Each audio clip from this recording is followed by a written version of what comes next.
Please stay tuned.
Nice.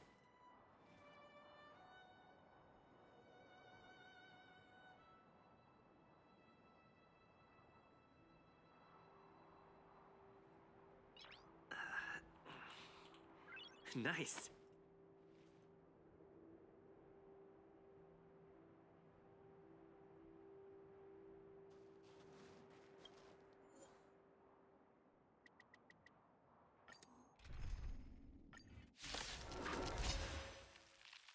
Eternal. Let the show begin! Attack! Until everything burns to ashes!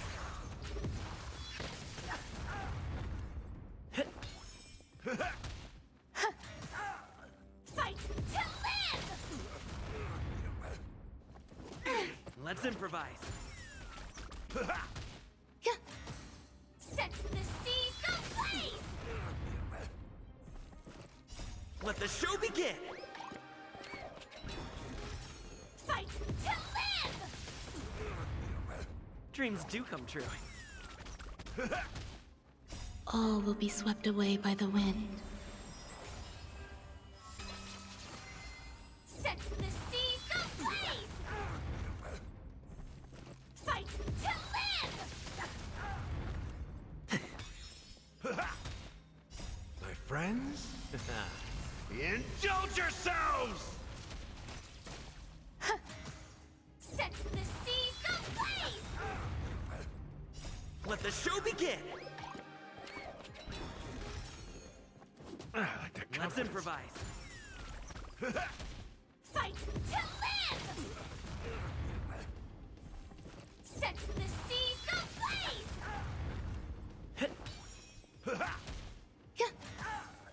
Fight to live!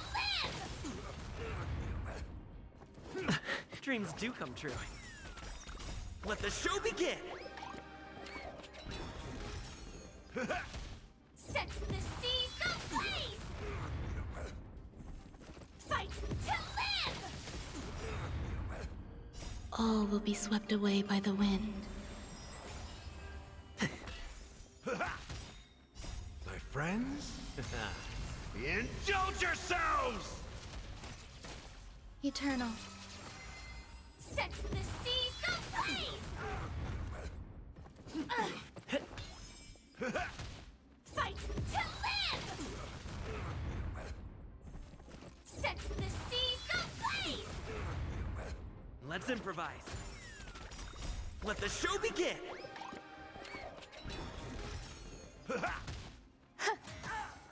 Fight to live!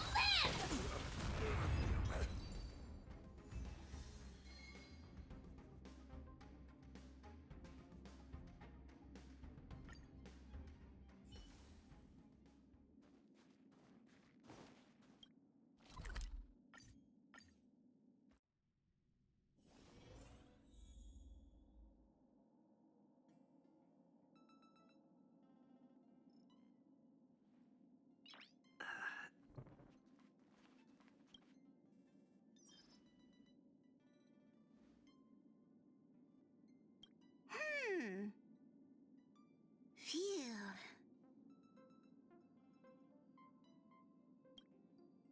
What's up, Pom Pom? Just gotta message from the ZENlessZZ LaFu. Looks like it'll conflict with our original schedule.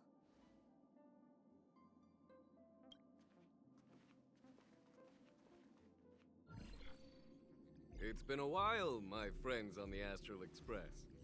How's your trailblazing expedition going? Soon, the ZENlessZZ LaFu will be holding the Luminary War Dance. Those who have aided the LaFu in overcoming the crisis are cherished allies of the ZENlessZZ. Thus, on behalf of the Seat of Divine Foresight, I'm extending an invitation to attend the ceremony. Your presence would be greatly appreciated. Well, things aren't getting lively. We've barely recovered from the family's Charmony Festival, and we're already being invited to another special event.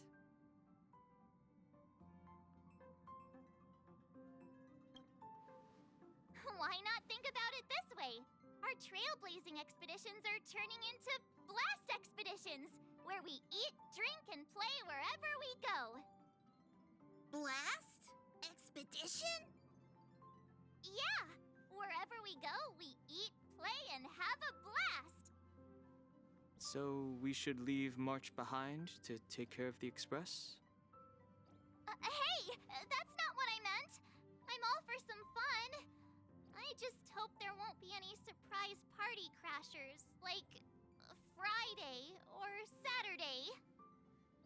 The ZENlessZZ LaFu has recently overcome a crisis. By holding the war dance, they're demonstrating to everyone that they've returned to a state of peace and safety. But that's what everyone said before we went to Penacony. You'll be totally safe under the family's protection. No need to worry. The War Dance is not like the Charmony Festival with all its hidden secrets. It's just a festival to honor the Rainbow Arbiter and the Cloud Knights, who fought against the abominations of abundance and protected the ZENlessZZ ships. Aside from star skiff performances, it's mostly martial contests. Nothing too different from the Taiki and Roboball contest we've seen before. What do you think, Himiko? Since we've accepted Miss Black Swan's proposal, we should probably head to Amphorius for refueling. There's certainly no rush. This trailblazing expedition is quite unique, and the Express needs to be fully stocked and prepared before moving on to the next stop.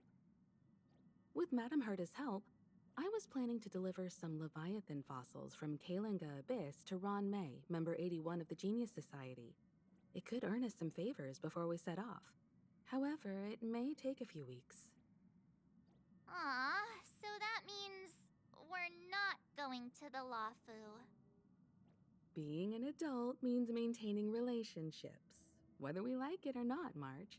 Since we've been invited, it's only right for the Astral Express to attend the ceremony. So, here's the plan. Pom Pom will take everyone to the ZENlessZZ LaFu.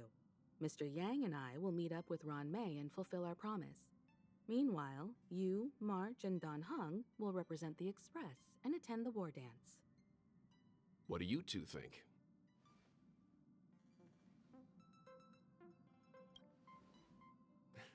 I don't hear any objections. Now that everyone's on board with the plan, it's time to warp to the ZENlessZZ LaFu.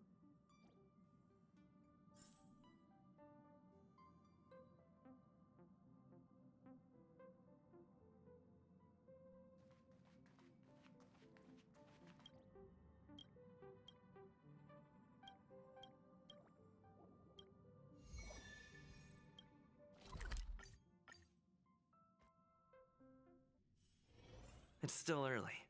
Where to now? Plain and simple rules that...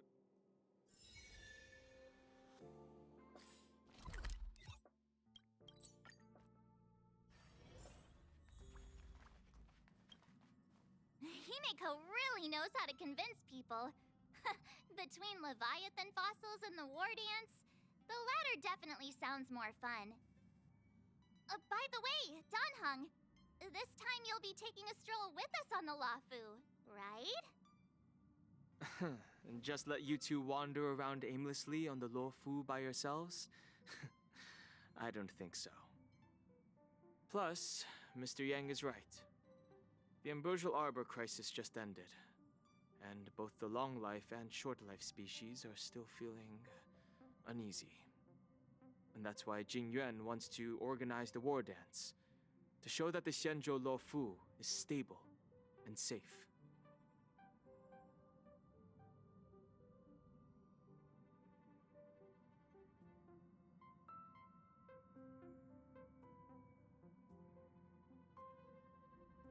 And since he has extended an invitation, it's only right that I visit my old friend.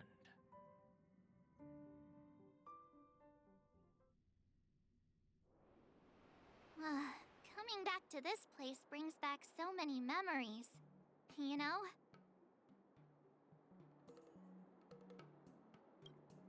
Well, it's nothing too poetic.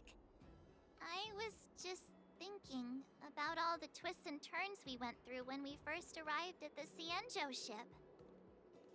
This time, we're not being forced or enticed or chasing after wanted criminals. And we didn't have to sneak in through the cargo dock. This trip has been incredibly smooth. Quite unusual, I must say.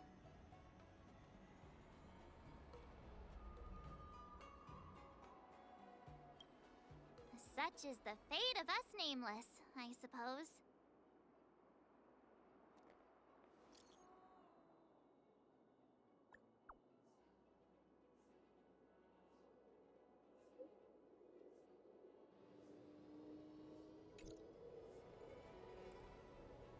Is the Starskiff Haven always this crowded? Oh, there's so many people here. I can barely hear anything. Yanqing said General Jingyuan sent him to welcome us, but where is he? Let's wait for him in front of the loon. It's the most prominent landmark on the dock.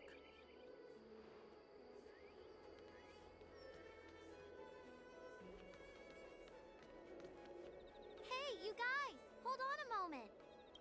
Did they just call us? Look at their outfits. They're from Penacony, right? Are you familiar with the Xianzhou Luofu? We know a little bit about it. What do you need? We're from Penacony. Maybe you've heard of it. We came to this ship to gather interesting materials for making dream bubbles. Oh, we just left there.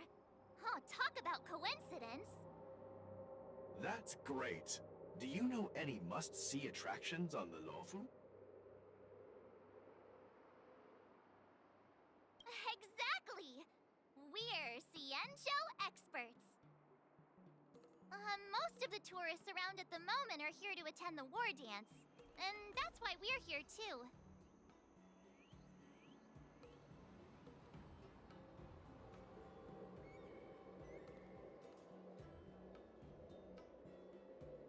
Yeah, we know about that ceremony.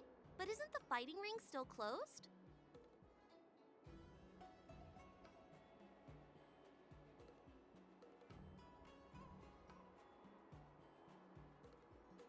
I've heard the ring was actually converted from a huge decommissioned Luofu fighter jet.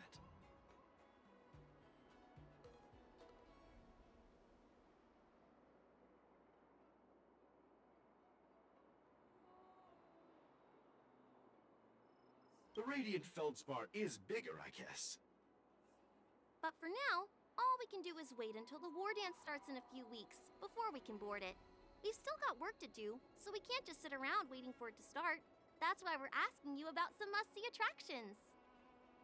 We're looking for unique experiences that you won't find on Penacony. Our clients love these kinds of dream bubbles the most. You're the expert here. Give them some suggestions.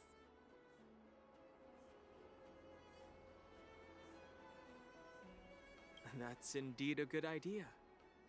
While the dreamscape on Penacony is all artificial, Scale Gorge Waterscape is a celebration of nature's resurgence. It has some remarkable scenery. Awesome! I love being out there in nature. Let's go to Scale Gorge Waterscape first. I'm a bit worried that nature-themed dream bubbles might be outdated. But hey, let's go check it out anyway. See you later. Maybe we'll run into each other there in a few days. Look, Yanqing's here. Really? Let's go catch up with him.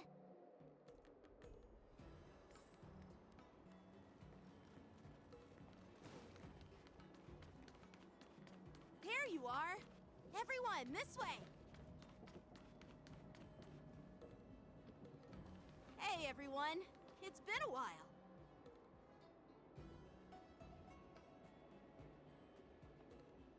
Well, it doesn't feel like it's been that long since we last saw you. But, Yanqing, are you? What's up, Miss March? They say kids grow up really fast. Yanqing, are you a little bit taller than before? We've only been away for a few months.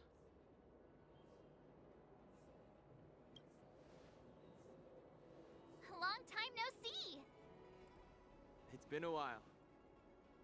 Oh, you've come along too, Mr. Danheng. Sorry for the delay. With the upcoming war dance and the Starskiff Haven being so busy, things are a little hectic.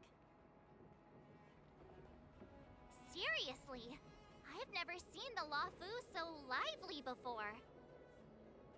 I was a bit worried that holding the war dance right after the Ambrosial Arbor crisis might be too soon.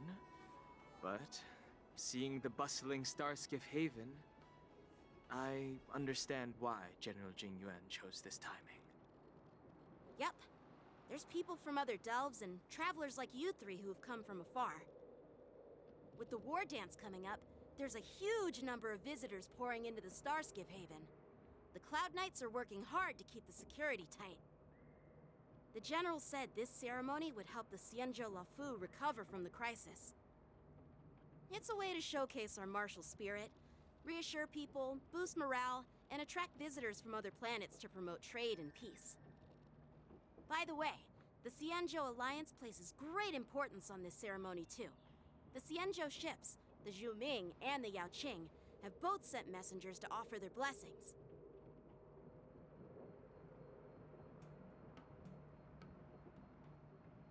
Yeah, the Xianzhou Yaoqing is a major force in hunting down abominations, and is always engaged in conflicts across the cosmos. Although it's a member of the Xianzhou Alliance, I don't know much about it. But Madame Yukong from the Skyfaring Commission mentioned that the Yaoqing always sends back reports of great victories, which is quite impressive. I heard General Fei Xiao of the Yaoqing is a young and dauntless lady. My peers say that she's like a goddess of war, capable of crushing dozens of abominations with a single punch. I wonder if it's true. If only I could witness her prowess with my own eyes. By the way, Yanqing, where are we headed next? I'm sorry for talking your ear off. The General wants to catch up with you at the Palace of Astrum.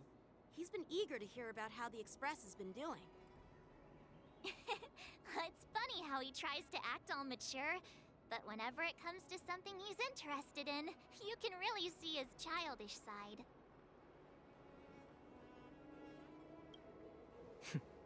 I agree.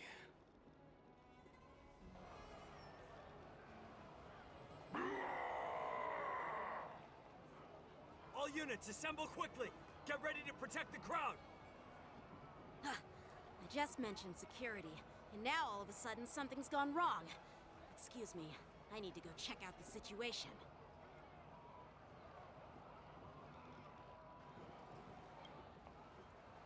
Hey, what's that supposed to mean? We'll go with you.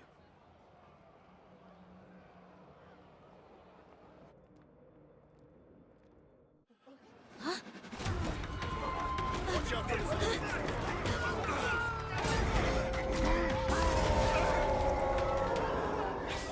Protect the civilians. I'll deal with him.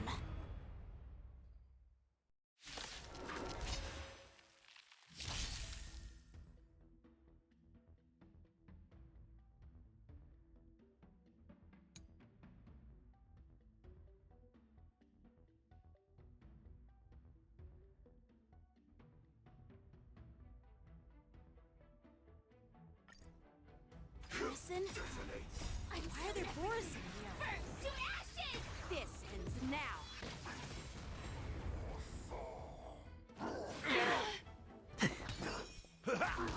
Existence is unity. Sets the seas ablaze!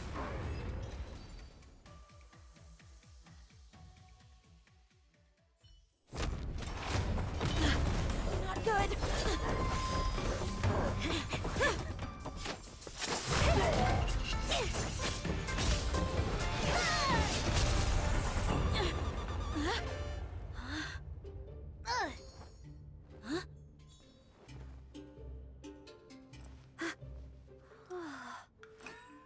Thanks for the help. Sorry, no time to chat. Could you give me back my...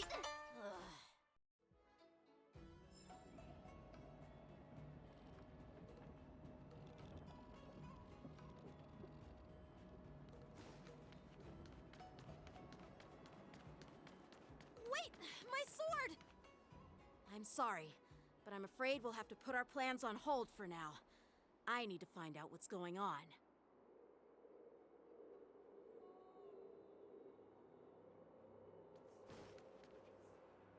While we appreciate your rescue, my Xianzhou friends, don't you think it's a bit too much to detain us and our cargo?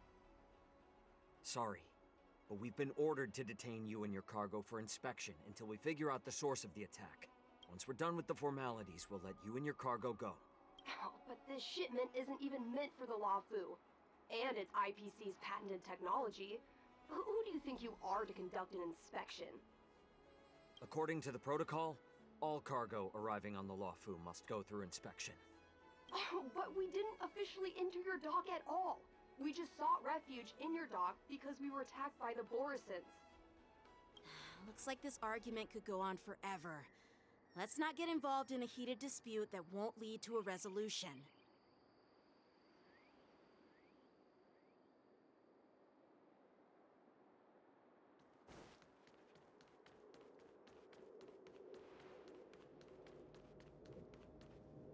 Who's in charge here? I need some answers. It's my fault. We let our guard down for a moment. I take full responsibility. With the war dance approaching, safety should be a top priority. Now, tell me, how did Borisin prisoners end up in Starskiff Haven? According to the protocol, Borisin prisoners should be held on a starskiff and taken directly to the shackling prison under strict supervision without ever touching the ground. Who allowed a prisoner transport ship to dock at the passenger terminal? Please don't blame this captain. This incident involves the Ming's diplomatic vessel. Who are you? I'm Liu Jun, an officer of the Patrol Defense Squad. Thank you for your help, Lieutenant Yanqing. The situation unfolded rapidly, and it shouldn't be held against the captain. Here's what happened. An IPC transport ship was attacked by the Borisin just before arriving, and the Ming's diplomatic vessel came to the rescue. They fought off the Borisin pirates and imprisoned them on their ship. So, an IPC ship was attacked by the Borisin near the Luofu, and the Ming envoys saved them? This sounds complicated. Honestly, it gives me a headache too. The Ming diplomatic ship, adhering to standard procedure, docked at the passenger terminal to hand these criminals over to the Luofu. You know, with all the outsiders flooding onto the Luofu, the Starskiff lanes are under immense pressure. The Borisin desperados decided to put up a fight before the prisoner transport Starskiff could get there. And that's what you just witnessed. We'll make sure these prisoners are sent to the shackling prison as soon as possible. I see. It's an unusual situation indeed. I'll report it to the security department of the Realm Keeping Commission and ask for their cooperation in handling the aftermath. Maybe I should gather more details from others so that the Seed of Divine Foresight can have a better understanding of the situation.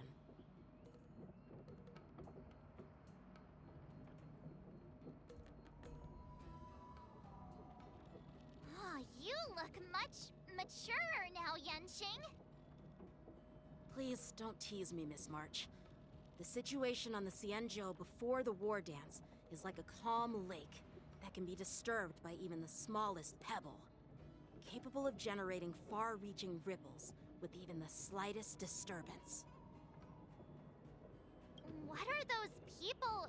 I mean, those monsters we just dealt with?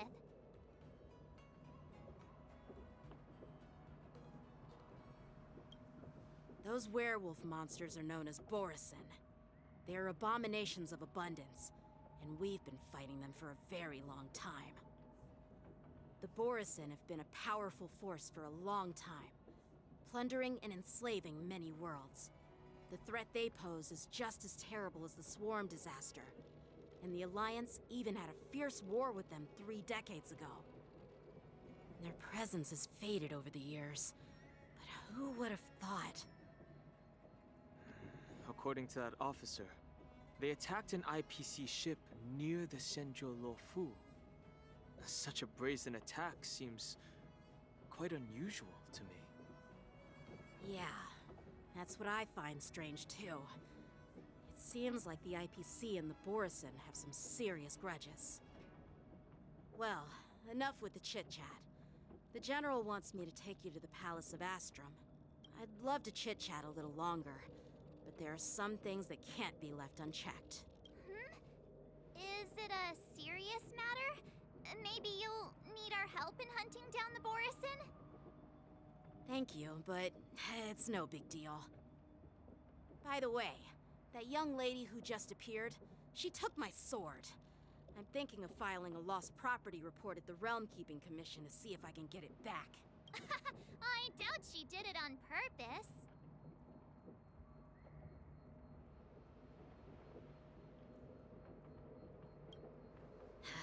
Don't remind me. I just zoned out for a moment, that's all. All right, let's not keep the General waiting. Don't worry. There aren't many people out there with that kind of talent. It shouldn't be too hard to find her.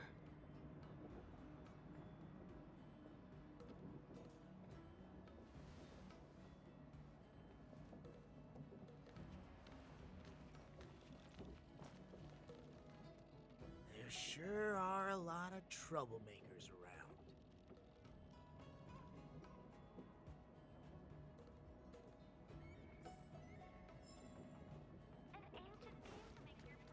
Success and failure.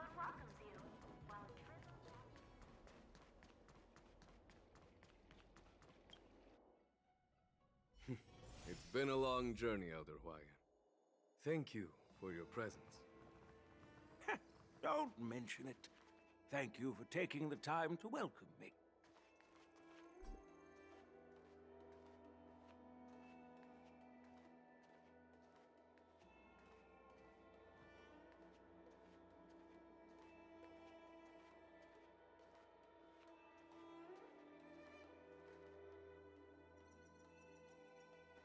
General, I brought our guests from the Express.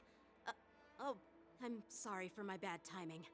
I didn't know you were meeting a guest, General. Don't worry, you're just in time. It's been a while, my friends from the Astral Express.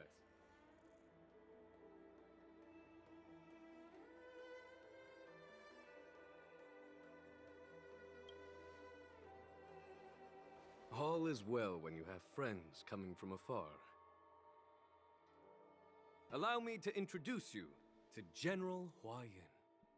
He's the Arbiter General of the Xianzhou Zhuming, known as the Flaming Heart. No need to be so formal. I'm just a tourist here, no different from other tourists who've come to attend the ceremony. Elder Hwaiyan is not only one of the Arbiter Generals, but also the Furnace Master of the Artisanship Commission. Besides his martial skills, he excels in forging various weapons. Such talents are unique, even among the Arbiter Generals. Be it Arbiter General or Furnace Master, these are merely titles given to me long ago. I've retired several times already, but with the current change in circumstances, the Marshal has called me back to duty, and I had no choice but to answer the call. Well, in the end, I'm to blame. Living such a long life naturally brings its share of disapproval. It's an honor to meet you, General Huayan. It's my honor to meet you, General Huayan.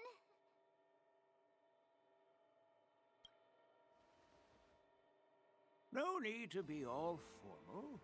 Today I'm just a guest on the Luofu, the same as all of you. So, these three are the ones you mentioned, Jingyuin? The heroes who helped you with the Ambrosial Arbor crisis? Indeed. There's Don Hung, March 7th, and him. Without their help, I'm afraid the Luofu might not have easily overcome this crisis.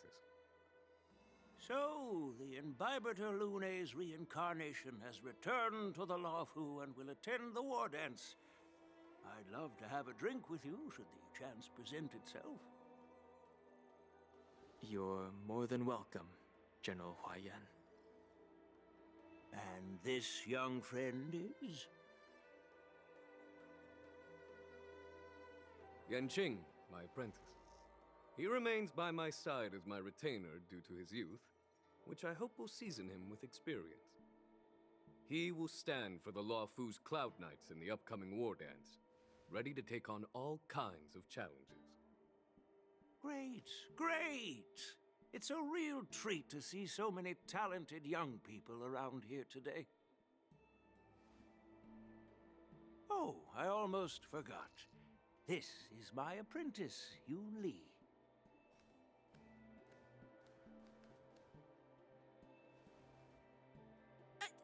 It's you! Oh, it's you. Hello. Oh, you two already know each other? Guess we don't need any introductions, then. What a coincidence!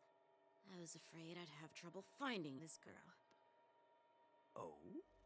Now you've piqued my curiosity.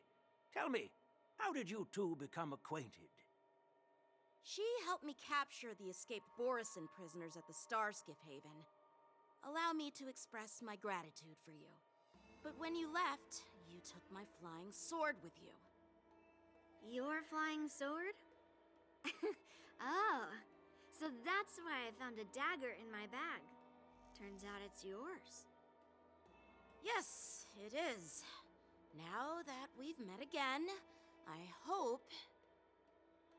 Nope, that won't do. Won't do? You want your sword back, right? Well, you can't just take it back.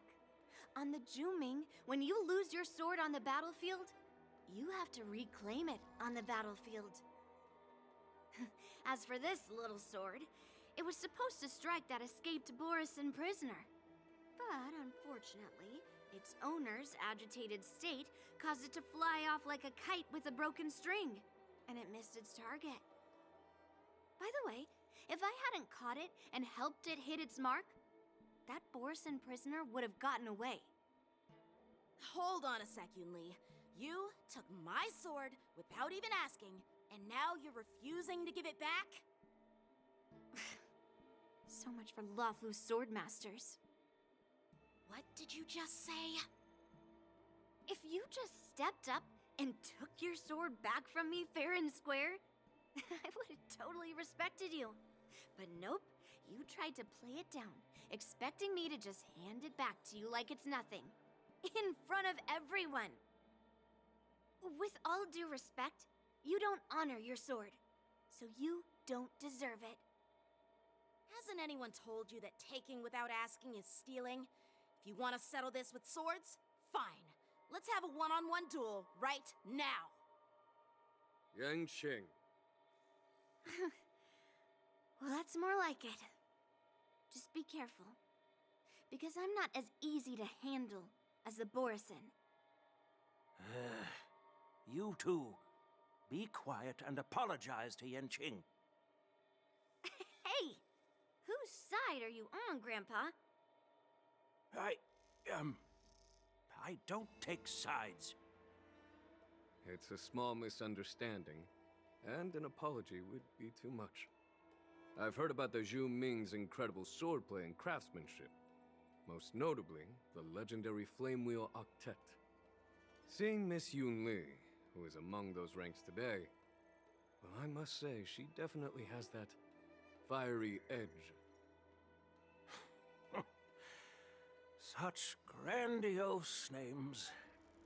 Some folks love to spin these fancy titles, trying to set the Cloud Knights apart. Yun Li is still just a young girl, a bit awkward and hot-tempered.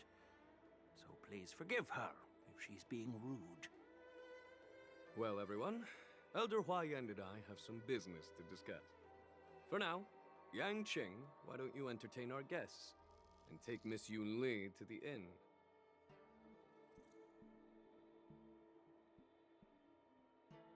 I'll find another chance to talk with you all.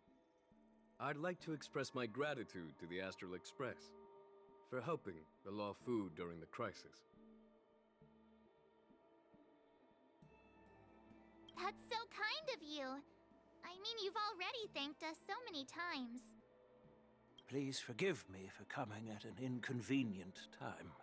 You needn't apologize, General Huayan. All right, Yun Li. Take this opportunity to clear things up with Yanqing. Yeah. It's better to make friends than enemies. But I won't be heading to the inn just yet. I want to visit Lingsha. She just arrived in the Luofu and could use some help settling in. Yang Qing, once you've helped our guests get settled, go to the Artisanship Commission for me. I've heard about the attack and the detainment of the IPC ship. Qingzu sent word that the IPC members are protesting and wish to have their cargo back. See if you can calm them down. Don't get aggressive. Just make it clear that the Xianzhou Law Fu has no intention of violating their rights. I'm on it.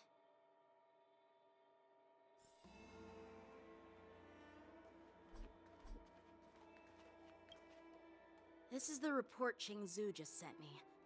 Let me take a look.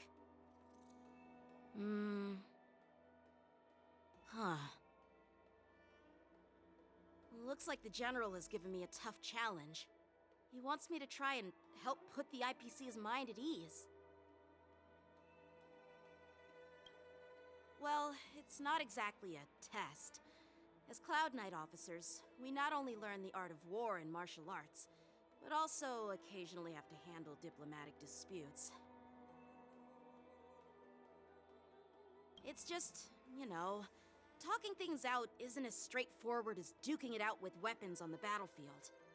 This is especially true when you're up against the IPC, with their non-stop corporate babble. Well, let's not worry about that for now. Shall I take you to the inn?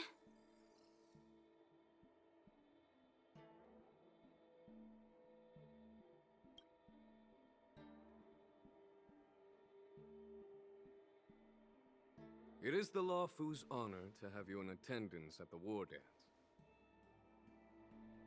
Yet, the fact that a simple martial arts ceremony has attracted esteemed generals from the Zhu Ming and the Yao Qing implies intentions beyond mere spectating.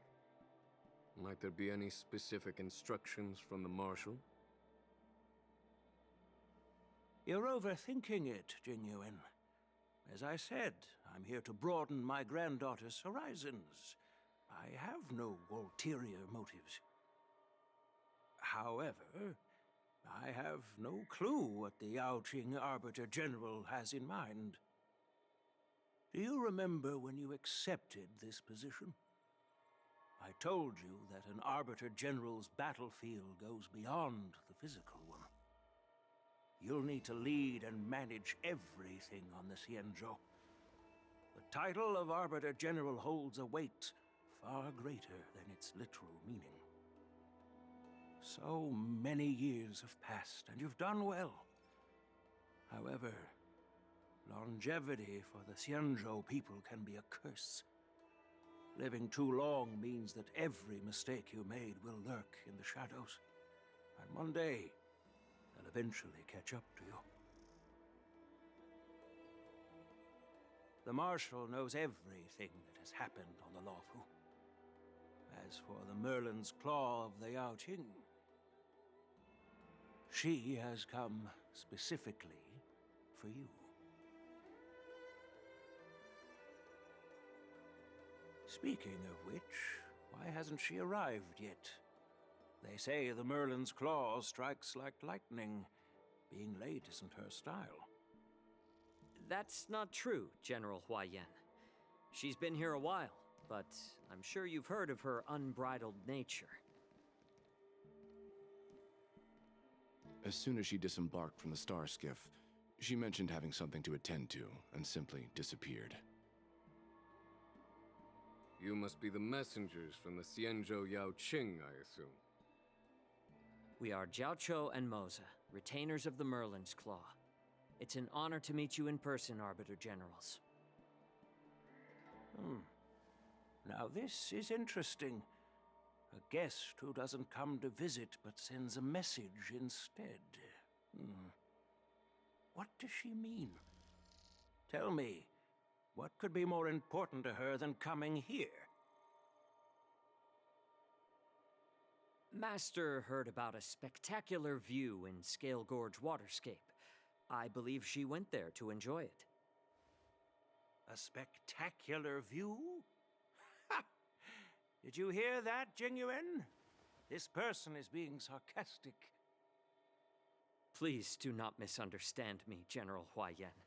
I was simply stating the truth. Master thought it would be inappropriate to keep you waiting, so she sent us here. Once she's finished with admiring the scenery, she'll personally come and apologize to the both of you.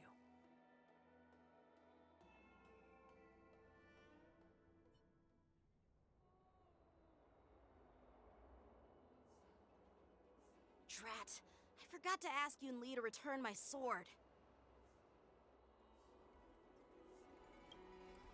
No need to bother. The Juming envoys won't be leaving the Luofu anytime soon. I'll ask for it later when we meet again. By the way, I don't know if it's just me, but the general seemed a little reserved. Could it be because of Elder Huayan's visit? Reserved? Really? Maybe I'm just overthinking things. No, you're not. When I entered the Palace of Astrum, I realized that the messenger from the Xianzhou Juming was actually the Arbiter General himself. So, the messenger from the Xianzhou Yaoqing must be the Merlin's Claw herself, I presume.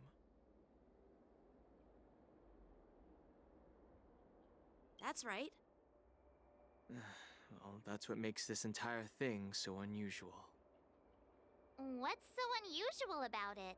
They simply received an invitation from Jingyuan, just like the crew, right? The war dance is just a small festival. And now we have 2 Arbiter Generals from other Xianzhou ships here. I'm afraid they're here for something more.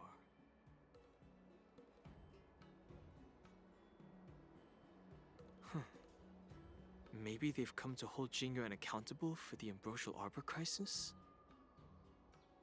Hold him accountable? Come on, didn't the Luofu fall victim to the disciples of Sanctus Medicus and the Antimatter Legion? Why would they blame the victim? Donshu's rebellion and Ventilia's scheming are merely one side of the story to the other Arbiter Generals of the Alliance. Only a single piece of incontrovertible evidence remains, creating an endless source of potential complications. The Ambrosial Arbor. Yes. It's undeniable that the Plague Mark, which was subdued by the Xianzhou Luofu, has resurfaced. But was it really a conspiracy instigated by the Antimatter Legion? Or does it indicate a traitorous intent from within the Luofu? implicating Jingyuan himself. Once the spark of suspicion is kindled, it proves hard to extinguish.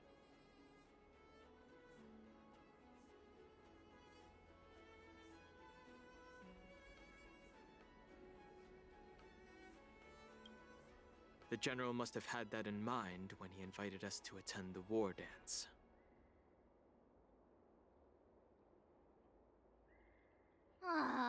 What was I thinking? Seriously, here I was looking forward to a carefree and enjoyable trip. But it seems wherever we go, drama is just around the corner. Aw, I was so excited. I thought those Arbiter Generals were just here to see the ceremony. By the way, I heard that an alchemist from the Juming diplomatic ship has arrived, and rumors say that she's to be the new Cauldron Master of the Alchemy Commission on the Luofu. An alchemist from the Juming serving as the Cauldron Master on the Luofu? While it's not unheard of, the timing itself... Thanks to your words, Mr. Danheng. Now I finally see the underlying tensions. The General is under tremendous pressure right now, but I was completely oblivious to his troubles. How naive of me. Come on, don't think like that. Leave the adult matters to the adults. Even if you wanted to do something for the General, it's not like you can do anything.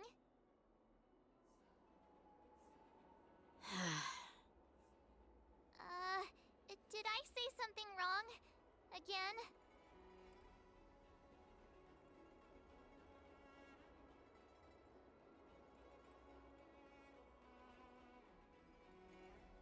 Miss March is right. I don't have the skills to share the General's burdens at the moment. Still, I'll do my best to follow his instructions. Let's go. Once I've taken you to your accommodations, I need to go to the Artisanship Commission to handle the IPC's protest.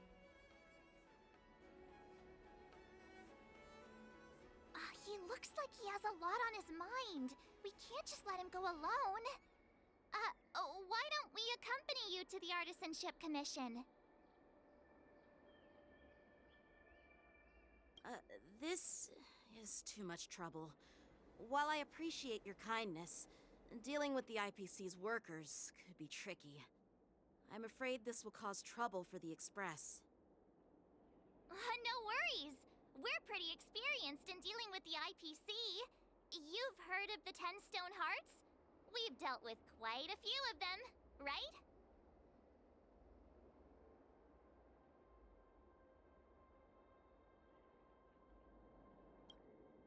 Yeah, exactly.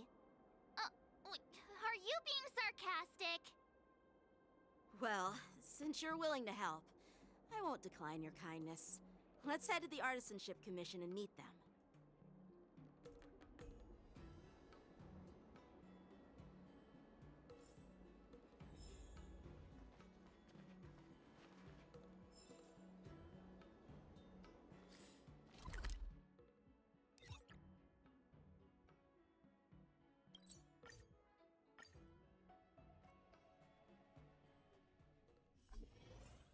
Can I really reason with you Xianzhou people?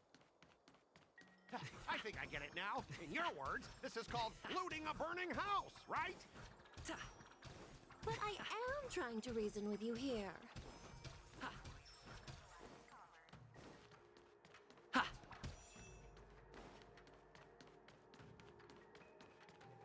Ugh, that toxic voice sounds familiar. Haven't I heard it before in Arum Alley? You know what? This isn't my first time dealing with the Skyfaring Commission. I can handle your unreasonable ways.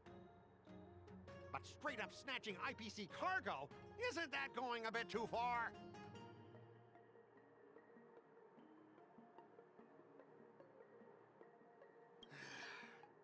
Just as I've said it many times already. Once we've inspected the cargo and completed the security check, you can be on your way. Is there something wrong with your ears, or is it just your brain?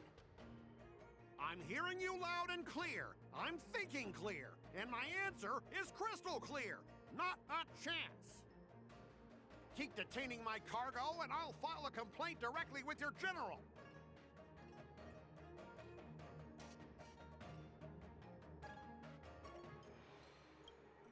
You jerk! Who are you calling a dog? Wait, why are you here? You're staying on the Xianzhou, are you?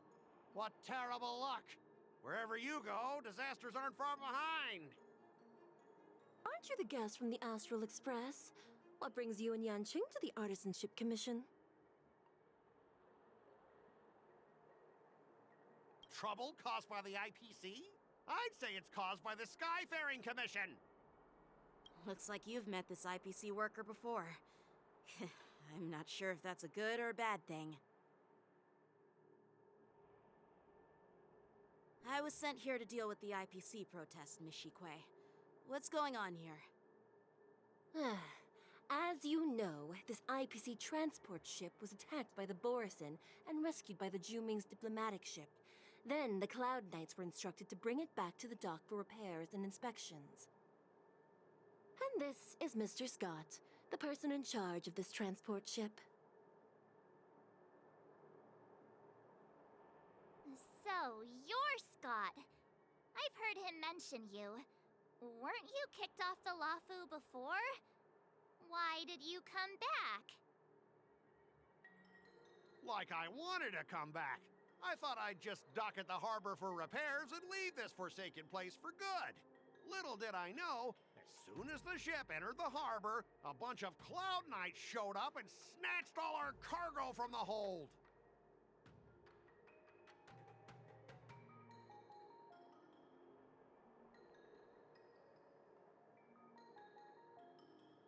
What do you mean by snatched? I've told you a million times. It's a security check. Then why did you bring the cargo to the Artisanship Commission? You even brought in some shady craftsmen. It's obvious you're trying to steal the IPC's patented technology! Listen here. Firstly, the Skyfaring Commission detected dangerous items that could possibly be weapons in your cargo hold. That's why they called me here, to double-check. Secondly, where the heck did you get the idea that I'm a shady craftsman? Even if there are dangerous items, what do they have to do with you? It's not even being shipped to the Luofu. We'll just fix the ship and be on our way. We won't unload our cargo here.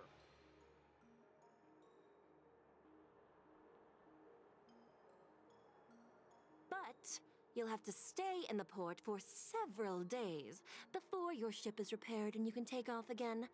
How can we just leave unchecked items sitting here?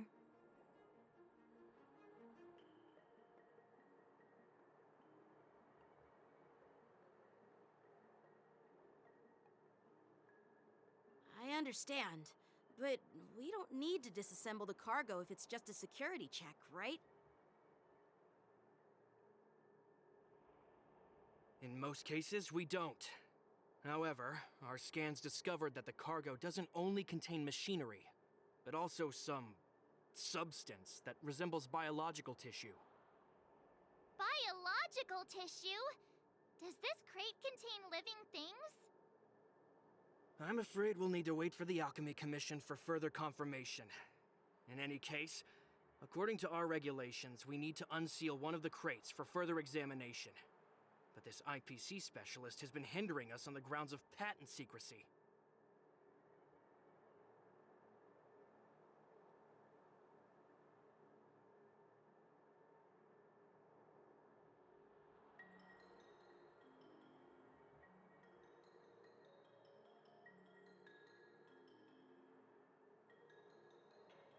The Alliance's regulations on biological products are very strict. Without further inspection, there is no way for the Skyfaring Commission to release the cargo. Oh, really? Fine! If anyone lays a finger on that shipment, they'll have me to deal with. It doesn't matter if it's mechanical or biological. It's none of your business. I'm filing a complaint against the Skyfaring Commission's ridiculous regulations.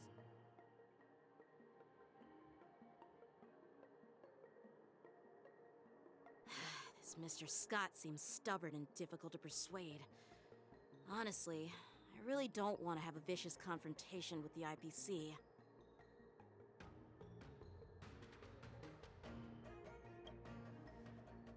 I heard how you helped Aramali. The IPC representative back then was Mr. Scott, right? Since you've dealt with him before, it looks like I'll have to rely on you again.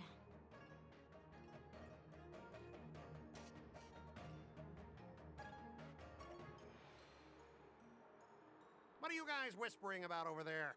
Just hurry up and give us back our cargo.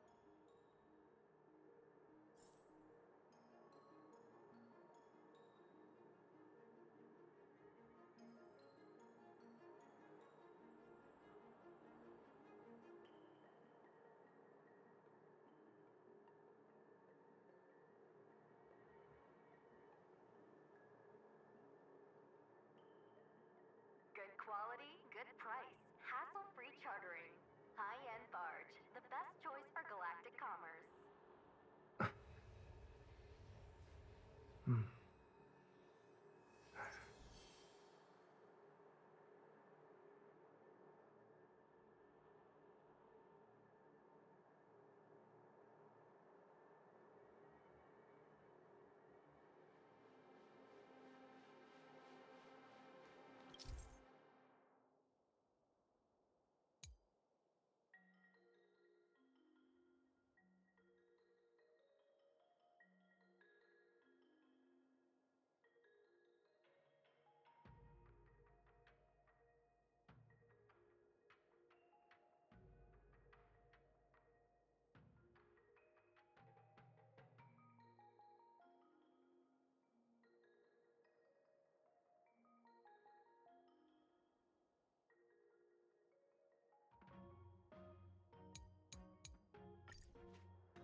As I recall, this guy won't listen to reason and can only be persuaded with intimidation. But he does seem to follow rules to some extent. Let's use that against him. Speaking of regulations, we have our own laws and regulations too. According to Article 4 of the... Aw, I didn't expect to see you again, Mr. Scott. We had such fun in Arumali last time. It seems our paths are destined to cross once more. Stop pretending we're friends! If I could actually beat you, I'd punch you in the face. So, are you guys gonna resolve this problem? Or are you just gonna let this clown put on a show here? Let's just pretend we don't know him, Danhung. Even if we set aside the secrecy of intellectual property, these prototypes built by the Intelligentsia Guild are incredibly valuable, beyond your wildest imagination. If anything goes wrong, you won't be able to pay for it even with your lives.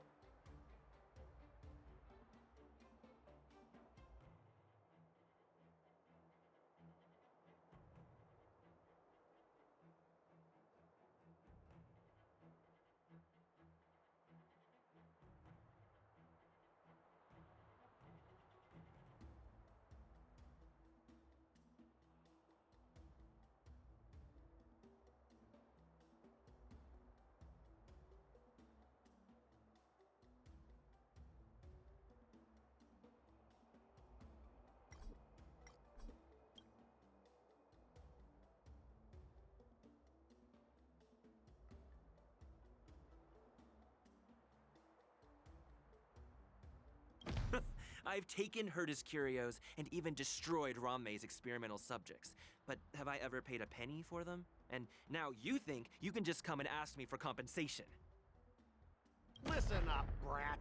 Don't think that your fancy connection to the Genius Society scares me. The IPC and those geniuses are working together. We're not taking orders from them. Besides, the cargo on this transport vessel belongs to the Intelligentsia Guild. If you want to inspect the cargo, shouldn't you at least call in a member of the Intelligentsia Guild to be present?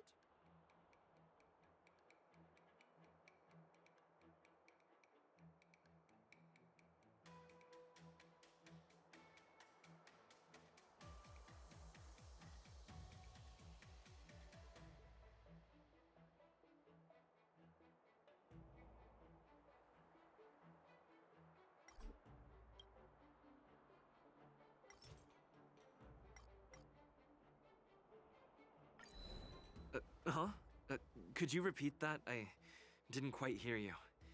Could you say it again?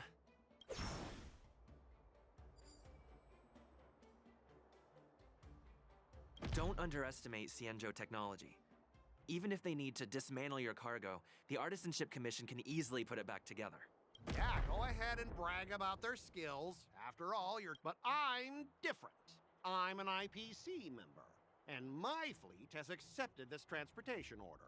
Naturally, I need to be responsible for the integrity of every piece of cargo.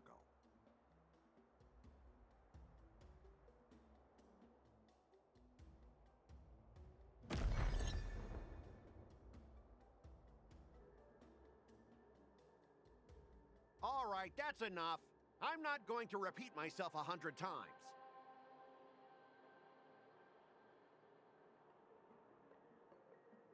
I thought you were reasonable and civilized, but now it seems you Xianzhou folks just don't understand the basics of business.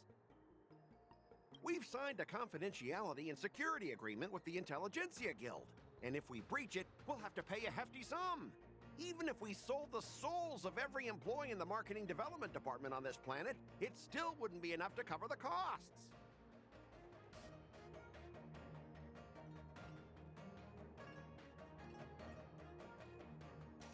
Listen up, kid. I don't mind delaying this transport for a few more days. Once the engines are repaired, our ship will leave immediately, and you won't have any If that's the case, I can... Oh, really? Then you'll receive a ton of complaints from the Intelligentsia Guild. Since you put it that way, Mr. Scott, I'll take it as your agreement to the inspection procedure. Ah, not so fast, you little brat. I thought you were reasonable and civilized. But now, it seems the IPC just wants to play by its own rules. Stop him, guys! For the Amber Lord! For the Amber Lord! Attack! Until everything burns to ashes! Let the show begin!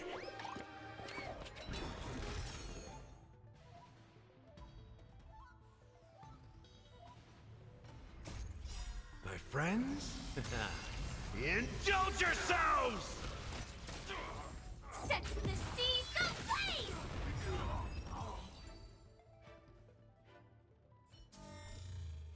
Get up, all of you! Why is the IPC even paying you? You're a bunch of losers!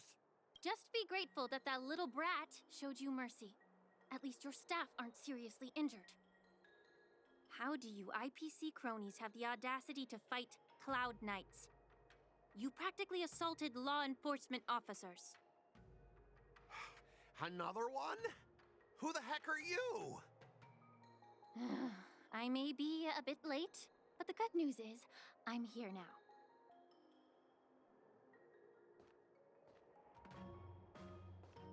Allow me to introduce myself.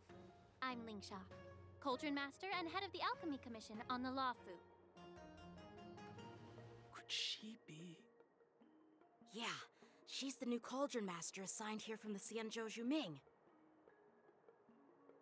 I received a report from the Artisanship Commission about cargo containing samples of unknown organisms.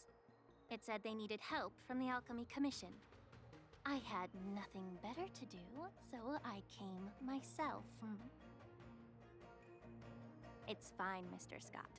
If you really don't want your cargo to be inspected, it doesn't matter.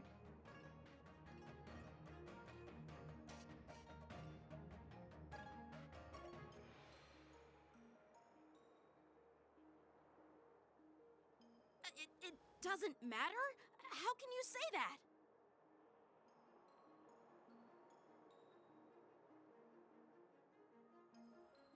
Why are you being so nice all of a sudden? Well, since you're not going to check it, I'll take this crate and be on my way. Is that okay with everyone?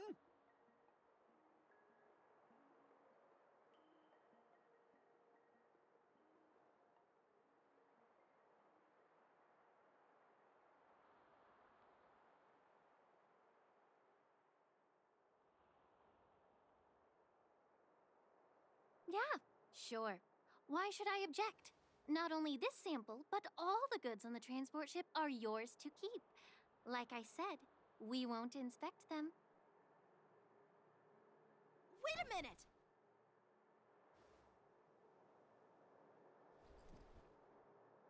Well, that's more like it.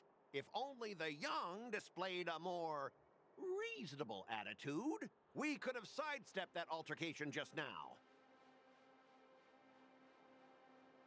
Our ship will leave in a few days once the engines are repaired.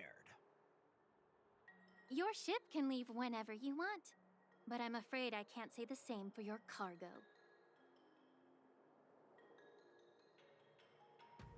According to the import and export regulations signed between the Xianzhou and IPC, all biological shipments can only... Since we can't determine if your shipment is safe for the environment, I guess we'll have to wait for its biological activity to expire.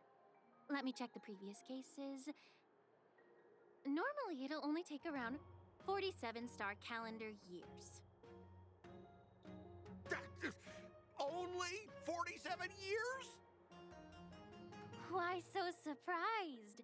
You're still young and full of energy. I'm pretty sure you'll live a few more decades. Have some confidence in yourself. Ha!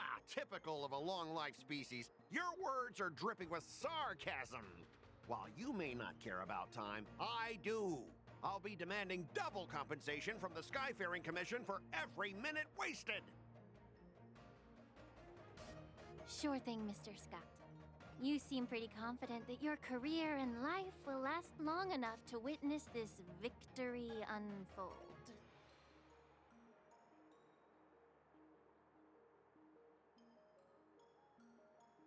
Step aside, guys. Let them do the inspection. But, Mr. Scott... Come on, we're already in enough trouble. Just let them do the security inspection. And if needed, I can always grovel before the Intelligentsia Guild later. I'm just using my head for what it's apparently good for, right?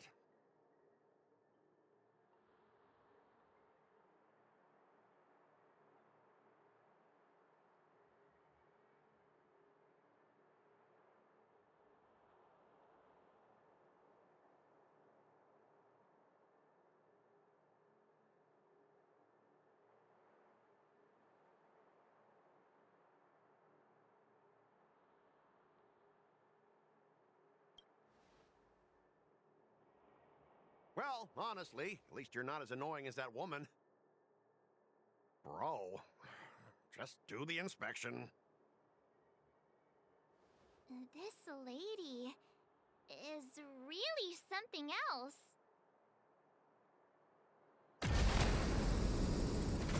Is this the IPC product?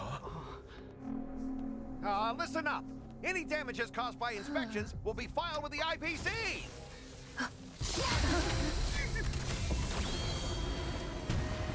Turn it off.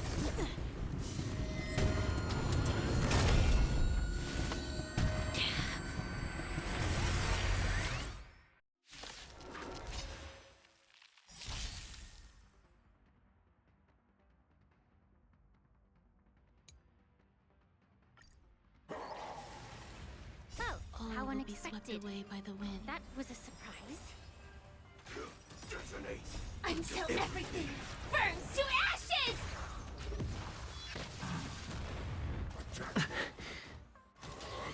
Still the same. Eternal. Fight to live! Set the seas ablaze! Fight to live! Let's improvise. Let the show begin! My friends, indulge yourselves! Were you seriously planning to leave this stuff unchecked at the dock for days? That's way too dangerous. I had no idea about it. You must have accidentally triggered the cargo's defense program. I don't think trying to shift the blame is a wise choice. But seriously, I don't know why that thing suddenly started moving. I swear on the Amber Lord. Enough. Miss Shikwe, please escort our IPC guests to the Skyfaring Commission. I'm on it. Please follow me, Mr. Scott.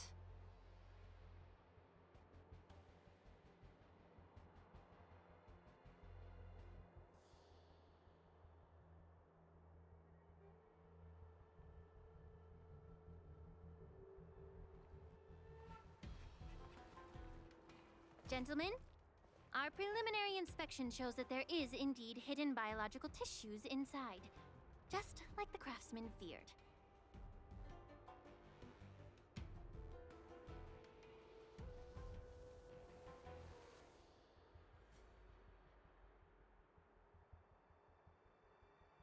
I can't even tell if it's ingenium or biological in nature.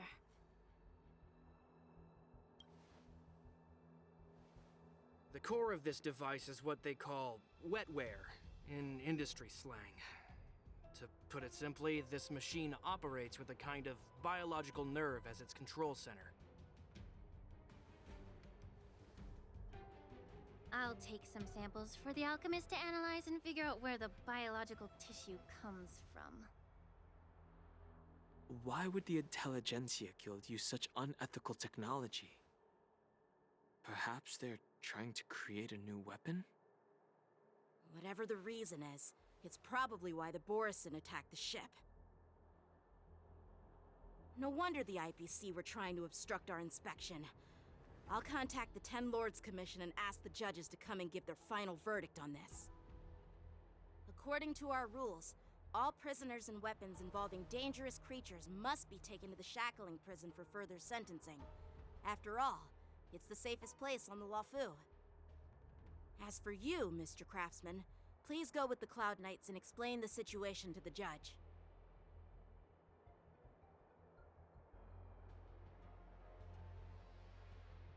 I had a feeling that the IPC members would cause trouble, but I didn't think they'd be this tricky.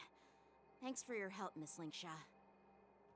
I should thank you for saving my life. Your sword skills were impressive. Taking down that big guy. I thought the General's retainers were all burly martial masters. I didn't expect Yenqing to be so...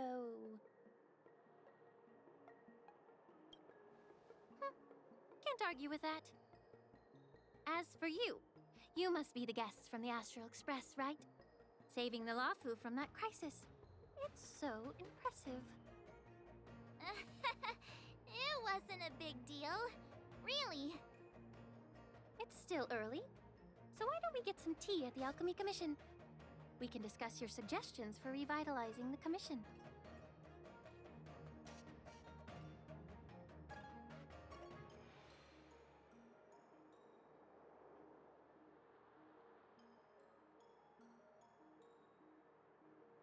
I'd be happy to accept your invitation. And you three are coming too, right?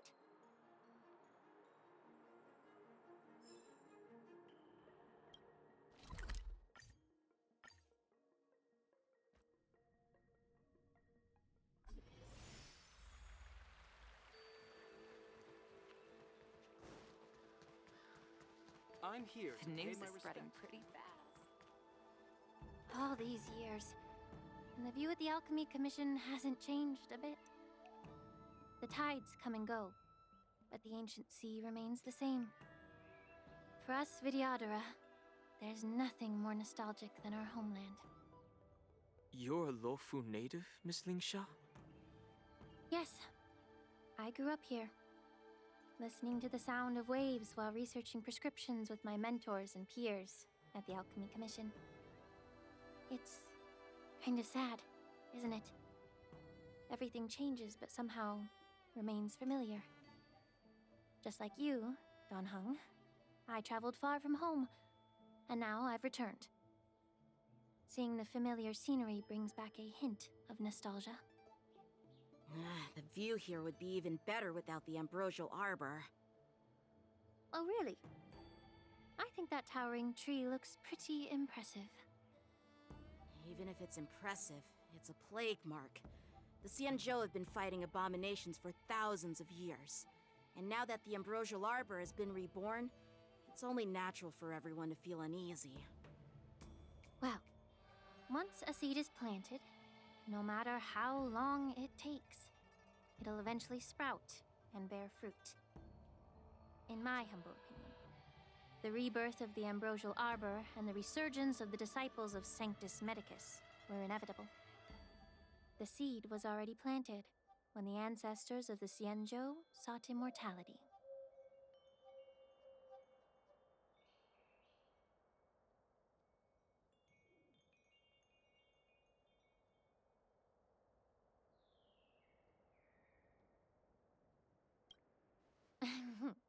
My bad.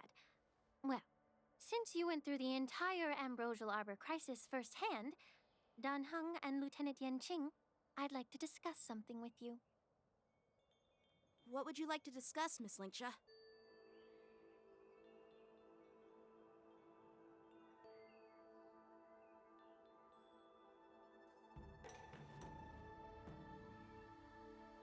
I was lucky enough to be chosen by the Alliance to come in and clean up all the old grime in the Alchemy Commission.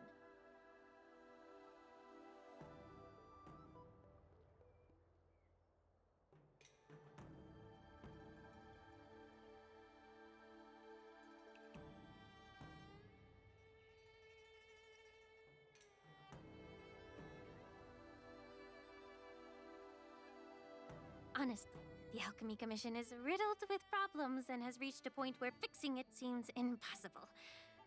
I'm looking to remedy this problem, but was wondering if you could provide any insights. Well, even though I'm a Vidyadharan like you, I'm an outsider, just like my companions here. I can't really say much about a remedy, but I do have a piece of advice, Miss Lingsha. The Vidyadhara and the Alchemy Commission on the Luofu have always been intricately connected. If you cannot distance yourself from these ties, Miss Lingsha, changing the situation within the Alchemy Commission may be quite challenging. I may not know about politics, but I do know that the disciples of Sanctus Medicus have been operating within the Alchemy Commission for years. If you're determined to root them out, maybe you should discuss it with the General. I see. Thank you for your valuable insights. While the Lux Arrow from the Rainbow possesses unparalleled power to sever the Ambrosial Arbor, it can't sever mortals' desire to prolong their existence. Just like how the Cloud Knights can eliminate the remnants of the disciples of Sanctus Medicus, but are unable to calm the hearts and minds of the people within the Alchemy Commission. Our Xianzhou forebears knew this well, and that's why they entrusted the duty of guarding the roots of the Arbor to the Vidyadhara. However, the Vidyadhara are still only mortal beings. 30 years ago, my mentor served as Alchemy Commission's Cauldron Master. She recognized the emerging undercurrents and sought to cleanse the source of the disturbance. Unfortunately, even though she was skilled in the art of healing, she didn't understand the human heart or how to eliminate the sickness lurking within the depths of the Alchemy Commission. In the end, she was framed and exiled to the Juming. I was also implicated and had to leave the Luofu. And guess who arbitrated the case and handed down the sentence? None other than General Jing Yuan himself. What? You heard it right. The ones responsible for the corruption in the Alchemy Commission are not just the remnants of the disciples of Sanctus Medicus, but even the Divine Foresight himself.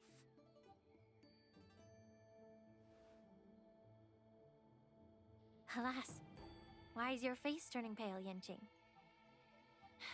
Don't worry about it. I understand that when someone holds a position of power, they may sometimes have to make tough decisions. I won't hold any personal grudges against him. Besides, at our age, holding personal grudges is a luxury we can't afford. Lingsha, you're back! Ugh, I've been waiting ages for you.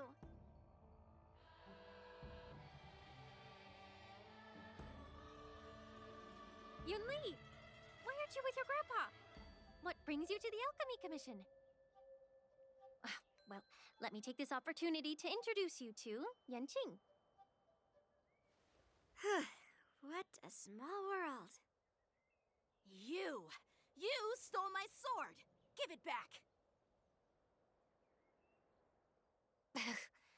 I see. Let's skip the introduction part then. Why do I keep bumping into you? Are you stalking me or something? Of course not. Unlike you, Miss Yunli, I have important things to take care of. You, on the other hand, seem to have all the time in the world to wander around without returning my sword. Grandpa used to say that a sword reflects its master. I talked to your sword, and it told me that you've been distracted. You hesitate when you should strike, and you struggle to stay calm when your sword is unsheathed. Now that I see you again, I realize your sword was right. It wasn't me who took your sword. It was you who lost focus. Do you really expect me to believe that nonsense? I've been taking it easy on you because you're a guest from the Juming, but you're not taking the hint. Don't people from the Juming know you're supposed to return what you've borrowed? Just look at this flying sword. Even if I gave it back to you now, it'd just be taken away again in a few hours. You know the Cloud Knight saying, a Cloud Knight must never let slip their weapon, yes? Well, sure, I can give it back to you now, but on the battlefield, that's a whole different story. Poor flying sword. Fine! You don't have to give it back, because I'll take it back myself!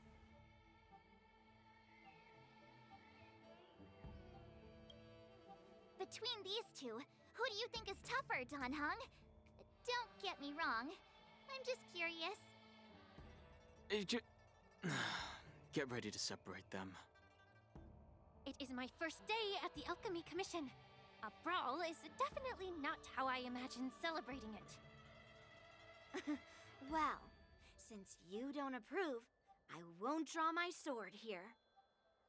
I didn't mean it in that way. Since you've already drawn your swords, you'd be disappointed if you didn't get to test one another, right? I've received reports that the delves near the Alchemy Commission are still infested with abominations. Seems like my predecessors left quite a mess.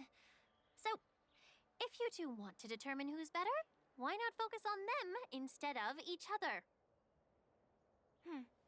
Clearing out some abominations? Sounds boring. It's the Cloud Knight's duty to eliminate those abominations. You don't have to ask me twice, Miss Lingsha. I'll help you get rid of them. Oh, you think you're the only one who knows how to behave? If Lingsha needs anything, I'll gladly draw my sword and help her out. It's so heartwarming to see both of you being so sweet and caring. So then, shall we get going?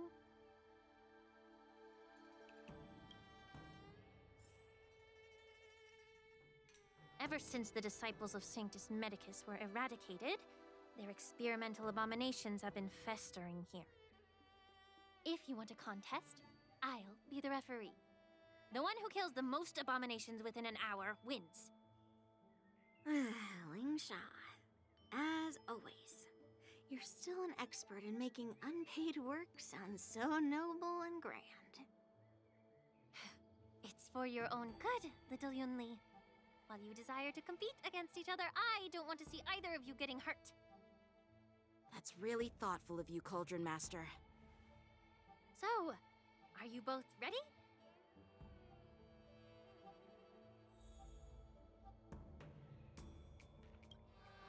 Ugh. Looks like my predecessors left quite a mess. Let me say it again. The one who kills the most abominations within an hour wins. Be careful when you draw your swords, and make sure you don't hurt each other. Can we start now, Lingsha? Sam in position.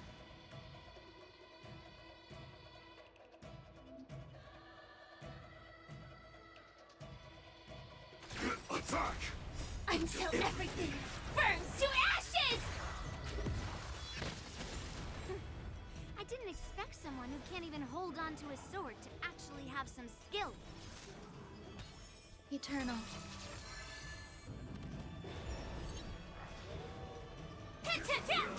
Strike with heart! Lead through clouds! You've got style with those moves, but you're not striking where it counts. All will be It's swept such a away shame by to the see wind. you misuse your sword like that.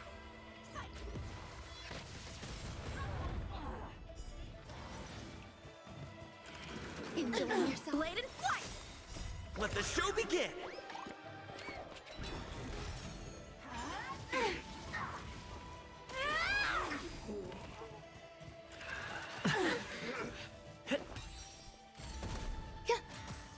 Strike with heart! Swords descend! Detonate! Descend to earth!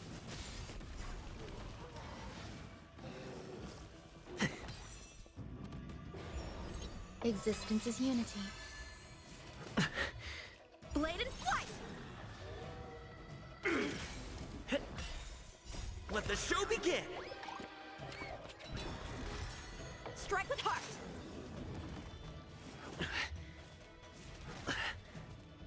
Attack!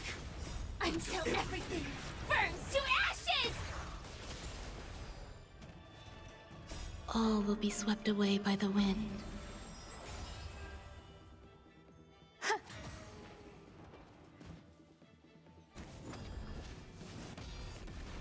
Lead through clouds! Set the seas ablaze!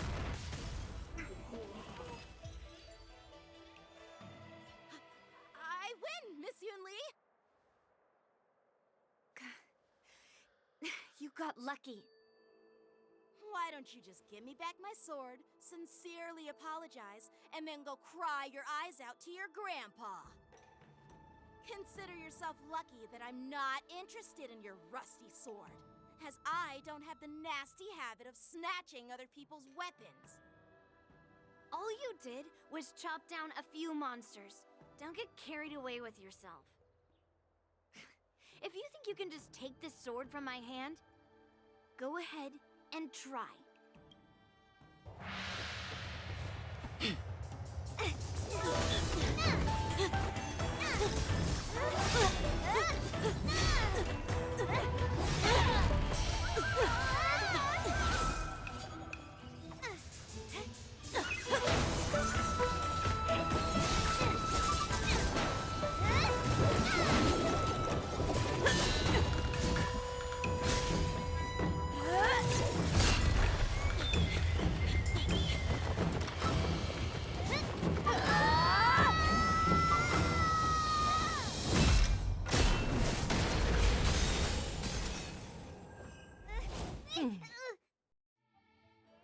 Well fought, my young friends.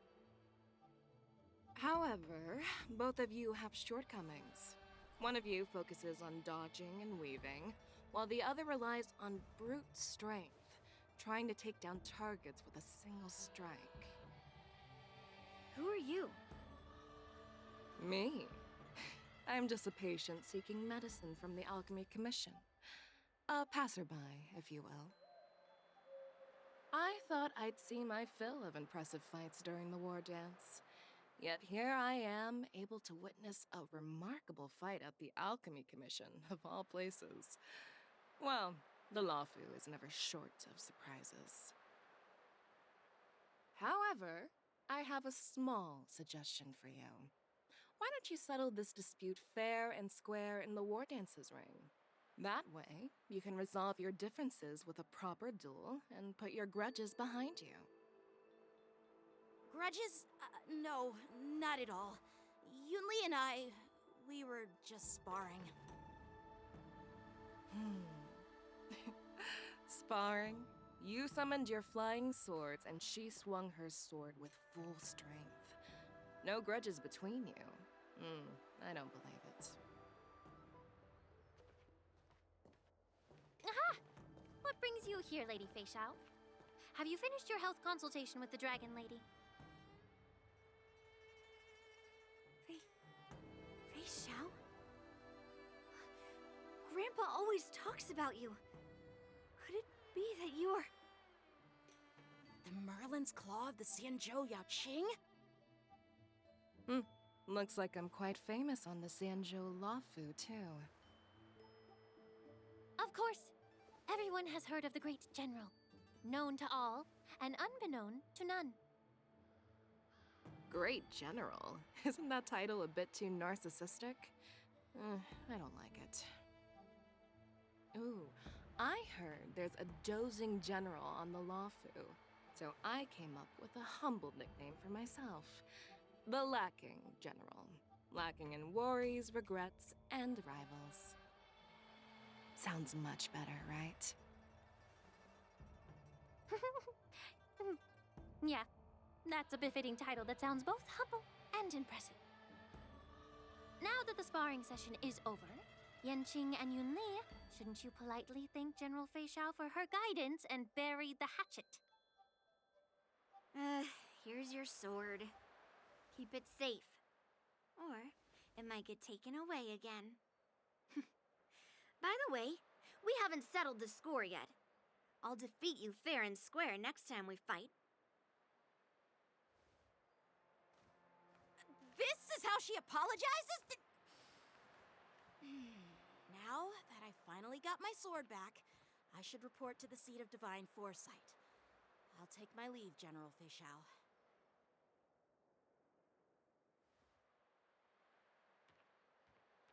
Oh, by the way, Miss Lingsha, if you've got some free time, I'd like to invite you to the seat of divine foresight for a chat with General Jingyuan. I think there's more to those personal grudges you mentioned earlier.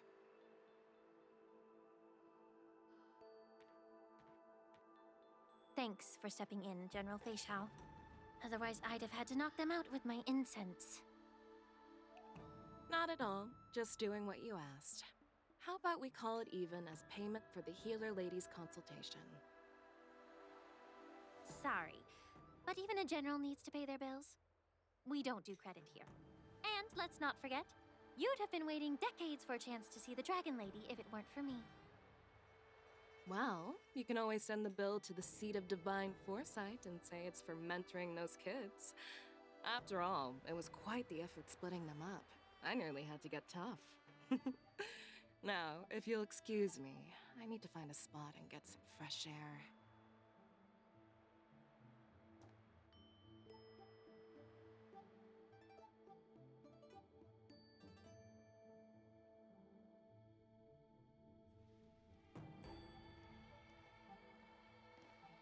Back already?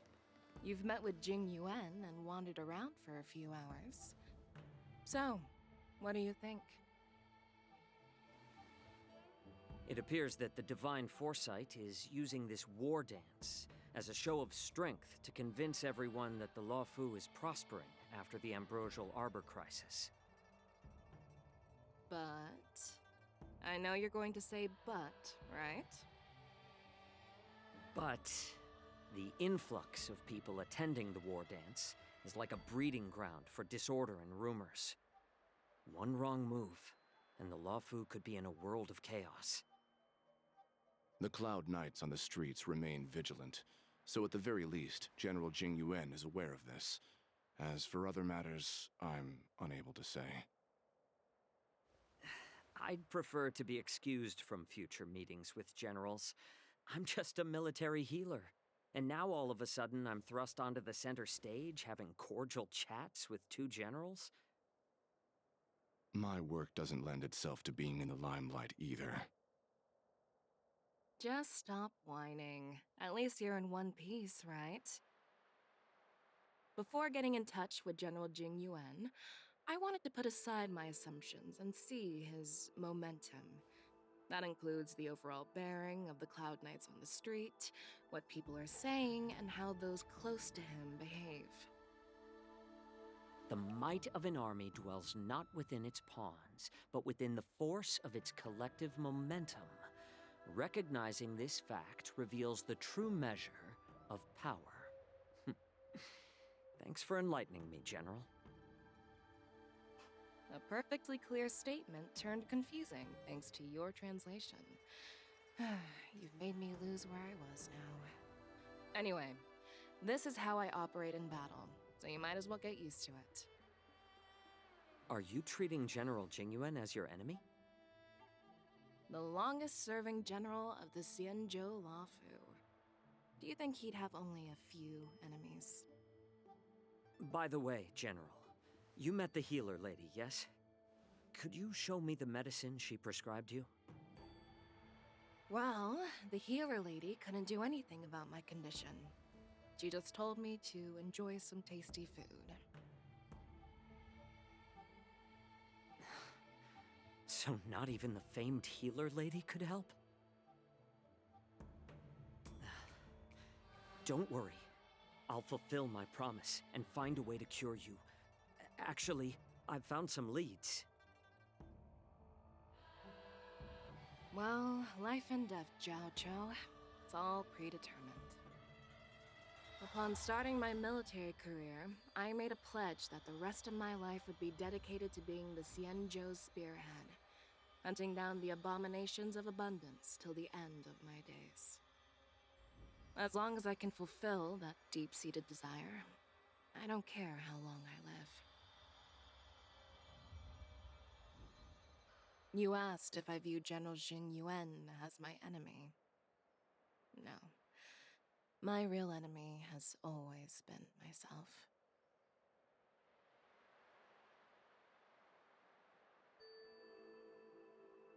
Enjoy some tasty food. So, what's for dinner tonight? Jeez. You really know how to read the room, don't you? You guys figure it out for yourselves. I'm due to catch up with an old war friend I've not seen for quite a long time.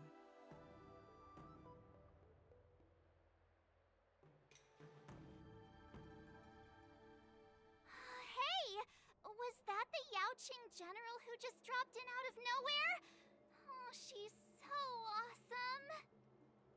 I mean, when Yun Li swung that massive sword, she just casually blocked her attack with ease. Mine too. Yeah. But to go up against Yun Li is quite impressive, you know? That aura of heroism and grace. It almost makes me want to learn Xianzhou swordplay. You think so too, right?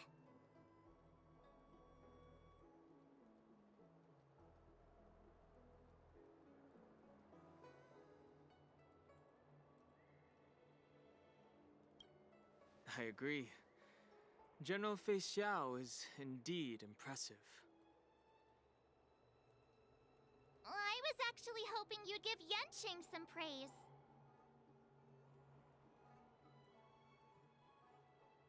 Thanks for the kind words, Miss March. The war dance is coming up, and I've been chosen to represent the Cloud Knights in the ceremony.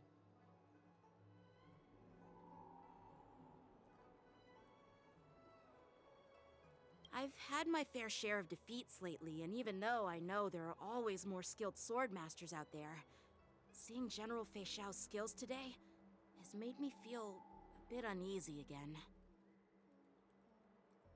Don't underestimate yourself. After all, generals won't fight in the ring during the war dance. Just remember the state of mind you had when you single-handedly took on me and Blade, putting life and death aside. With that mindset, you can prevail against most challengers.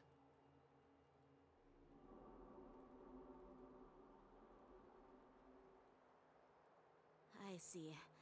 Thanks for the advice, Master Danheng. By the way, now that today's events are over, General Jingyuan wants to invite all of you to the Seat of Divine Foresight. He has something important to discuss. I bet it's about how to deal with the generals from the Yaoqing and the Juming. I really don't want to get caught up in grown-up games so soon. I just hope Generals Fei Xiao and Huaiyan can see the truth. We don't need any more chaos on the Luofu before the war dance.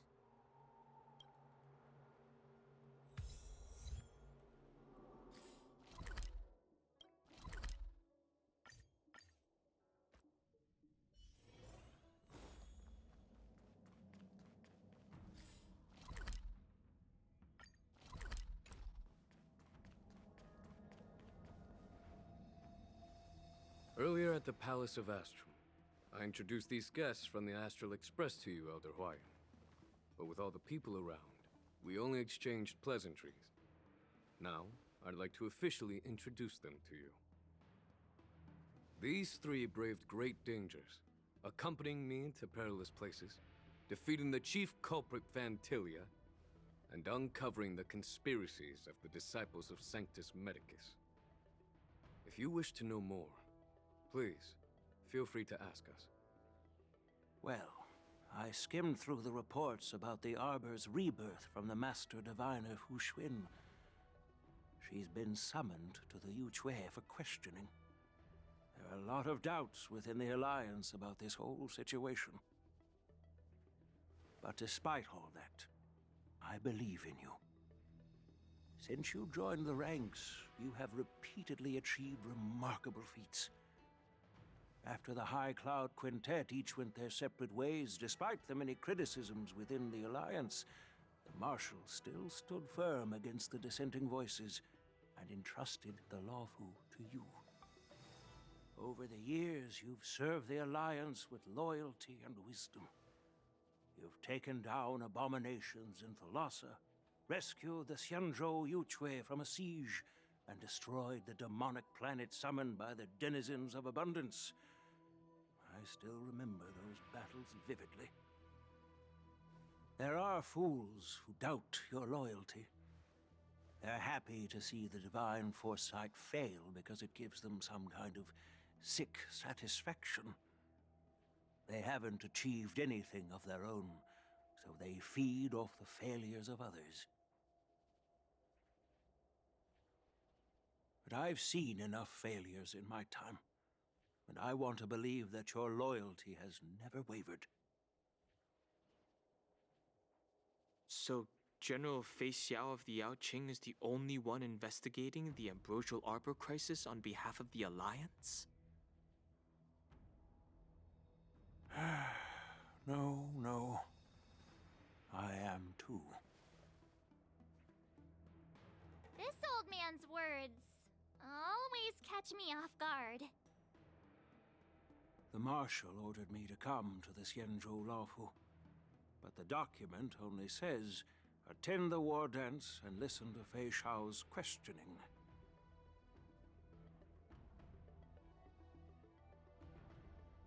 The Marshal is well aware of Jing Yuan's purpose in holding the ceremony and understands the situation he is facing. She mentioned it because she believes both issues are important. Thanks for your kindness and sincerity, Elder Huaiyan. But is it appropriate to tell everyone here about the Marshal's orders? By introducing the Express's witnesses to me alone, aren't you aiming to discern the intentions behind both my actions and Fei Xiao's? And whether there's any discord between us? Well, since I'm being open and honest with you, I encourage you young folk to do the same. As for the Ambrosial Arbor crisis, all I need to do is listen. General Fei Xiao will be the one asking the questions. To be honest, I'm more concerned about the timely start of the war dance. Oh, by the way, I've prepared a gift for the war dance.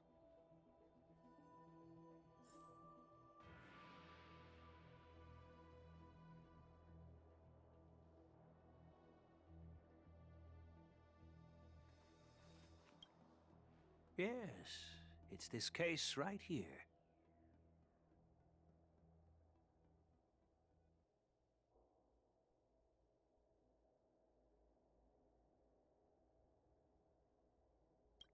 There will be numerous contests and celebrations during the war dance, and the main event will be the Ringmaster's Challenge. The host will dispatch a skilled warrior to take on challengers from all over the cosmos, showcasing the excellent martial arts of the Zenless LawFu. When you mentioned that the Astral Express would be attending the ceremony, I thought the High Elder of the LawFu would be the Ringmaster.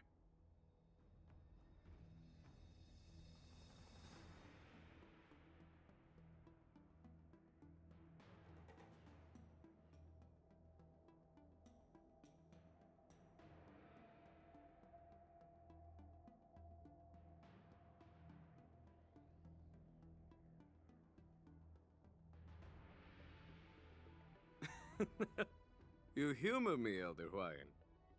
The healer lady is just a young lady who knows nothing about martial arts. How can I assign her as the Ringmaster? I'm no match to you when it comes to joking. What's this box for? Why don't you open it, General Hwaiyan? This sword case is intended for the War Dance's award. It's empty now, but in a few days, a precious sword will be delivered and stored inside. I don't mean to boast about our skills, but this sword represents the pinnacle of the Zhuming's craftsmanship. It has a legendary history, full of heroic tales from foreign lands, tales that are too detailed to be summarized in just a few words. Since the delegation delivering the sword hasn't arrived yet, I'll just leave the case here for now. I've been wondering who would be worthy of such a sword. And then it hit me. I can award it to the champion of the Ringmaster's Challenge. The ceremony's champion is sure to be a perfect match for the sword. Moreover, I hear that Yenqing is an excellent swordmaster, and that he will be representing the LawFu as the Ringmaster. So it seems like a perfect gift for him. Thank you for your generosity, Elder Hwaiyan. If you want to give me a sword, just say the word, Grandpa. No need to beat around the bush. You've got confidence, my girl, but I don't think you can best Yenqing. I know you're all about swords, Miss Yunli. It's just a shame that it's the sword that ultimately chooses its rightful master. Yeah, and even if someone gets their hands on such a precious sword, it'll probably end up in someone else's. The outcome of our duel at the Alchemy Commission is still up in the air. Since you're interested, why don't you represent the Xianzhou Juming and challenge me in the ring? That's exactly what I had in mind. Nobody knows who's gonna come out on top. It could be me, could be someone else. It'll probably be me. But whatever happens, it won't be him.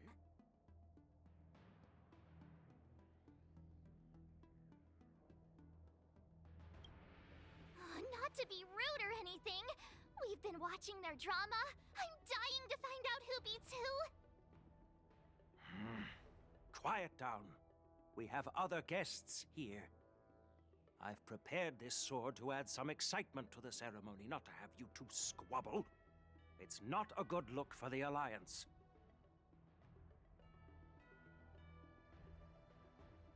While you both seem confident that you'll win, you need to remember there can only be one winner and one loser in the ring, which could lead to hard feelings. Actually, I have an idea.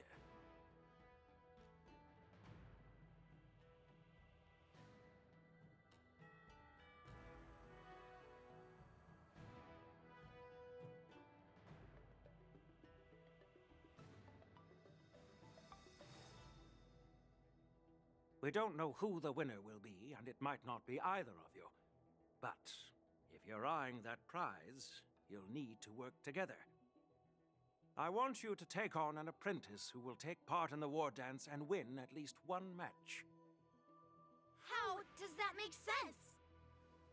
In my humble opinion, while a Cloud Knight is commendable by securing victories, it's even more so to pass on your skills and spread the way of swordplay. I'd be greatly pleased if this apprentice could represent the Express in the war dance by displaying their Cloud Knight flair and prowess. Well, Elder Huayan's idea is quite interesting. Imparting swordplay skills requires teamwork, and both the winner and the loser will learn a valuable lesson regardless of the outcome. The question is, whom should the two of them take as an apprentice? Huh? Who? Wait, me? I noticed just now that Miss March seemed quite interested in the outcome of your sword fight. So I thought, why not teach her the art of swordplay? Wait. Are you serious, General? Why am I being dragged into this all of a sudden? I've never practiced swordplay before. I'm a total newbie. You really think I can learn it? Well, you'll probably realize I have no hope and give up on me. And that'd be so embarrassing. Isn't this a perfect chance for you? I remember you mentioning that you wanted to learn some sword moves. Yeah, I did say that. But this is all happening so quickly, don't you think? Miss March is like a piece of jade in the rough, just waiting to be shaped. The war dance is the perfect opportunity to see what heights she can reach. I appreciate your kind words, General YN. But won't teaching me swordplay be a waste of Yanqing and Yunli's time? They should be preparing for the ceremony. Plus, I heard that each swordmaster has their own special moves. What if they let something slip while teaching me? If everyone knows each other's tactics, won't that make it hard to catch people off guard during the war dance? That's considerate of you, March 7th. But don't worry. It'll take you at least a decade of hard training before you can even start learning special moves. No need to freak out. A few Juming swordplay tricks will mean you'll be more than equipped. Really? Looks like March's curiosity has been piqued. The whole point is to know each other's moves. Defeating your opponent in just one move? How boring would that be? Plus, what really decides a swordsman's fate isn't some special move. It's the solid fundamentals. So Miss Yunli has already agreed. What do you say, Yanqing? General, I haven't graduated yet. How can I be qualified to teach swordplay to others? So you're admitting your defeat, huh? If you're not even confident to teach, why don't you let me be the ringmaster instead? Yanqing, teaching an apprentice is also a way of honing your own skills and gaining insights. You've been an apprentice for years. It's about time you looked at swordplay from another perspective. I see, General. Then count me in. Now that Yanqing has agreed too, it all comes down to Miss March giving her nod. It's up to you to make the final decision, March.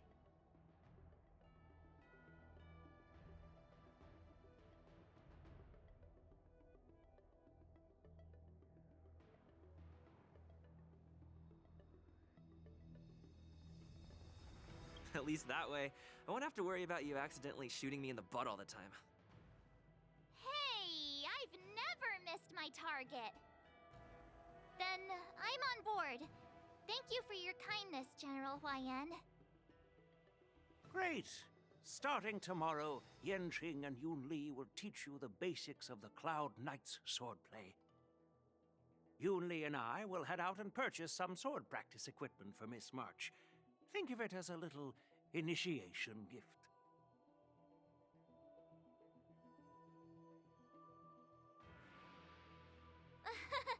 You're too kind. Wait, you're giving me a gift? Shouldn't it be the other way around?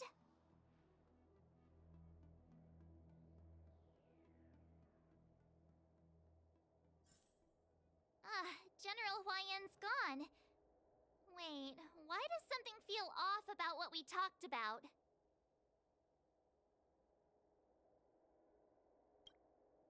I think we strayed off topic. How did things— Yeah, I brought you here because the General said he had some important matters to discuss. But how in the world did Yoon Lee and I suddenly become Miss March's swordplay mentors? Because General Huaiyan wants us to stick around on the Luofu for some time. But from his point of view, we're no different from all the other tourists who may leave at any time. Since the crew's actions were mentioned in the Luofu's operations log were given to the Alliance, he probably wants to see firsthand if we're as capable as the report claims, or if we're just some made-up excuse to save face. And he wants to see it for himself during the war dance, which is why he even dragged Yun Li into this. What began as a simple contest between two sword masters has now evolved into you two collaborating to mentor March. Elder Huayan is still that tricky general who likes to give everyone a headache. My apologies. Truth be told, I invited all of you to the ceremony because I wished for you to act as my witnesses. I apologize for not disclosing this information earlier. In the coming weeks, I'll also invite all of you to a meeting with General Fei Xiao, where you may need to answer her questions and clear up any doubts she might have. So please, be prepared for the meeting.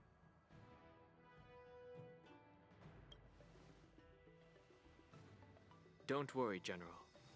No matter what happens, I'm prepared to stay here as the Express's witness and answer any questions. Thank you, everyone.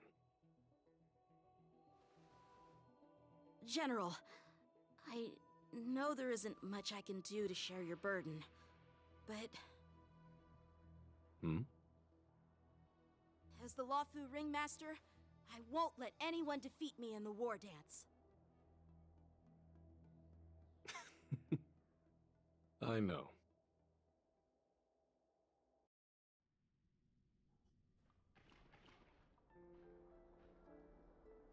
The illustrious Merlin's Claw waiting for me? And for so long, too? It's quite an honor. It's been a while, General Fei Xiao. It's been 30 years since we last saw each other. Right, Yukong? Yes. Back then, you were the vanguard of the Yao Qing's Verdant Knights, and I was a pilot of the Luofu's Rainbow Orbit Fleet. Who would have thought that upon meeting again, you'd be a general, and I'd have given up flying? Really does feel like a lifetime ago. Well, I wouldn't say I haven't seen you in 30 years. After all, your great victories are announced through the Yellow Bell resonance system every day. So I'm well aware of your great feats. How's your health holding up? Still stable, I suppose. Do you still remember the medic who saved me in battle? That healer with the odd name and peculiar temperament. What was his name again? Was it Pichu? Or Kachio? Jiao Chou. He's been my retainer and personal healer, delegated by the Alchemy Commission from the Xianzhou Yao Qing. Over the years, he's dedicated himself to managing my condition. It's thanks to him that I'm still in good health today. Given my background, I'm happy to have made it this far. I'm relieved to know that you're safe and sound. Well then, since you and Elder Huaiyan are here, I imagine you must have received orders from the Marshal? As your friend, may I ask how the Alliance intends to punish the General of the Luofu? The Arbor's rebirth has frightened the Elders who lurk behind the scenes. They fear the resurgence of abominations, much like what happened 30 years ago. Although the report from the Luofu explained all the details, we don't know if the Ruin Legion really invaded, or how exactly the Stellaron Hunters and the Astral Express became involved. This puzzle has many missing pieces. As you know, the fugitive Jing Liu, who mysteriously disappeared many years ago, has resurfaced. This time, she has brought along an outworlder and a coffin, claiming to offer the Marshal a method to fight against the Eons. The Lawfu Preceptor has also leveled accusations against Jing Yuan for neglecting the Alliance's principles. She asserts that Jing Yuan enabled the exiled Imbibitor Lunae to re-enter the Lawfu, thereby unlocking the lunarescent depths within Scale Gorge Waterscape, which in turn disrupted the Vidyadhara's dutiful watch over the Ambrosial Arbor. It is for these reasons that I have come here to the Lawfu today. Well, duty calls. Perhaps I shouldn't have mentioned all of this to an uninvolved person, but since we once fought together, I didn't want to keep you in the dark. Perhaps pretending you didn't hear any of this would be for the best. I understand. I'm sorry. I was out of line. I know I shouldn't be defending General Jing Yuan right now, but... well, you know how I am. The Lawfu has enjoyed centuries of stability since the end of the sedition of Imbibitor Lunae, much of which can be attributed to General Jing Yuan's masterful strategizing. Unfortunately, for long-life species, enduring through the ages always culminates in a failure that undoes all previous achievements, a moment that our adversaries relish. That's true. And that's why I'm also here for another purpose. To visit Hule. Hule? You mean that Hule? The Borisin warhead? The same Hule who has been imprisoned in the shackling prison for over 7 centuries? The nemesis of the Foxians who will never be forgiven and shall be imprisoned until the end of the cosmos. I can't quite remember the exact wording, but yes, the very same Hule. Usually, only emissaries from the Xianzhou Yaoqing Skyfaring Commission visit him once every century. Why do you have to visit him now, of all times? The Foxians and the Alliance made a pact to combat the abominations, aiming to achieve justice and free their kin. That werewolf monster is to be forever imprisoned in the dark recesses of the shackling prison, facing unending retribution. Given the situation on the Lawfu, those on the Yaoqing are concerned about Hule's imprisonment. I'm afraid that the routine visit every century is no longer sufficient to ease their concerns. That's why I was sent here, to reassure them. It's all bad news. Well, not everything. There might be a silver lining. Oh, by the way, I found some clues about the thing you asked for. Tell me more. The Verdant Knights followed the route you mentioned and discovered the wreckage of the Whistling Flame ship. Unfortunately, there were no survivors and no cargo. However, someone had already been on the scene before we arrived. Our people? Or someone from the IPC? No, neither. Yukong, have you heard of a person named Ron May?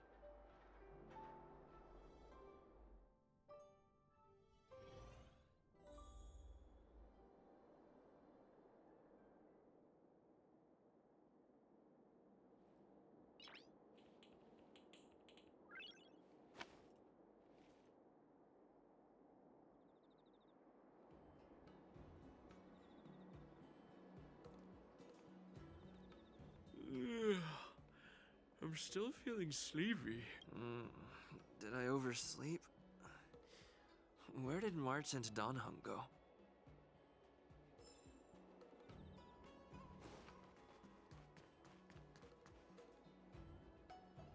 There you are!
Well, it was a promise to General Huayan, after all.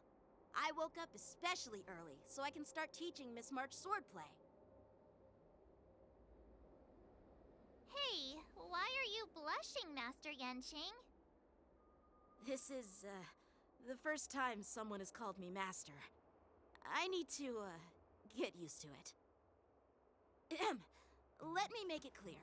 Swordplay training is about improving your body, mind, and strength. It's not a casual game you can master overnight. I promised General Huayan that I'd teach you Cloud Knight swordplay, so you can participate in the war dance and defeat at least one opponent. I'll do my best, but if you break your master's rules...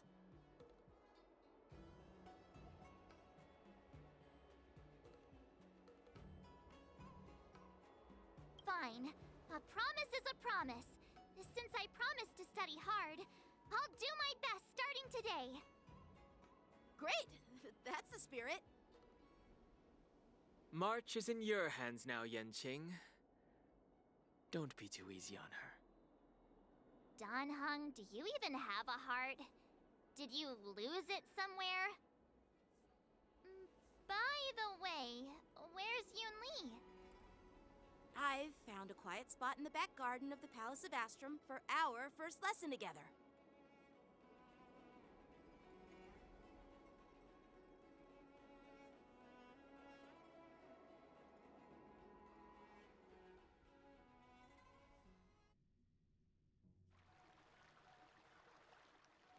Seriously? It's the first day, and you two are already late? Why is everyone on the Luofu so laid back? So disappointing. Master Yunli, you're already here. Sorry for keeping you waiting. Oh, wait. Were you trying to teach her in secret? That's sneaky. I'm just showing you what Luofu etiquette is all about. She might be my apprentice, but it's customary for the master to personally escort their apprentice to the place of learning. As the host, I'll be teaching Miss March the essence of Luofu swordplay, after which she'll emerge victorious in the war dance ring. You won't be complaining about Luofu swordplay then. Stand aside, rookie. Let me show you how we Zhuming swordmasters treat their apprentices. Quickly, over here, Miss March. This is a reverse mentorship gift from me to you. I hope you put it to good use. What's this? Xianzhou clothing? It's so beautiful! Sword practice requires precise movements. This outfit is tailored to fit perfectly and allows for smooth movements. I even added some small accessories. I put a lot of thought into it. You're awesome, Master Yunli! See? See? How can you compete with me?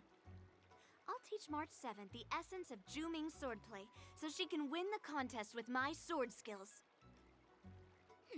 Actually, I've prepared something too. Huh? You have a gift for me too, Master Yanqing? Since you want to learn swordplay, Miss March, you'll need suitable weapons. So, I went out of my way to prepare a pair of swords overnight. Unfortunately, I didn't have time to ask the craftsman to customize the swords for you, but I did my best to choose ones that look nice and are suitable for a beginner. I hope you like them, Miss March. Thank you, Master Yanqing! Bet you didn't see that one coming, did you, Yunli? The real competition is just getting started. I'm so lucky to have two great masters. But why does it feel like things are getting a bit weird?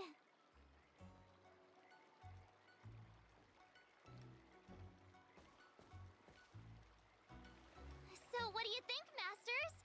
Does this outfit suit me? Perfect. I chose it carefully. It's perfect for beautiful young swordswomen like you and me. Alright, let's get started with the training. The person next to me is a Cloud Knight instructor I've brought in. For your first lesson, try exchanging a couple of moves with him. Wait. We're having actual combat training for the first lesson? Isn't that a bit too intense? Well, I heard you have some experience with archery and martial arts. The first thing we're going to do is see just how strong your fundamentals are. Come on, step forward and strike with the sword in the most natural way you can think of. It's important for us to grasp your natural movements so we can decide where to start and what you need to learn. If you're ready, let's begin. Okay.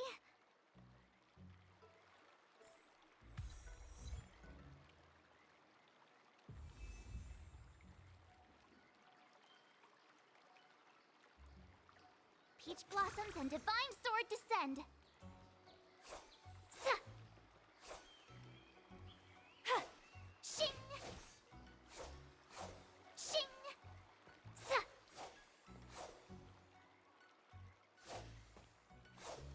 Sa.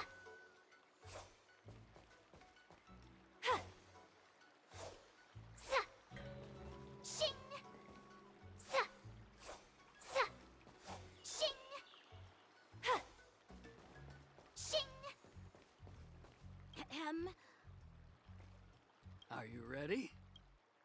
Yeah. Then I apologize.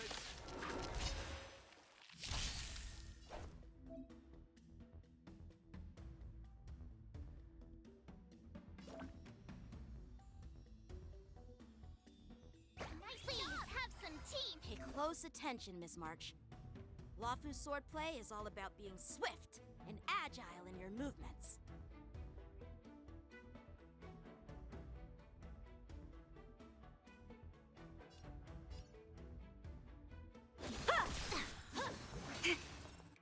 Yes, you! Right on time. Ignore him. Strength is everything.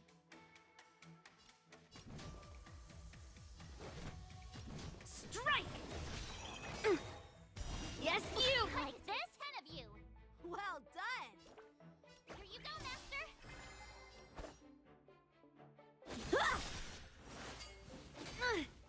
Right on time. Yeah, that was sneaky. Slap! Blade and flight!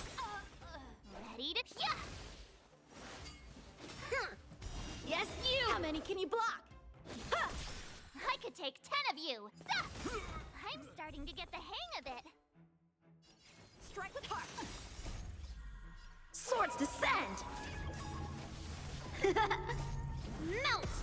Oh, I get it! Time dish, Azure Dragon, White Tiger, less cards! Watch this!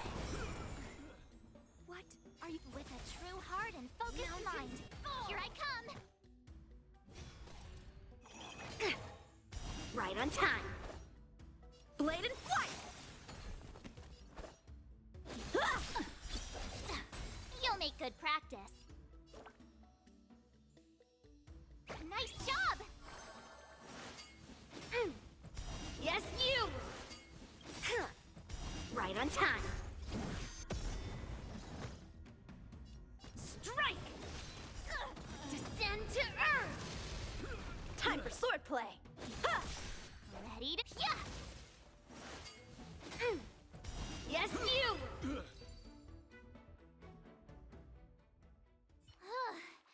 I didn't expect the first lesson to be so intense. Miss March has quick hands and a flexible body. She's a perfect fit for practicing Lawfu swordplay.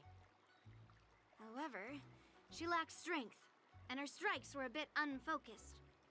But don't worry, that's totally normal for beginners. Once she starts practicing Juming swordplay, she'll make heaps of progress.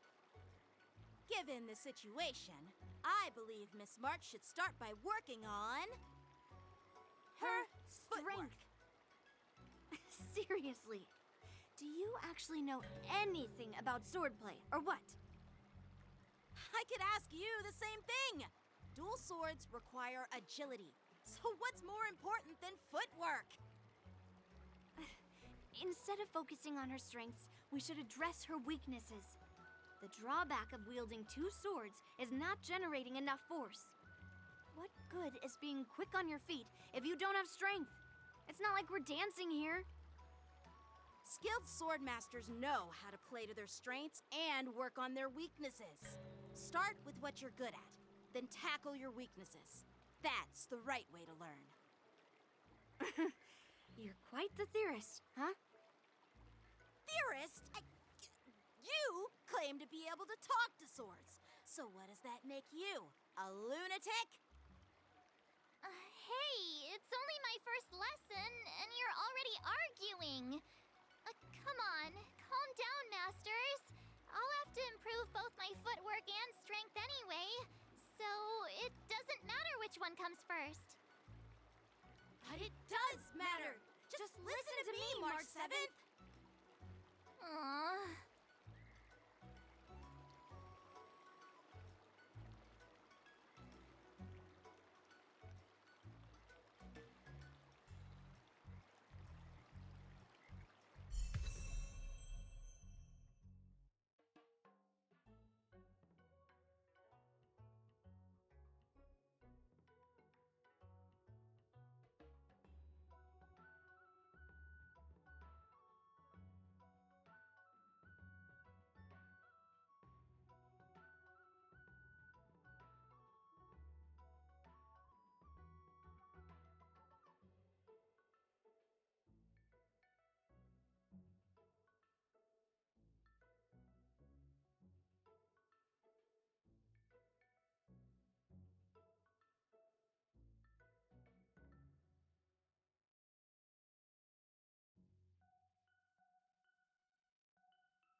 You can never have enough skills. Let's train some more. You can never have enough skills. Let's train some more.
can never have enough skills.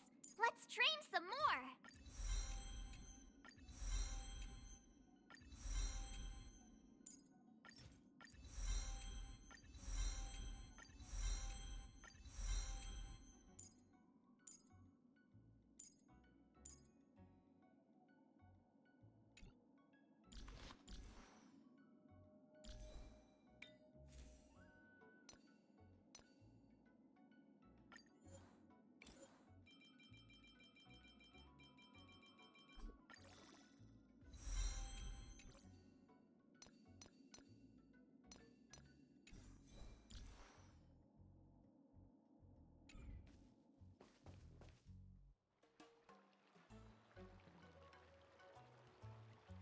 Dear Himeko, Mr. Yang, and Pom Pom, we're all good here on the Zenless LaFu, so no need to worry. By the way, how's your trip going? As for me, I've somehow become the apprentice to 2 Cloud Knight sword masters, and I've been honing my sword skills with their guidance.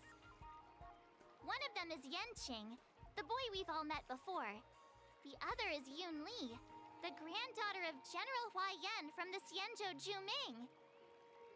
Both masters are super strict, giving me a real taste of how hard sword training can be. I tried to drag him into this, but he refused.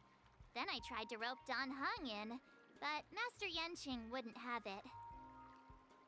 Still, I didn't let the difficulty get to me. In just a few weeks, my sword skills have improved a lot. Both my masters think I have unique talents in swordplay, and are literally fighting each other to teach me their skills. Thanks to their guidance, I've actually made some progress. When I get back to the Express, I'll definitely show off my skills and impress you all. Looking forward to your reply. Yours, March 7th.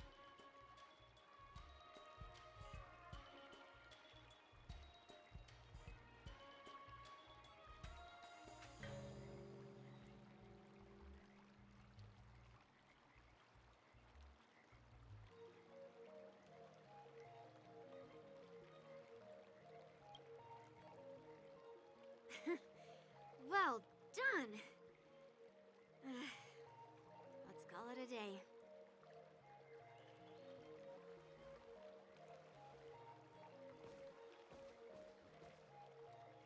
Miss March's sword skills are really coming along. She'll hold her own just fine in the war dance.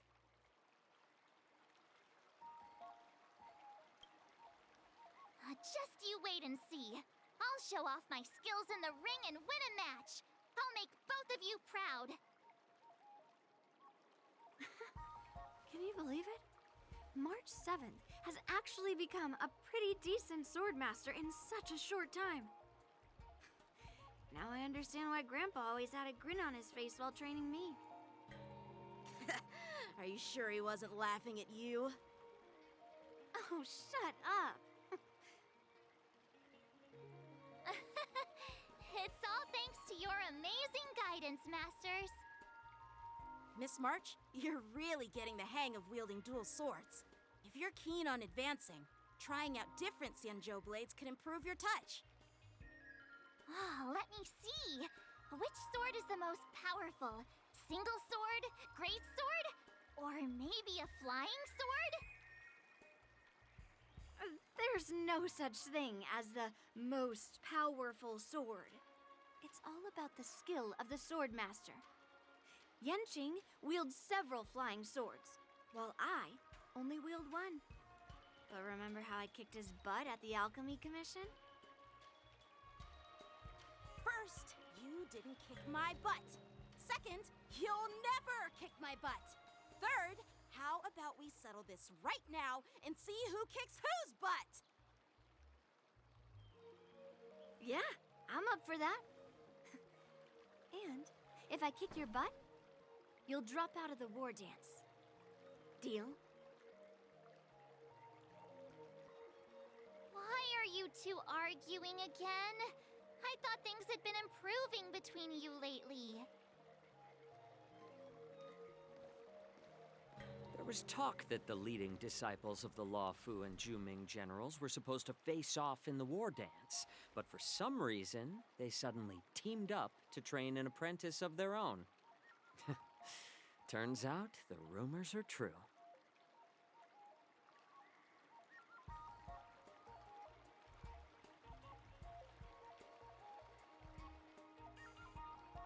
Tomorrow is the big day of the war dance. Shouldn't you two be focusing on honing your skills instead of teaching swordplay here?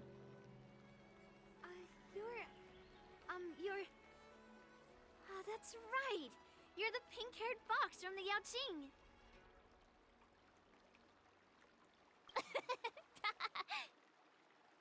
What are you laughing at? You've got pink hair too. I'm Jiaoqiu, the healer working for the general of the Zhenless Yaoqing. Ah, got it. So, you're the participant attending the war dance on behalf of the Yaoqing. And you were trying to sneak a peek at our training? Sorry for the misunderstanding. I don't know anything about martial arts. I'm just here on the general's orders to take care of some official business. I didn't mean to interrupt your training. I'll be on my way. If you know nothing about martial arts, why were you smirking earlier? Well, my curiosity got the better of me, I suppose. When I heard Miss March's pondering about what to learn, I couldn't help but wander over. From my professional experience, cleavers, slicers, chopping knives, and carving knives are all just tools. Kind of like frying, sautéing, boiling, and deep frying in cooking. They're just ways for people to show off their skills. How you use them really depends on the ingredients you're working with. It's like your sword teaching methods. If you align your ingredient, in other words, your apprentice's natural tendencies, with the right cooking method, by which I mean the teaching method that best suits her, she'll make double the progress in half the time. For example, golden eggplant tastes best when fried, cloud peppers when stir-fried, and yellow boulder beef when simmered. It's all about discovering the nature of the ingredients. Apprentice. All this talk about food is making me hungry. Aren't you a healer? Why are you talking about food? Well, it's just a metaphor. The medicinal school I follow on the Zhenless Yaoqing is called the Ranja School, that specializes in food therapy. So it's only natural that I know a thing or two about cooking. So, you're the general's cook? I'm a healer. But anyway, a cook who isn't interested in health doesn't make for a good advisor. Fine. Call me a cook if you want. Seeing the way you're looking at me, it's obvious you think I'm just some feeble academic who likes to blabber on about martial arts. But, in reality, I know a thing or two about killing. After all, the art of healing inherently encompasses both life and death. Why is this guy suddenly getting all serious with kids? Do you recognize this bottle of medicine in my hand? No. This is called tumble dust, an extract from an exotic flower named Yabra. Is it poison? Well, it depends on how it's used.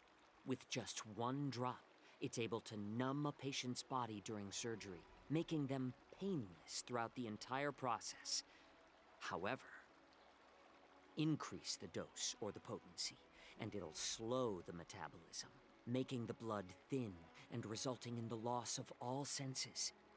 Even long-life species cannot escape its effects. This thing can save lives or take them. It's more powerful than the swords in your hands. That may be so, but still, I prefer settling things with a sword than, you know. Huh. Looks like I did get you all wrong. You're not a feeble scholar, but a sinister and despicable one.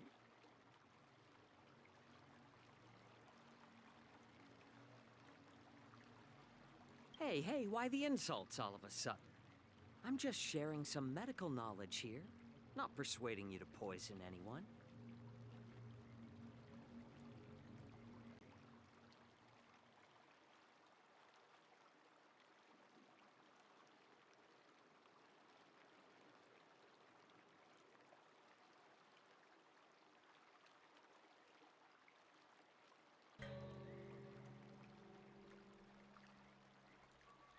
Seems like you get real excited when talking about poison.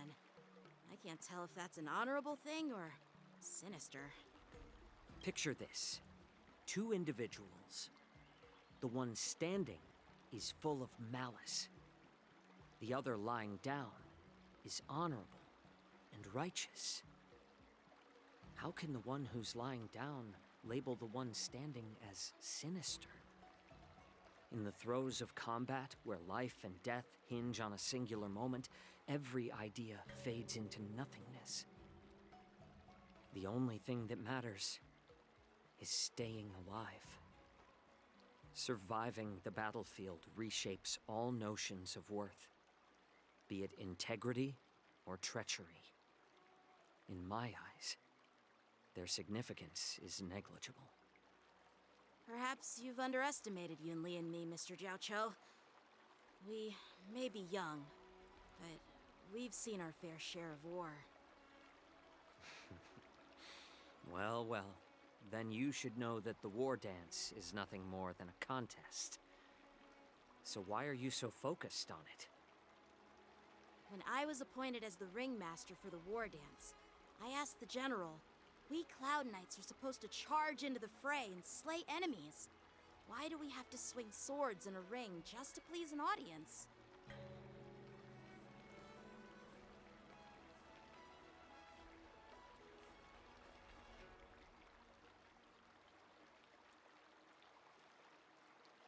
And this is how the general replied. To unsheath your sword in a ring is no different than on the battlefield, as your sword reveals the might of all Cloud Knights. The war dance is the perfect chance to showcase martial virtue and forge alliances from all over the cosmos. When we unsheath the sword without drawing blood, we not only display our might, but also the martial virtue of the Cloud Knights.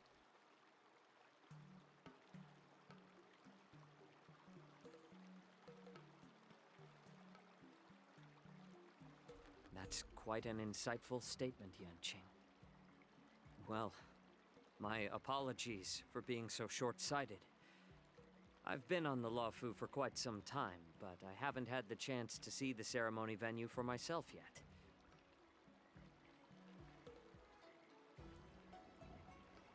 Hearing you speak so highly of it has piqued my curiosity. Would you mind showing me around? You want to see the Sky Splitter ship where the war dance will be held? Let's go! I bet Yunli and Miss March haven't seen it either, right? Well then, I'll give you all a tour.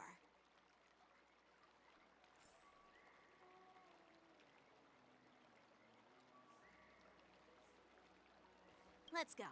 I'll give you a...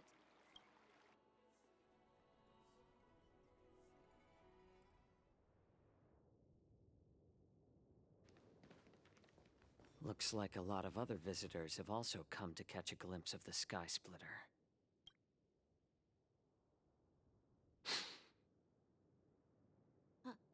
What's up, Mr. Jiaoqiu? No, it's nothing.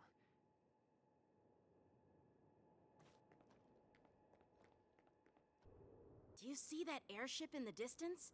That's the Sky Splitter, the venue for the war dance ceremony. It doesn't look all that impressive from this distance. The Sky Splitter is actually a decommissioned Luofu military vessel. People aren't allowed on board until the war dance officially commences. Tomorrow, When the bell rings and the ceremonial cannons roar, I'll be there representing the Cloud Knights of the Xianzhou Luofu, standing in the ring, ready to take on challengers from all over the cosmos. Since I was a kid, I've been training in swordplay and the art of war under the general. Every day, I'd swing my sword 10,000 times, and then thrust it 10,000 times, repeating the process over and over.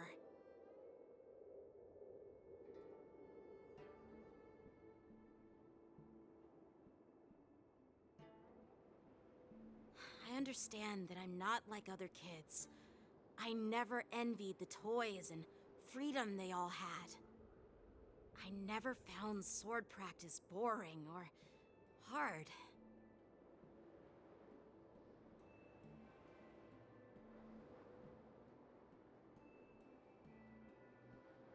Even in the thick of battle, facing down savage abominations, I never felt scared. Each day, I could feel myself getting stronger and stronger, and I racked up countless victories. It's the best feeling in the world.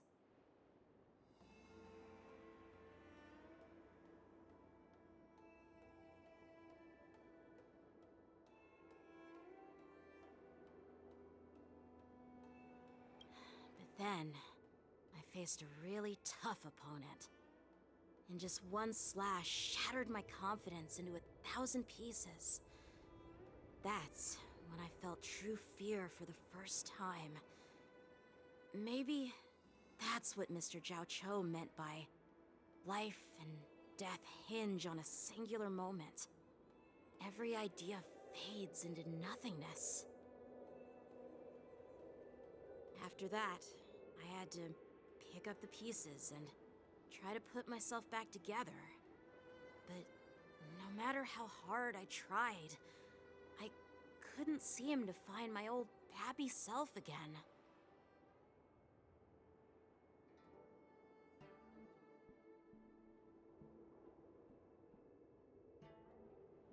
I often ask myself, why do I wield my sword? If defeat is inevitable, why do I continue to fight? Is it to reclaim the joy of victory? To meet the General's expectations? Or to secure my honor among the Cloud Knights? While the General could teach me the art of swordplay, he couldn't teach me why I should keep on going. He said the reason must come from within myself. I've been struggling to find that reason. But after talking with you, Mr. Zhao Cho, I think I already have that reason in mind. As a member of the Cloud Knights and the General's apprentice, I've had a weight on my shoulders. And I know there's still more to shoulder. But when I wield my sword, it feels like I'm letting go of everything. I love the feeling of giving it my all, facing any obstacle in front of me, pressing forward. That's why I wield my sword. Oh, Yenqing. So young, yet so grown up. By the way, how old are you exactly? Age doesn't really matter. All sword masters will understand how I feel. I get it. Looks like all the kids on the Luofu live tough lives. So, how about you, Miss Yunli? It's not polite to ask a girl her age, no matter which Xianzhou ship you're on. I'm not asking your age. I'm asking if you have a dream like Yenqing has. You don't talk like a cook. You sound more like a TV host or something. Need I repeat myself again? I'm a healer. Well, I don't have a dream like Yenqing does. The only reason I'm participating in the Ringmaster's Challenge is because I made a promise to my grandfather that I'd win the precious sword he's contributed to the war dance. Sounds like that mind of yours is just filled with swords. I bet you've got nothing better on your mind. My father was a craftsman on the Xianzhou Juming. Because of his foolishness, many innocent people fell victim to the cursed swords he forged. Since I was a kid, it's been clear to me that not everyone deserves to have a weapon in their hands. Giving them a sword is no different than being cruel to the innocent. So, whenever I come across someone unworthy of a sword, I can't help but want to take it away from them. Given that Yanqing is the war dance ringmaster, I'm stepping up to challenge him. To ensure the precious sword doesn't fall into the hands of an unworthy master. Hey, what do you mean by an unworthy master? I see. It's not easy for kids on the Juming either. Well, it's better to have a reason for wielding a sword than to be lost and confused. I've saved countless Cloud Knights in my life, and there are plenty of exceptional warriors, just like the two of you. What happened, Mr. Zhao Cho? Oh, nothing. I was just reminded of some old friends and old tales. Judging from my professional perspective as a healer, both of you possess remarkable vitality. Your energies flow like raging fires and mighty gales. The upcoming fight will definitely be impressive. Well, we've seen the Sky Splitter and toured the Stargazer Navalia. I guess it's time to say goodbye for now. What? You're leaving already? But you haven't asked me about my dreams. I've been working hard too, you know. It's getting late, Miss March. Unlike you lot, I'm a grown-up bound by responsibilities and duties. The tasks entrusted to me by the General won't complete themselves. By the way, Yanqing, is it normal to have so many people wandering around in an automated area like the Stargazer Navalia? Actually, this is a restricted area. But since you're all guests, I made an exception, so you could take a look around. I understand. Well, I'll take my leave. I wish you both the best of luck in the ring tomorrow.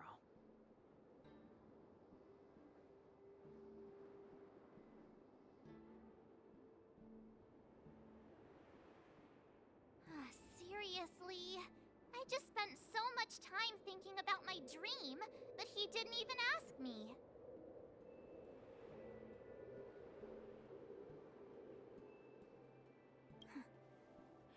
Now that we're done with our tour of the Sky Splitter, shall we continue with our training? Why don't we take a day off? What? You want to secretly practice swordplay by yourself? Dream on. You know cramming before a fight never works out. For some reason, seeing the Sky Splitter has boosted my confidence.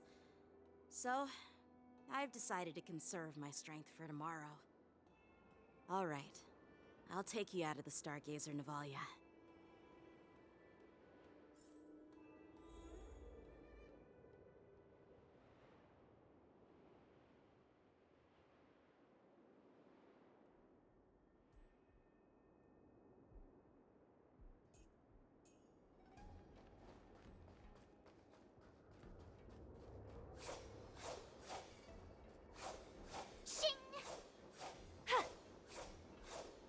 Peach blossoms and divine sword descent!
Just shut up, Red Fang. This is not a beast ship. I need some time to take care of things. You willingly donned the skin of a lowly beast to join this mission, dedicating yourself to our glorious cause. And now you're telling me you can't handle it? Do you realize how many ships we need? I'm doing my best, all right? It takes time to figure all this out. When the guns go off tomorrow, all eyes will be on it. That'll be our only chance. How's that? Who's there?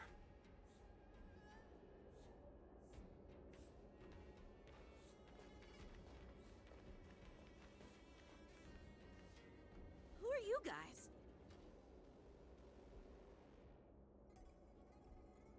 An impromptu inspection. Why are there outsiders loitering in Stargazer Navalia? And a bunch of kids at that. Hey, kids. Didn't your parents ever tell you to stay away from the Stargazer Navalia? I know it's an automated facility, but it doesn't mean you can just break in and do what you want.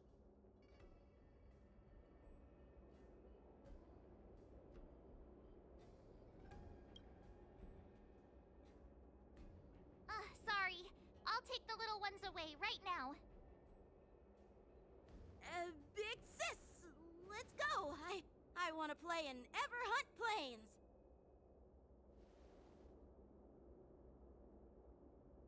Huh? Everhunt Plains? Yeah, sure. Big sis will take you there.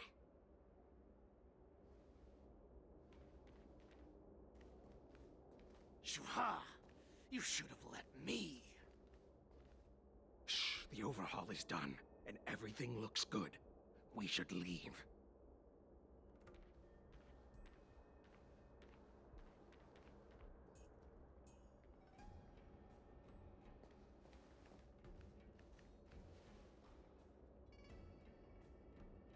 Could you repeat what you just said, Yenching?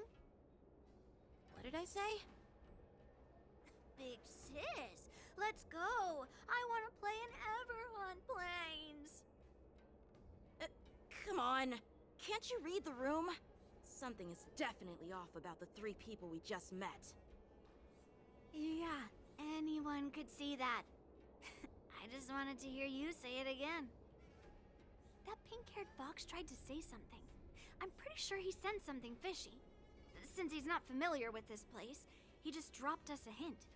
But you didn't seem to be paying attention at all.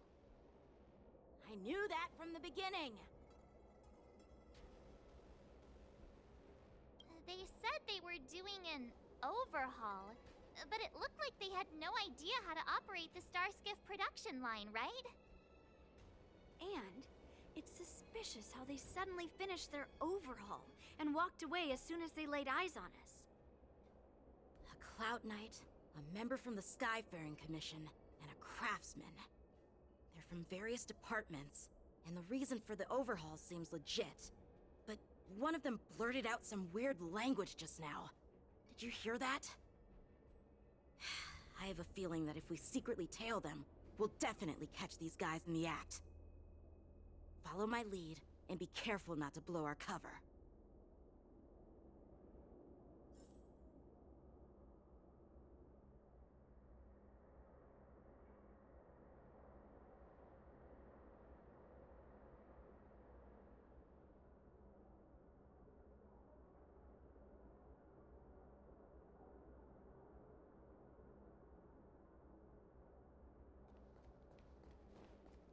Never mind who they are. Let's just film them.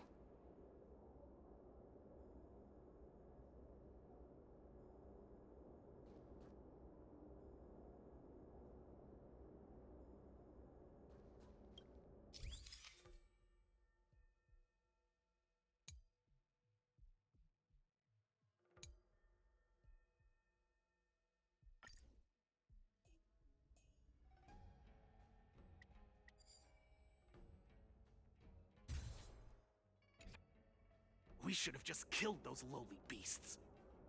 Those little brats won't take up much space. There are boxes all over this place. Just dump them into one and no one will notice. Cut the theatrics, Grulok. Even the slightest slip-up could interfere with Lord Moktok's plans. So where are we heading next? To check the freight skiffs.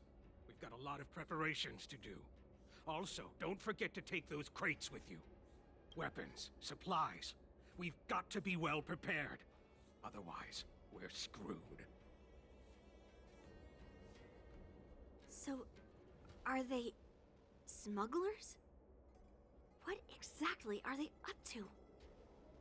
I have no clue, but they seem to be moving those crates. I've got an idea. We can hide inside the crates and follow them.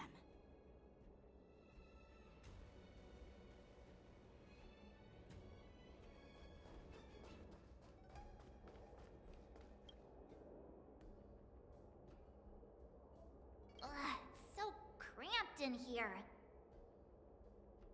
I can hardly breathe.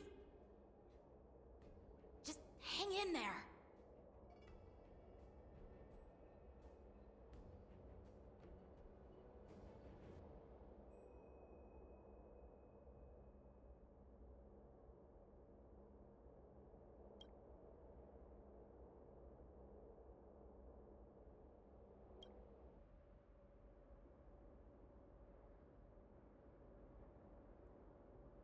Let's just put the cargo here for now, all right? Then we'll move on to inspect the ships. Lord Moktok said that as soon as we're done, we're to board the freight skiff and leave this place. Don't worry, I've changed the shipping schedule. You two, come with me. Is it just me? I keep smelling that stench of lowly beasts everywhere we go. Don't be so paranoid.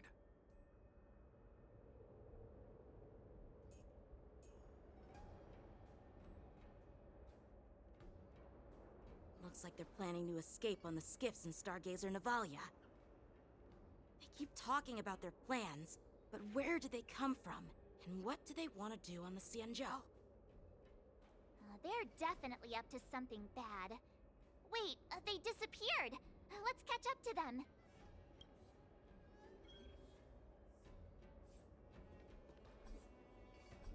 Tread softly.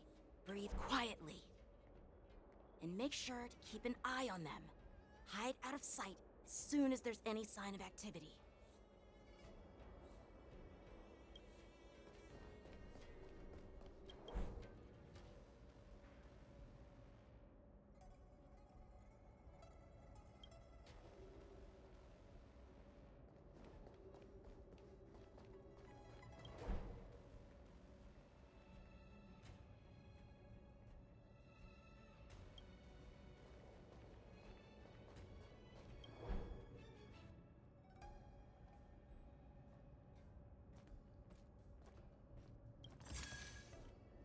Don't be so paranoid.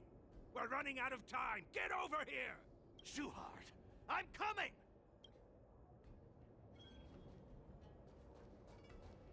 They're leaving. Did he spot us?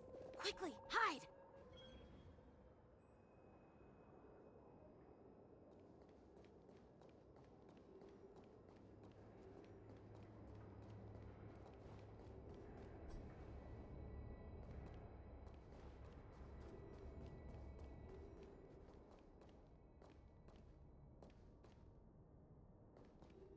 What are they up to? They're all wearing official uniforms, but I'm pretty sure they're not members of the Skyfaring Commission, the Artisanship Commission, or the Cloud Knights. This is way too suspicious. Never mind who they are. Let's just film them. That way, if they do anything bad, we'll have solid evidence against them.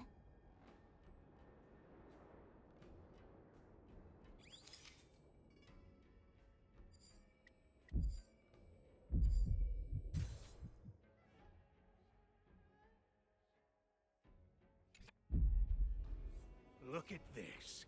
A freight star skiff with enough room to fit at least 20 of my men.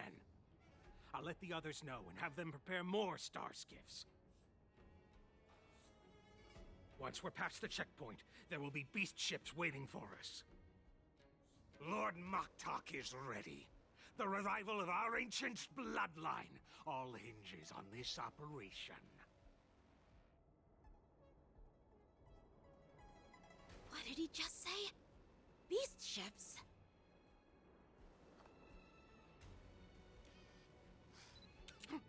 Who's there? It's those brats! I told you to get rid of them, but you didn't listen, you idiot! Wipe them all out!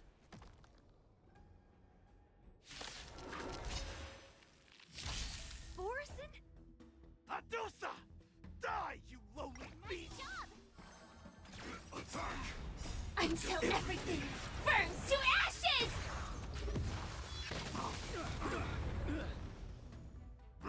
Recalibrating. Let the show begin! Eternal.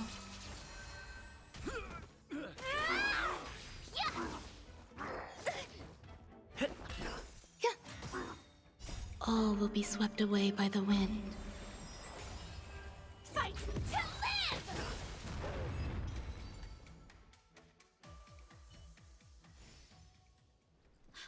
How is this possible? How did these Foxians change their appearances like that? They're not Foxians at all. They revealed their true form. They're Borison, just like the bandits I defeated on the IPC ship. Wait, that means...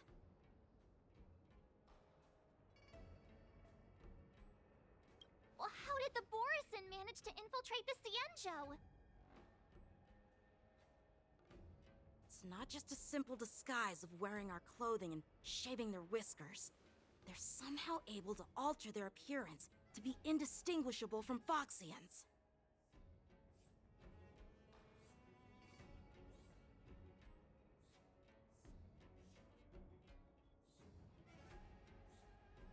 They even have official IDs for the Skyfaring Commission, the Artisanship Commission, and even the Cloud Knights?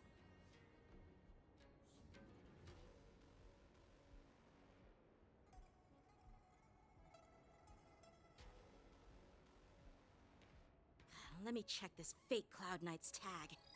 Maybe it'll give us some clues.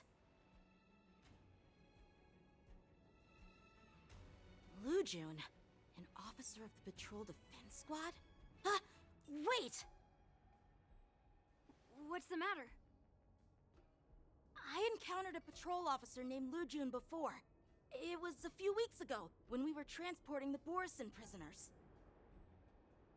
If they can forge official identities and move around the Zenjo without raising suspicion... Oh no, this is bad. Even worse. If you find one cockroach on the Express, it usually means... There are more Borison hiding on the Zenjo. I bet their plan is much bigger than just stealing information.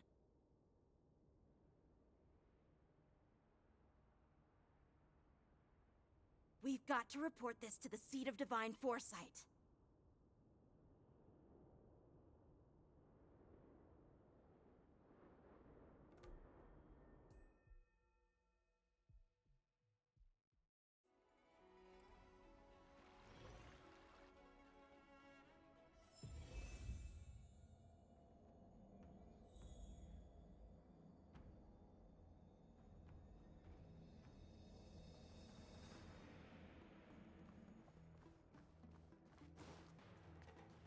Ta! Ha!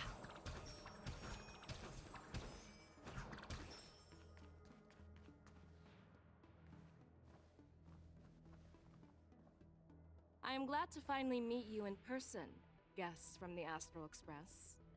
I'm Fei Xiao, the General of the Zenjo Yao Cheng.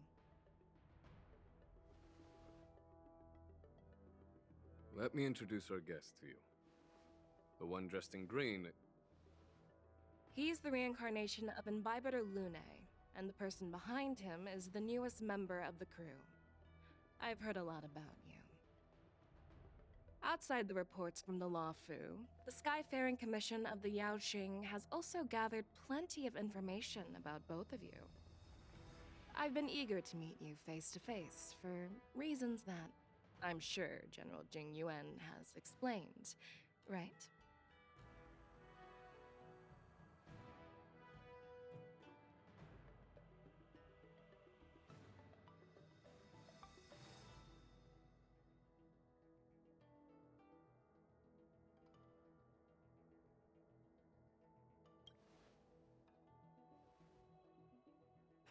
Straight to the point. I like it.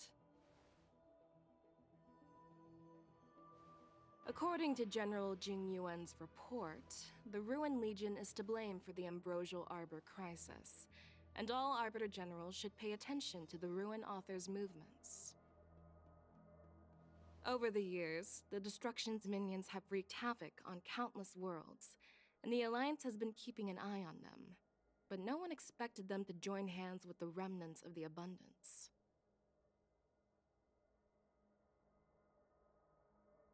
The damage caused by the Ambrosial Arbor crisis was far less severe than expected, which is good news for us. However, it was quite different from the Ruin Legion's usual style of destroying life wherever they go.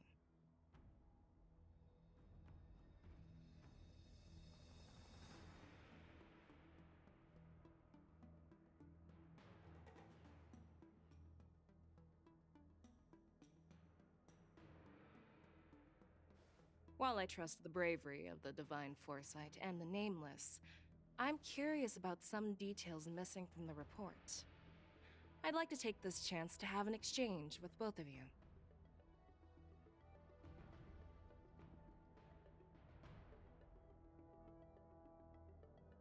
Let me be clear, the questions I'll ask might not reflect my actual thoughts, so please don't take offense if any of my questions seem a bit harsh.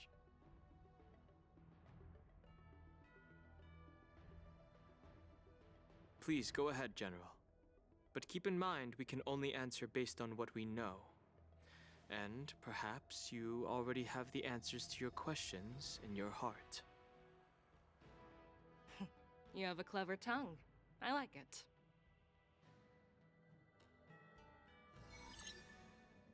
The Merlin's claw is quite articulate. Right now, her intentions are unknown, and Jing Yuan wants us to be honest. Maybe I'll just stick to the facts we know.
Let's cut to the chase.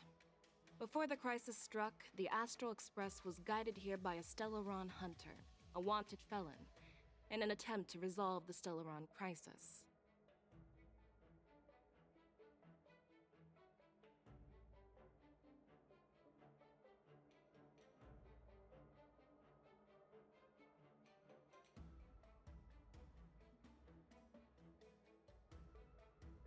However, everyone in the cosmos knows of the Stellaron hunter's reputation.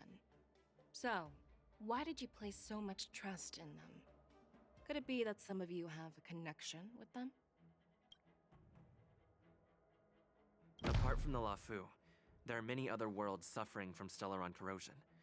For example, Eurillo 6, the world that the Express stopped at before reaching the Lafu, was one of them. To the Express, Stellarons act as roadblocks on the Silver Rail and pose risks to the warping process. And that's why dealing with Stellaron issues is part of the duty of the Nameless.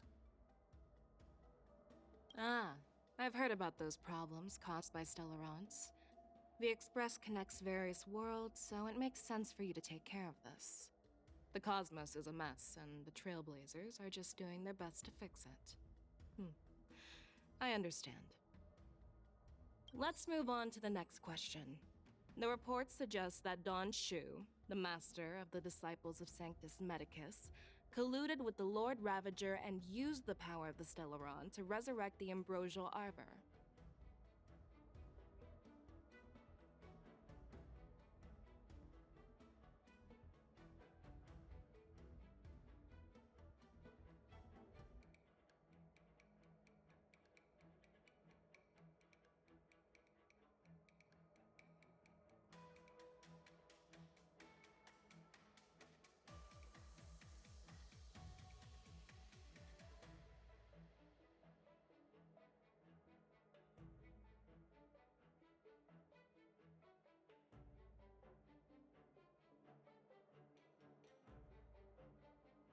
But here's the thing. Don Shu was just a chief alchemist. Even if she colluded with our enemies and summoned the Stellaron, how did she manage to bypass the Videodora guards around the Ambrosial Arbor?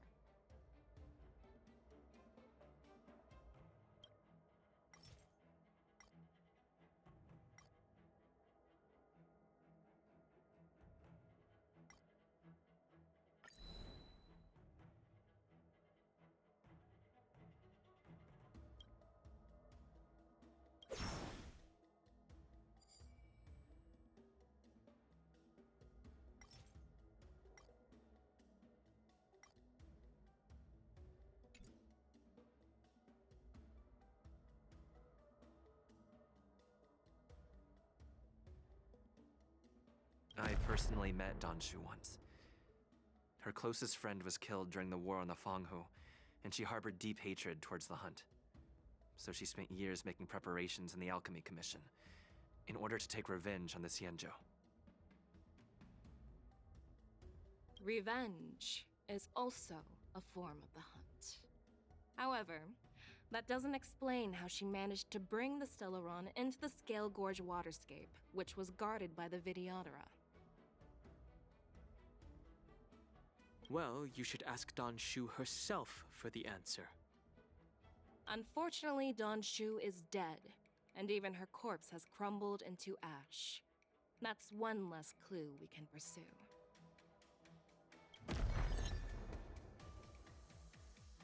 Oh, it seems that your answers have addressed all my questions. Generals, I am finished with my questioning. So, what do you think, General Fei Shao? Have the doubts in the report been cleared up?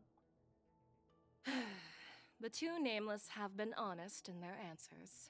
Even though there are some tricky details, my intuition tells me there is nothing wrong. However, the 3 questions I posed earlier were not just for the Nameless, but for you too, General Jing Yuan.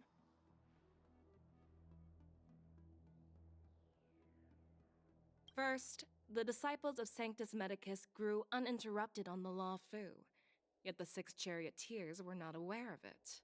That was a dereliction of duty.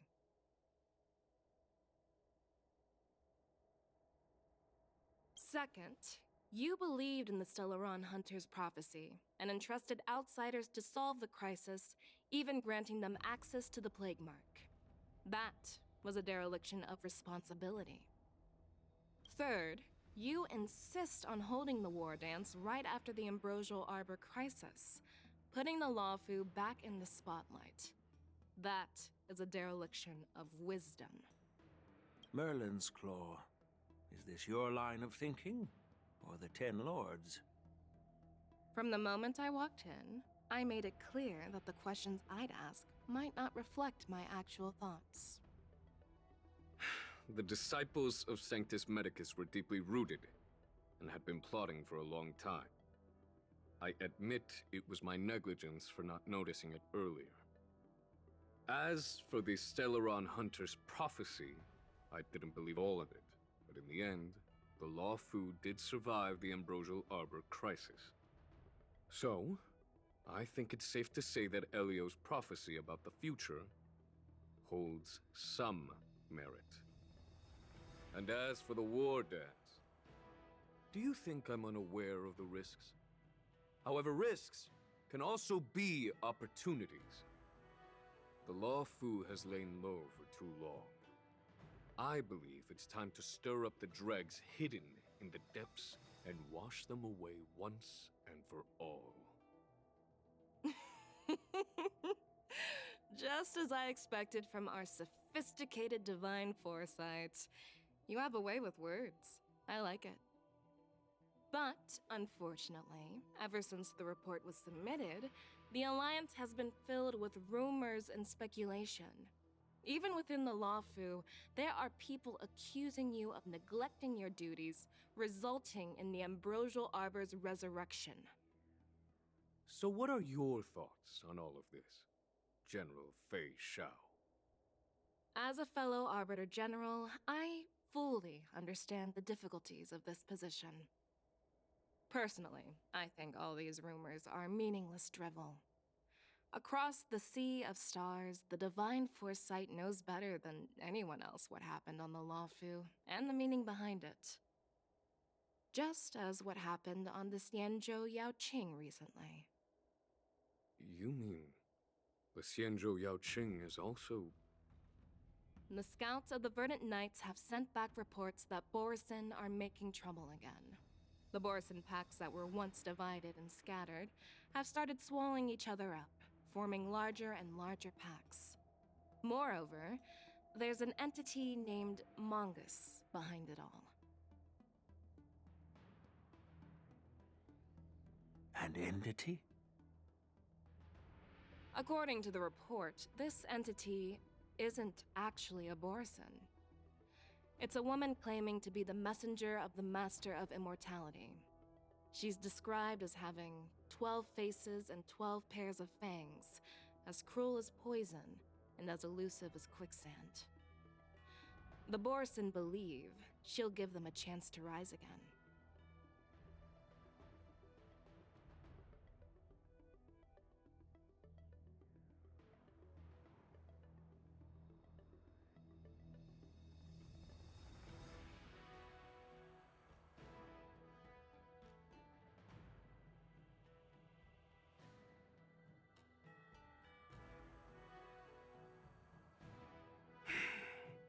That's Ventilia. That's right. You're lucky that I'm the one who came this time. If it were the Patina Justice or the Seer Strategist, this conversation might not be so friendly.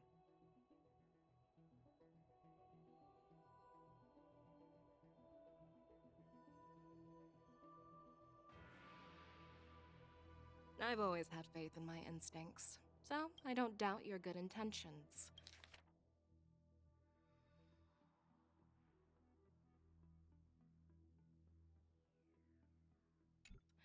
But the Alliance has its fair share of questions and doubts about the Lawfu. So, my plan is to come up with an acceptable answer to satisfy the Alliance.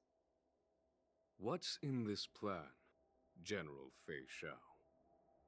General Jing Yuan, you already know what has to be done. But since you don't want to be the bad guy, I'll take care of it for you. You need the final word from the Ten Lords Commission to quell any doubts. And for that, I'll have to ask the two nameless to visit the shackling prison.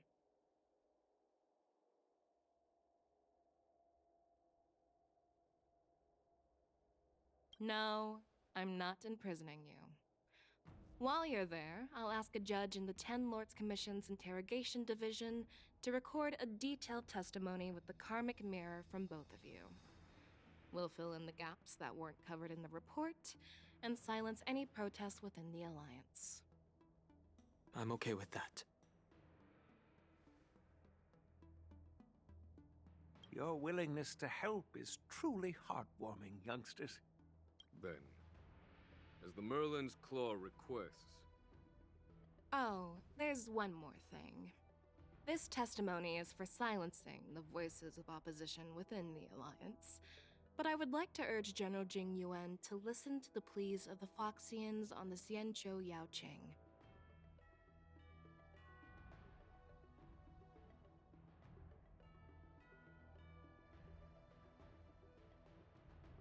So, you are here for Hule. Exactly. Hule is locked up in the Luofu's shackling prison. Since he is the broodlord of the Borison, I want to transfer him onto the Xianzhou Yaoqing and imprison him there. The recent movements of the Borison suggest they're planning something big, so we must act preemptively. It makes sense to have the Foxians keep an eye on their arch-nemesis. Since you trust my judgment, I'll repay that trust. What do you think about all this, General Huayan? I was worried this would turn into a heated argument, but it seems like both of you are on the same page, solving each other's problems. I couldn't have asked for a better outcome. And as for Hule, I'll send my lieutenants Zhao Chou and Moza to check on his condition in prison and ready him for transport. If there are no more questions, shall we get this started?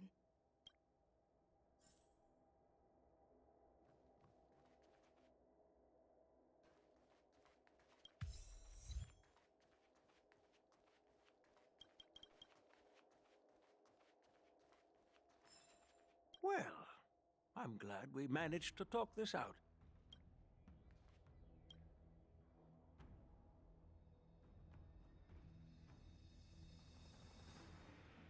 Do you actually believe in the Stellaron Hunter's prophecy?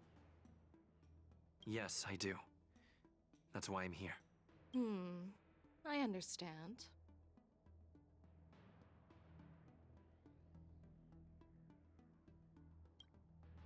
While words can be deceiving, your gaze, your breathing, and your scent, they reveal more than your words do. I trust my intuition more than any words.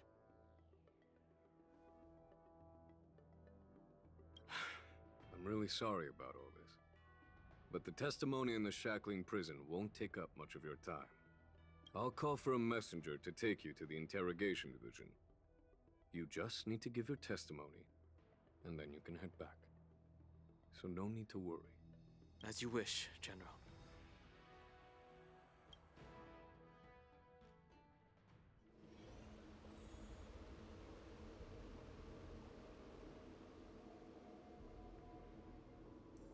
As General Jing Yuan requested, everything is prepared for your arrival, and I am here to receive you. The judges at the Interrogation Division also know your purpose in coming.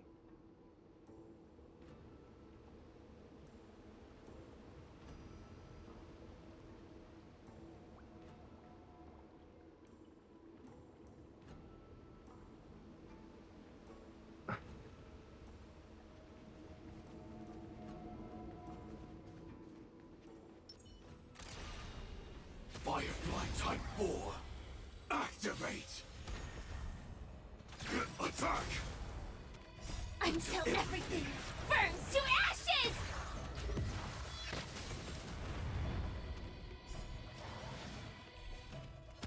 Fight to live!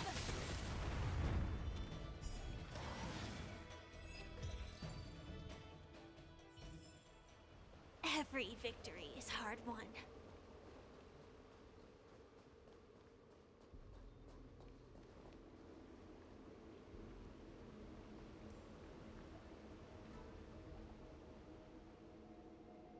As General Jingyuan requested, everything is prepared for your arrival, and I am here to receive you.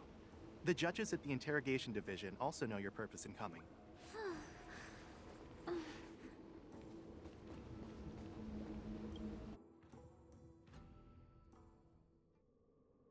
The shackling prison. I didn't expect to be back here after all these years. Danhong. Don't worry about me.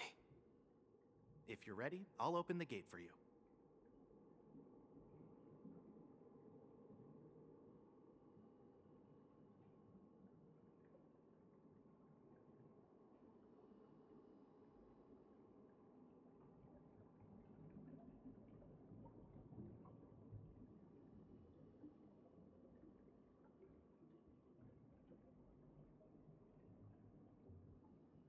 Well, technically, the shackling prison is spread out across multiple delves, and the ancient sea is just where they overlap. Please, come on in, dear guests.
Please stay tuned.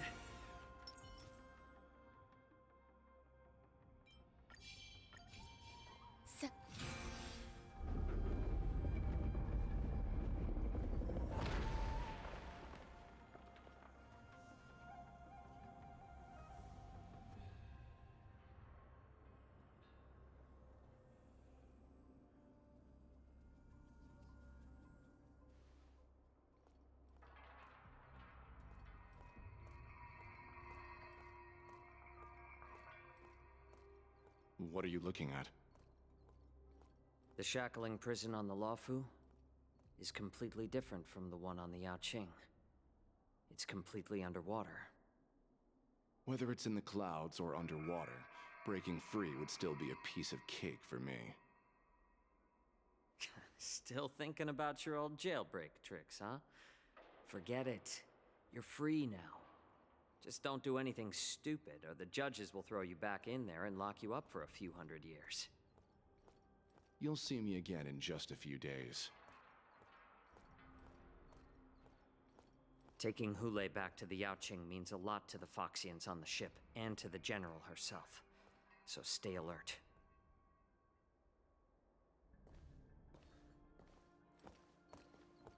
Guests, my name is Shui Yi, and I'm here on orders from the Incarceration Division of the Ten Lords Commission. We're Jiao and Moza. General Fei Xiao sent us to extradite the Borisin criminal Hule to the Yaoqing.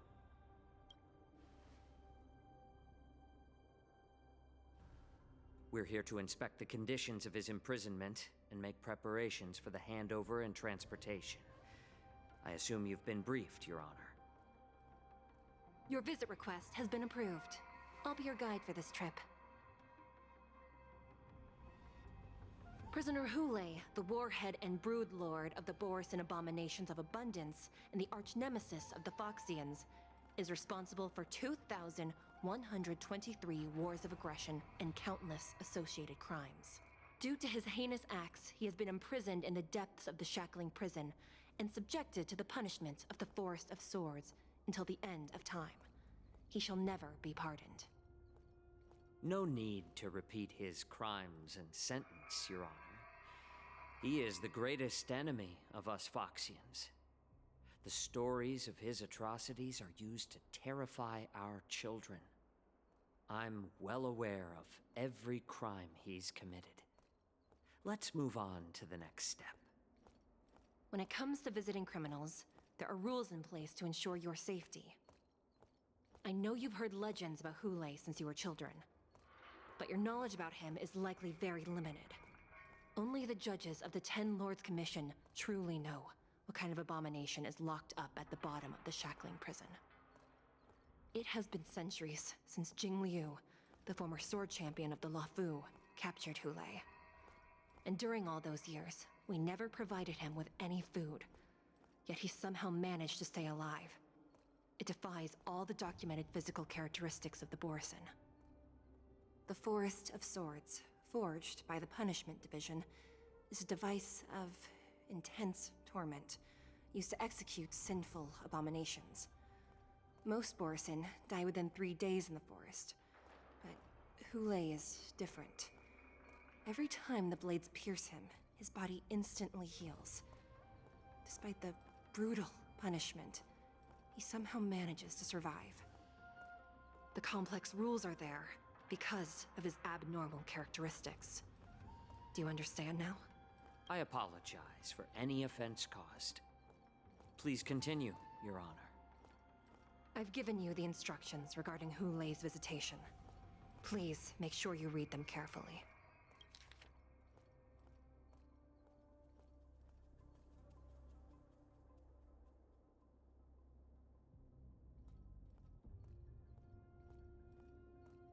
And please, take this pellet before proceeding.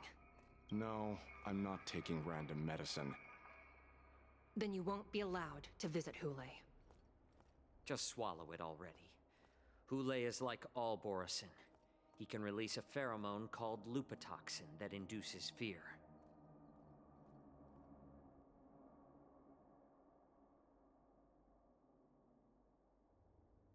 Thousands of years ago, we Foxians were enslaved by the Borisin. Not because we were naturally weaker, but because of their lupatoxin. This pill is for our own mental well-being.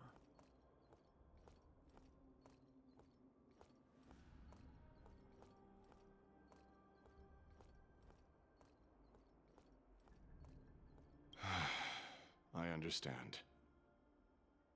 I knew you were a reasonable person. Now that we've taken the medicine, let's proceed.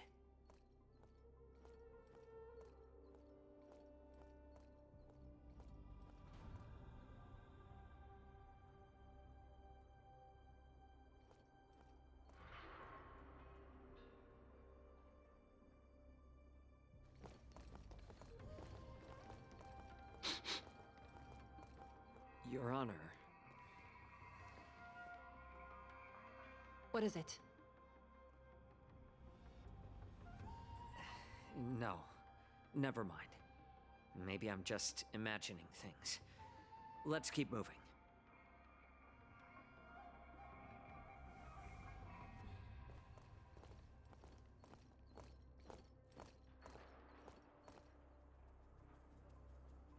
Here we are. Her Honor hasn't arrived yet. Please wait a moment.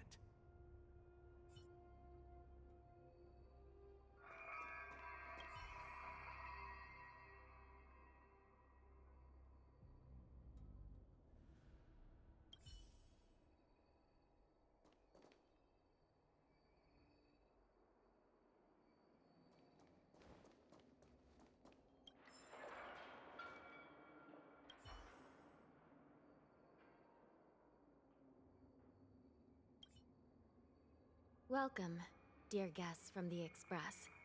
Judge Hanya of the Interrogation Division. We've met before.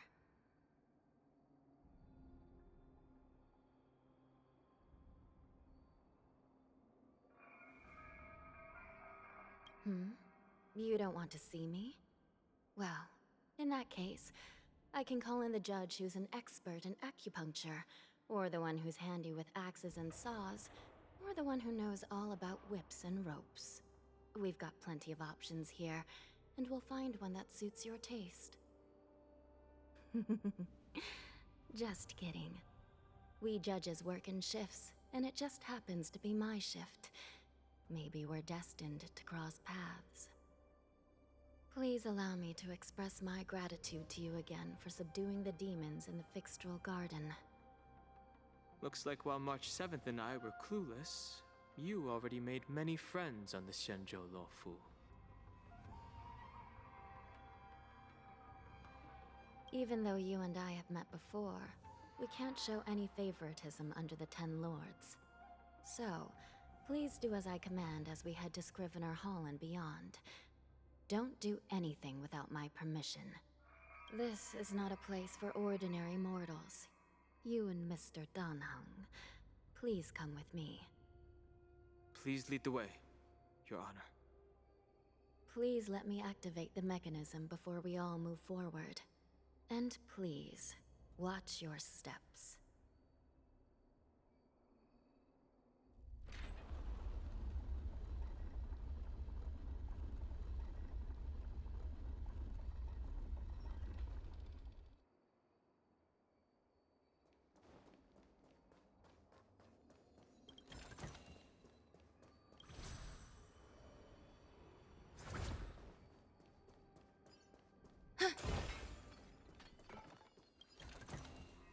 This might be of some use. Yeah.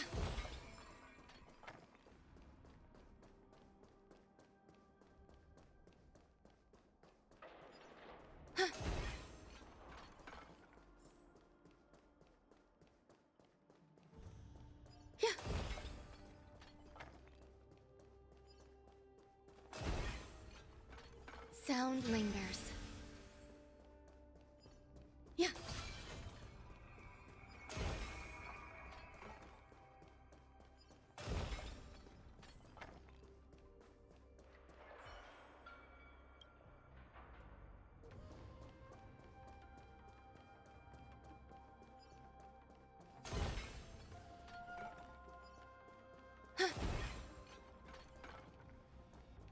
I heard the war dance is about to be held in the mortal world.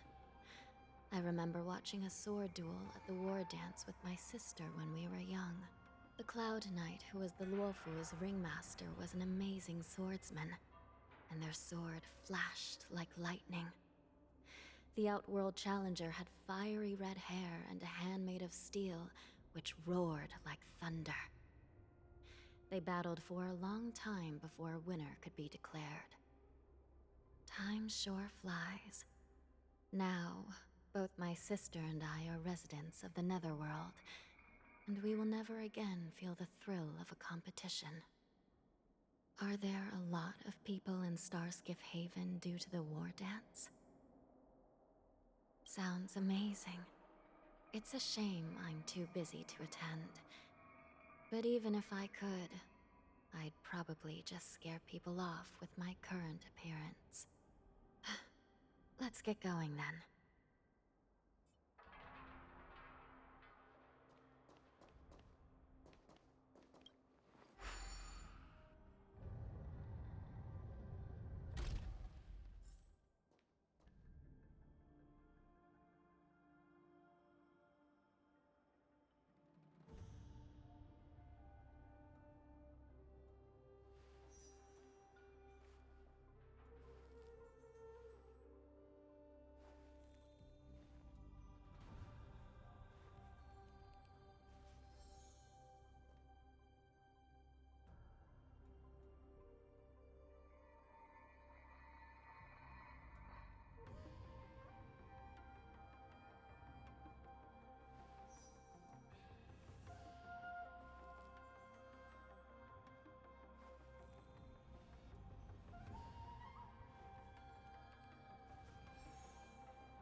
Yeah.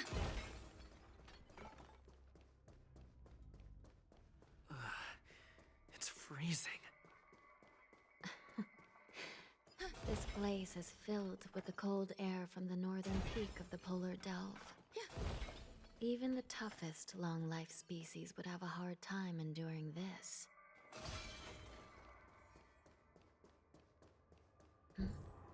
Did you hear something just now?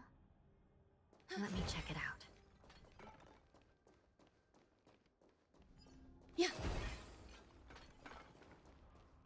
Ugh, what an eyesore. This place is packed with boxes and crates. This might be of some use.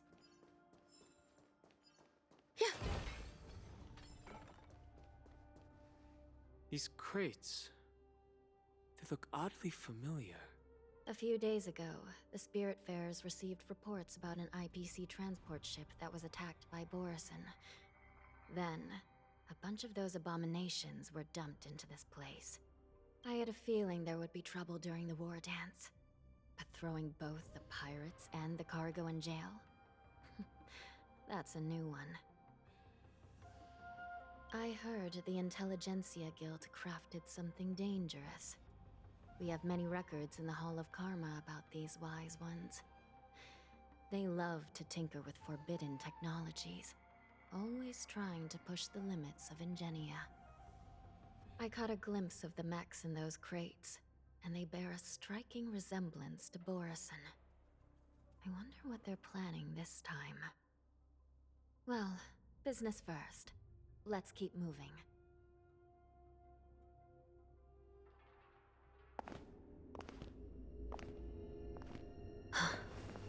Strange. I don't remember checking the containment facilities a second time.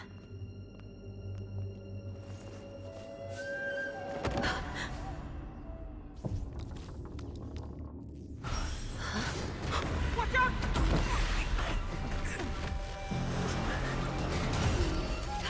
Emergency! All wardens prepare for action! Emergency! All wardens prepare for action!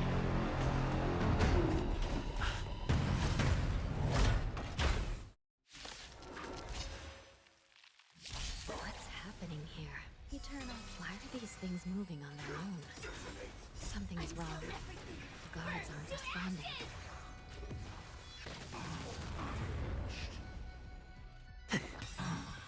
Let the show begin!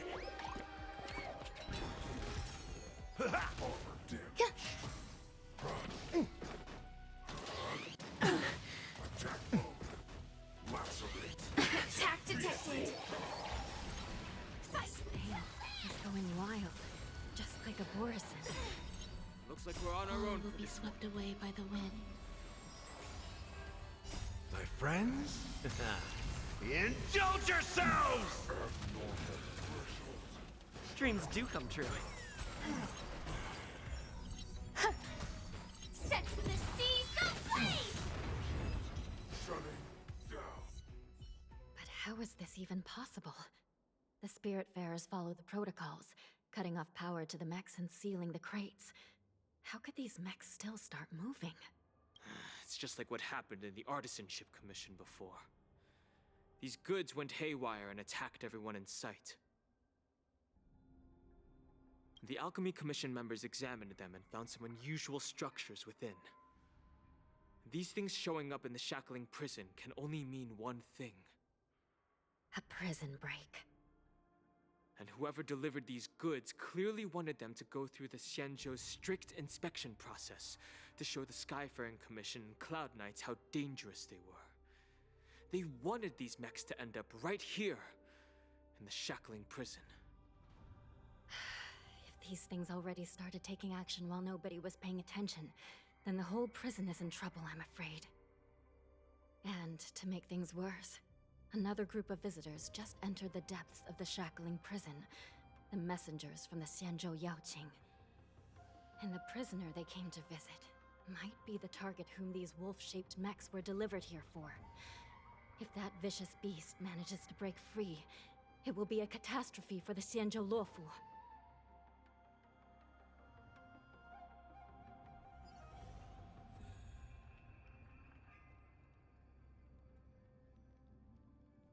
Here we are. Have we arrived already, Your Honor? Shouldn't there be a cage here? The most notorious felons are locked away in the solitary delves, deep down in the prison. Those delves can't be opened without proper I've given you the diagrams for lighting the lanterns. Please take a look.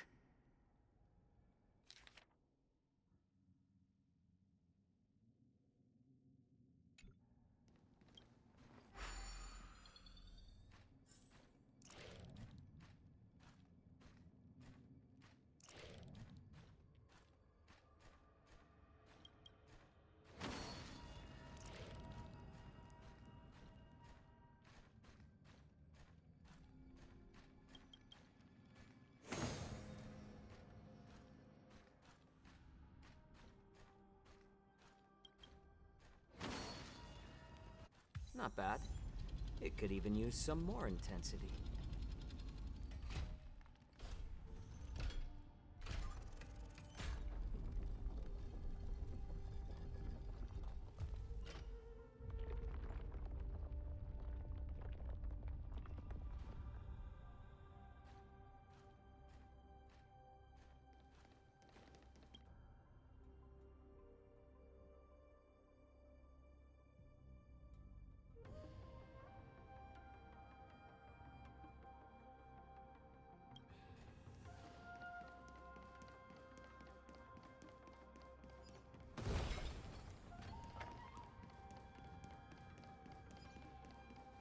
Please stay tuned. Sound lingers. A slow simmer over low heat, or a quick stir fry over high heat?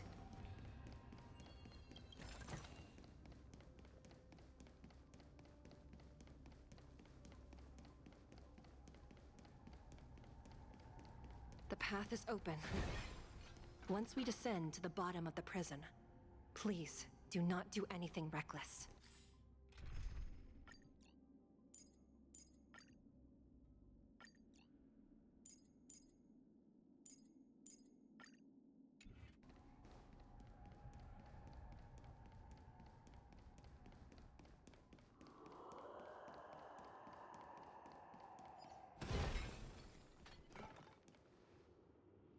Inside the delve, behind this door, is the greatest enemy of the Foxians, WuWA.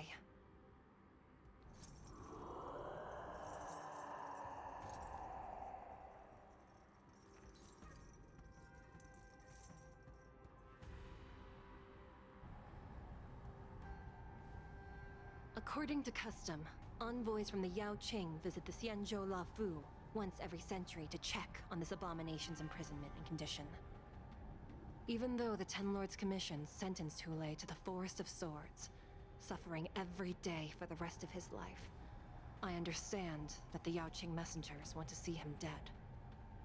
Unfortunately, for the past 7 centuries, they've had to return disappointed, because this beast simply can't be killed. If we can use his toxin to create medicine and save an innocent life, it might help balance out some of the sins he's committed.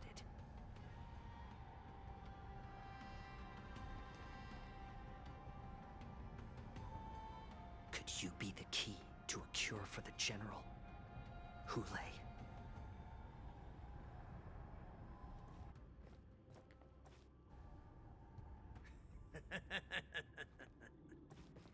And once again, the envoys of the Yaoqing will leave disappointed. However, I won't say the same for me and my brothers. Who's there?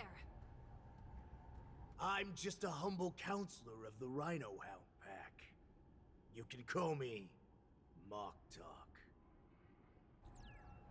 Wardens, intruders on the lowest level! Send reinforcements!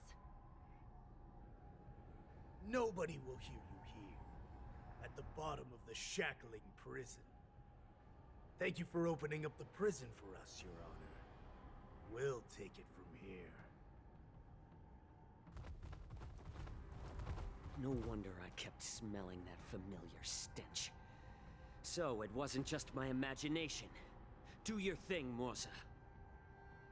We mustn't let these abominations get any closer!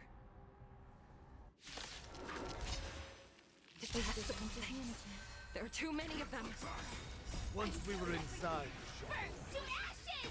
we found soldiers available for us everywhere. Set the seas ablaze! I suggest you surrender now. Fight to live! Of course, I'll still kill you all. But I promise to be swift.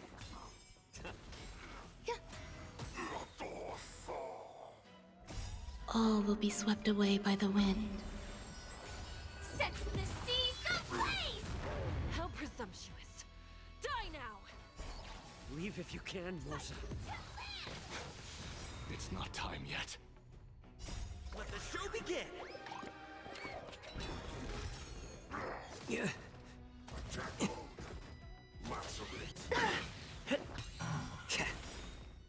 Since you're already here, why not have a meal before you leave? Set the seas ablaze! Guard the gate! They can't be allowed in!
Been a long time.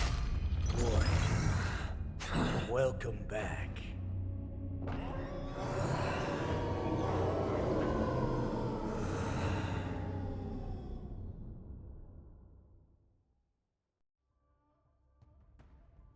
How many times has the old verdant home spun around since our last hunt?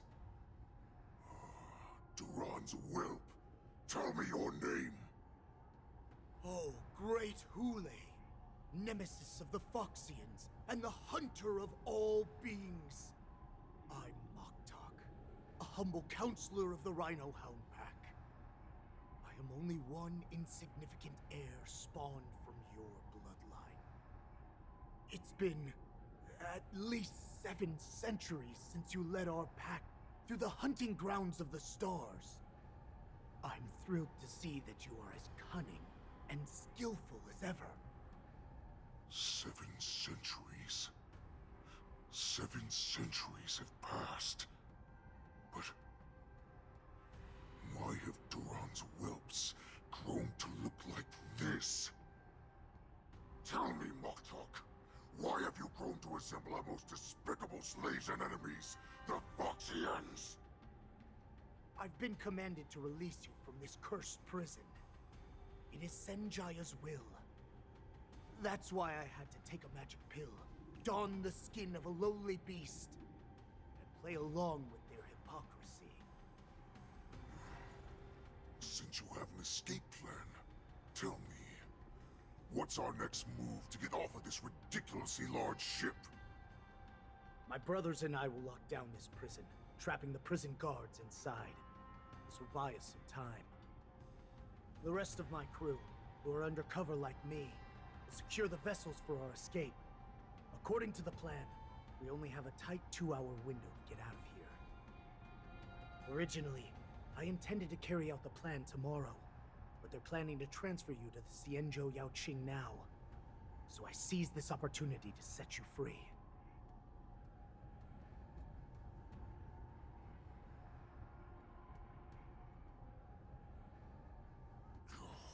What a reckless plan, you idiot! Even if we manage to get the ships, our chances of escaping are slimmer than a Foxian slipping through my claws!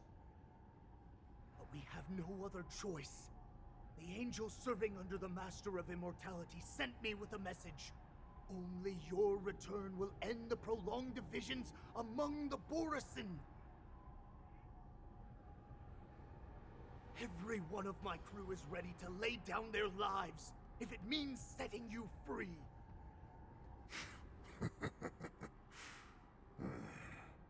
A sneaky weakling like you is actually showing some reckless bravery with this plan.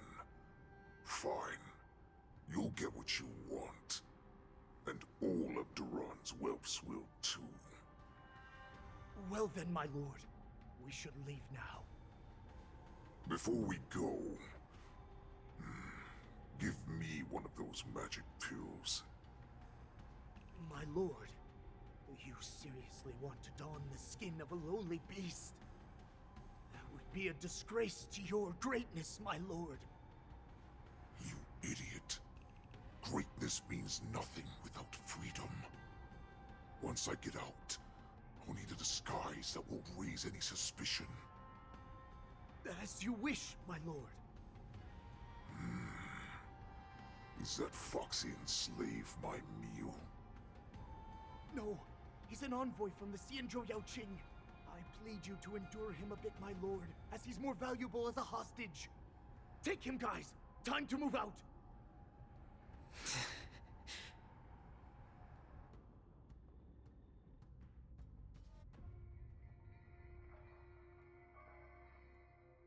Madam Hanya, the wardens in all areas are regrouping.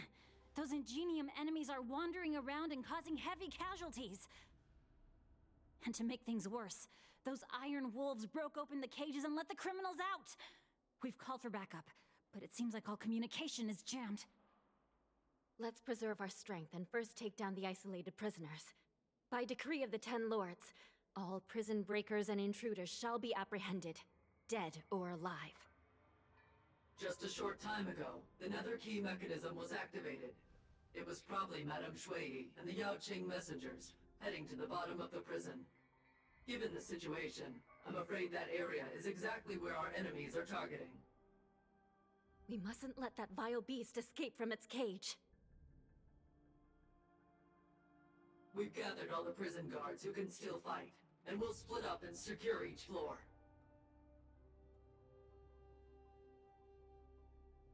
Go! Those intruders are quite bold. They must have been planning this for quite a while. Indeed, but Borisin tend to favor direct and aggressive approaches. Crafting careful and precise plans like this is simply not their style. Let's focus on the current situation right now. Please help me.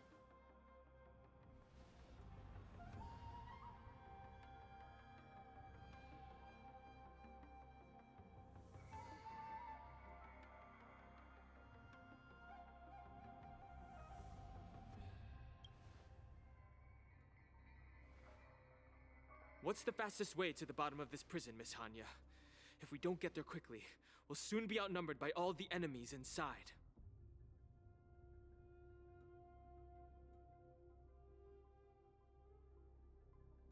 We'll have to bend the rules. Please, follow me. Prisoners must remain in place and obey the By guards. decree of the 10 Lords, all prison breakers and intruders shall be apprehended, dead or alive. Yes, ma'am!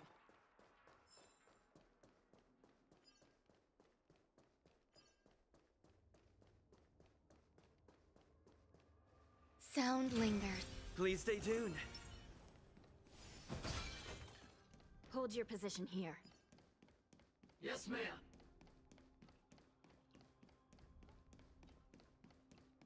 We need a few tools if we want to reach the bottom quickly. Follow me to the next floor.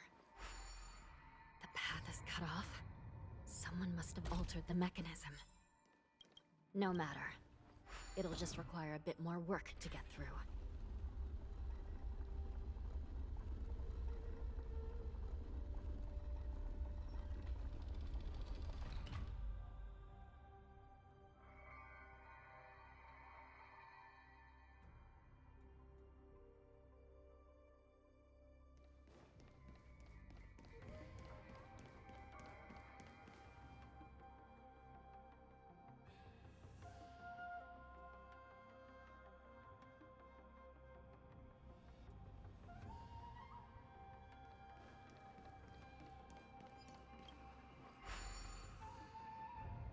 Some Spiritfarers occasionally use ingenia from the Artisanship Commission to navigate the treacherous terrain here. Normally, using devices like the shifting screen is strictly forbidden, as they could help prisoners escape. But, given the urgency of the situation, let's just ignore the usual regulations.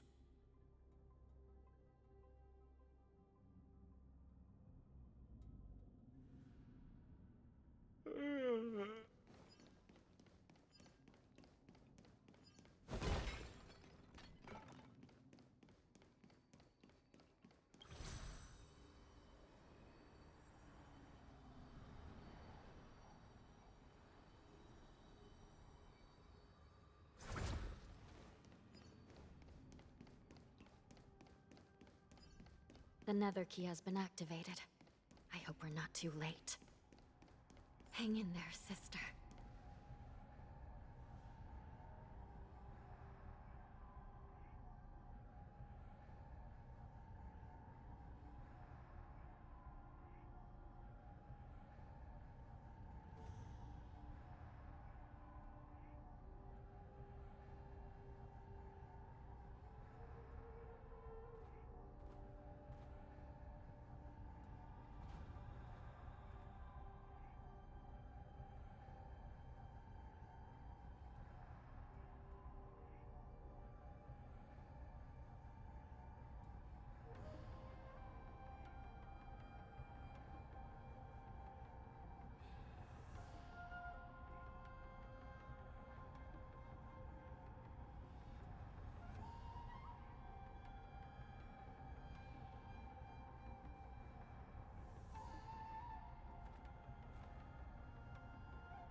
Looks like there was a fierce battle here not long ago.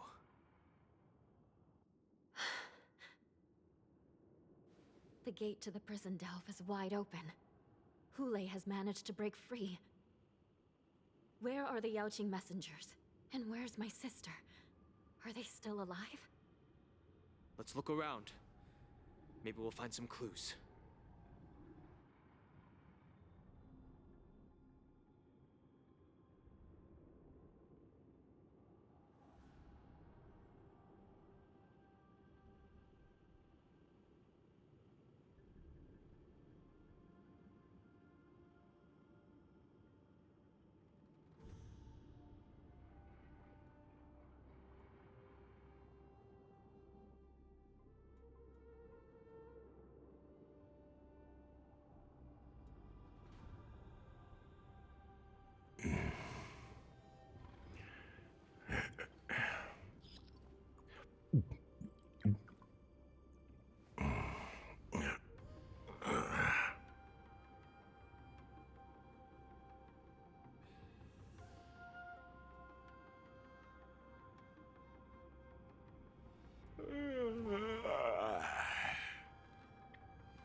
Xueyi is here.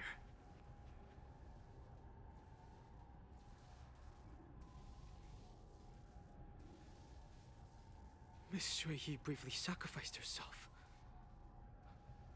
My condolences, Miss Hanya. Condolences? Well, that's unnecessary. You misunderstand. Thanks to the Ten Lords' blessing, my sister turned into an ingenium centuries ago. Dying and returning as just a soul to the Hall of Karma's document office has become a routine for her. While I'm not keen on seeing her throw away her body like it's some replaceable part, but...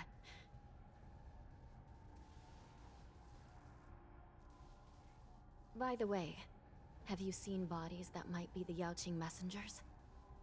One of them is a Foxian wearing exquisite clothes, and the other wears a dark cloak, like a fugitive. No. I haven't found any Foxian bodies. Only Borisin ones. So, the intruders and Hule are holding the Yaoqing messengers hostage. This is the worst situation. With hostages in their grasp, the prison guards can't do anything about the prisoners. If anything happens to the messengers, the relationship between the Yaoqing and the Luofu could be irreversibly damaged.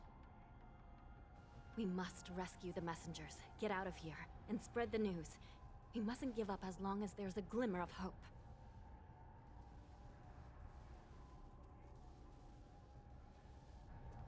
What have you found, Miss Hanya?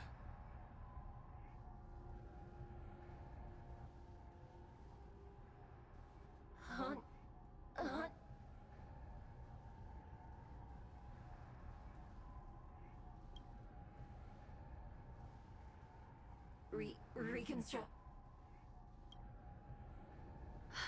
It's my sister. Looks like her soul hasn't returned to the Hall of Karma yet.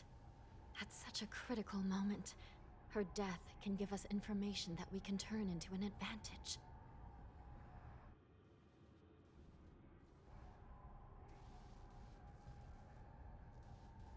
Let me see. The damage is if I can fix it up.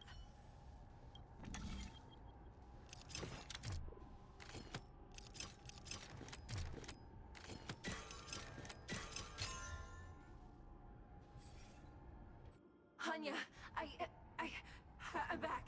Welcome back, sister. I don't know what kind of expression I should have at a time like this. Happy? Tears of joy? Forget it. I'm used to you coming back in all sorts of forms.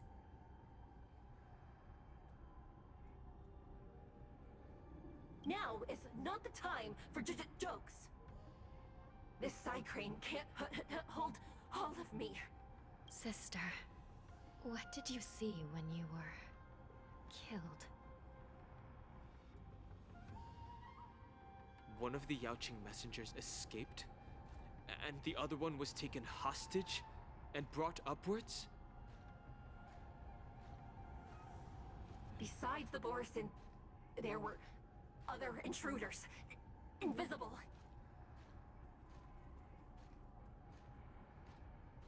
Invisible intruders? What does that even mean? How many conspiracies are tangled up in this mess?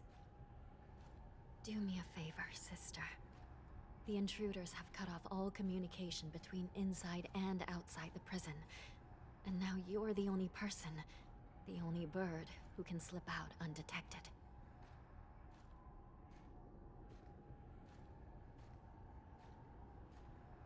Make sure you deliver the news to the outside world. I understand. Please be careful, sister.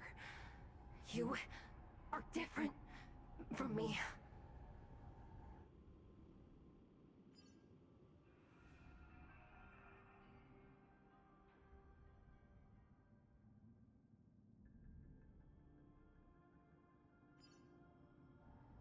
Time is running out, Miss Hanya. If we keep delaying, those Borisin will escape from the prison. All right. If we happen to come across that Yaoqing messenger who got away...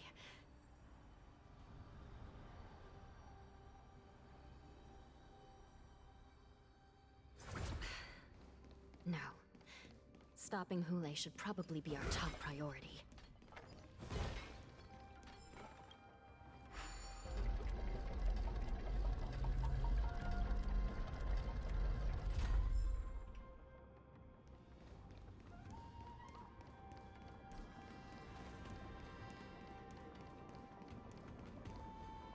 Wait!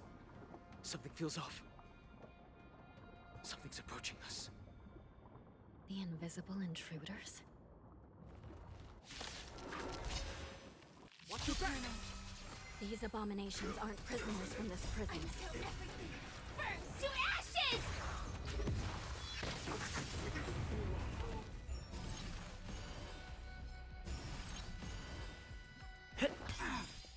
Let the show begin!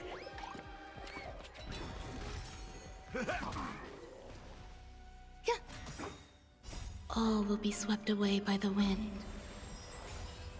Set the seas ablaze! The prison management on the Lawfu is truly concerning. Who are you? Aren't you looking for me? My friends?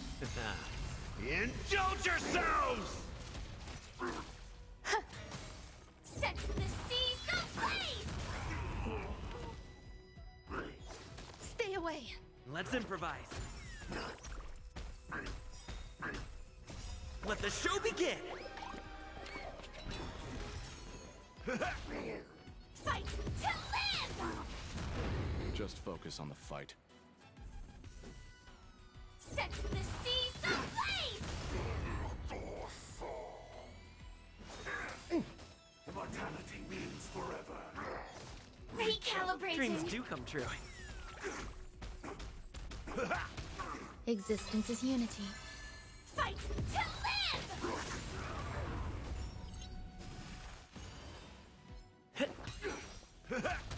Set the seas ablaze!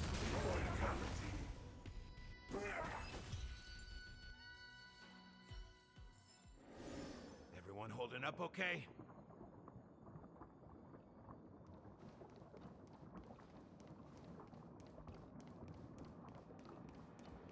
Please stay tuned. Sound lingers. Yeah. I wonder. Firefly Type 4. Activate! Eternal. My friends? Indulge yourselves! All will be swept away by the wind.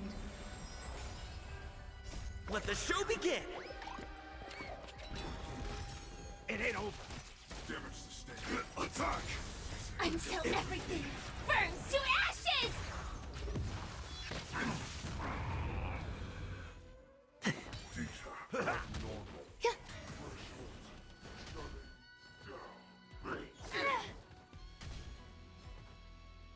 Recalibrated! Set the seas ablaze!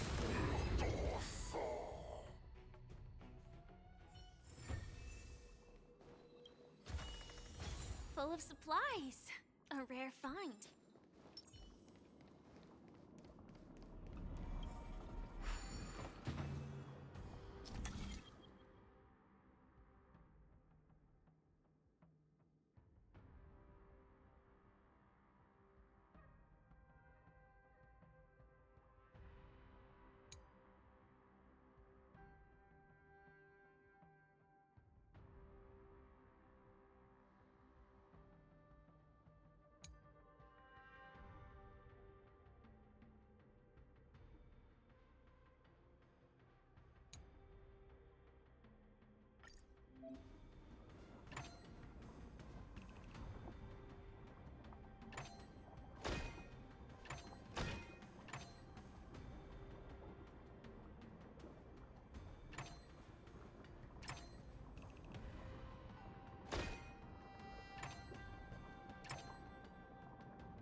sound lingers. Please stay tuned.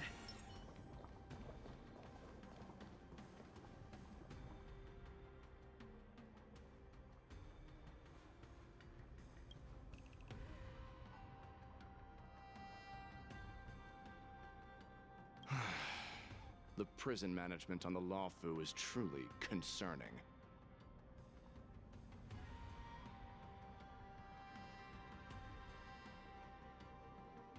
So what if I repeat it? It's the truth after all. The prison management on the Lawfu is truly concerning. At least 2 different groups of intruders infiltrated here. The Wolf Cubs and these Mara-struck soldiers.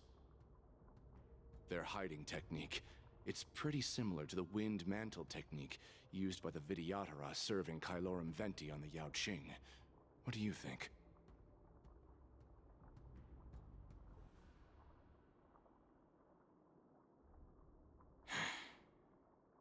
Well, never mind if you don't have any clues.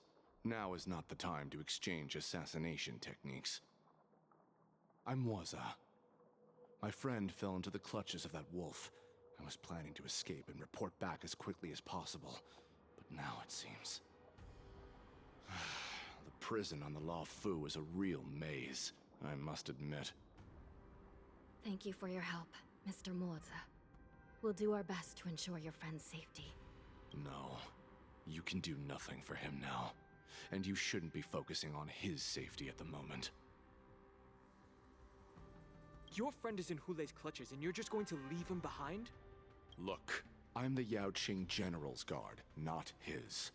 I've seen how that giant wolf fights, and there's no way. Trying to save my friend will only get us killed. I don't know how you think, but I won't throw my life away for a lost cause. Listen up. I've been tracking these fugitives, and I know their next move. They're planning to seal off the entire prison to keep the outside world in the dark. The worst-case scenario, we are all killed by that giant wolf, and the shackling prison is sealed off.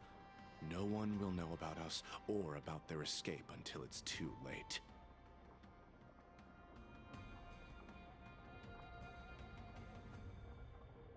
And the best-case scenario...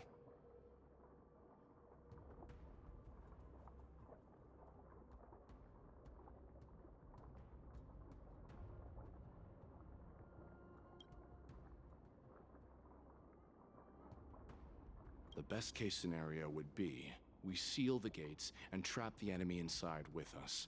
We can't let that monstrous wolf escape. Hopefully, someone will eventually notice that something is off and come to help. As for whether we'll still be alive by then, it's not something we should think about. You sure have a way of comforting people, Mr. WuWA. As a person of the Yaoqing, I've always searched for something meaningful to give my life to. I have to make it out alive. My companions are waiting for me. As a netherworld dweller, I've already died once.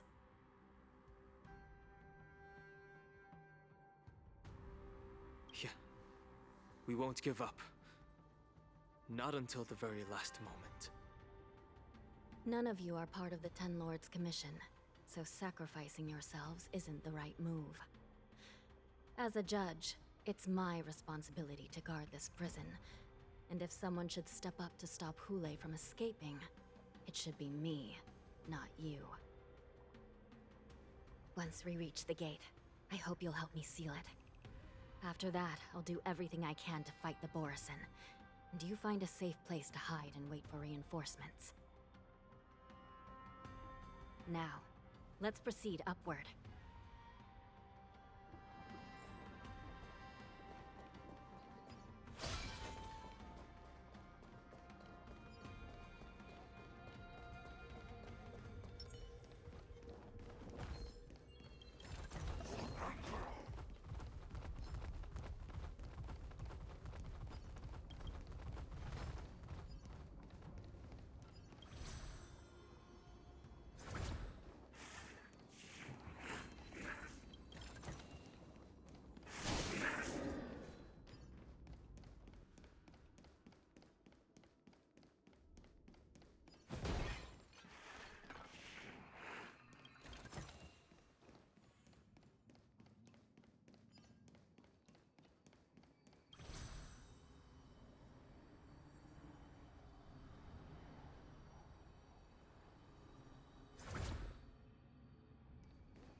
We must seal the entrance before the Borisin fugitives get out.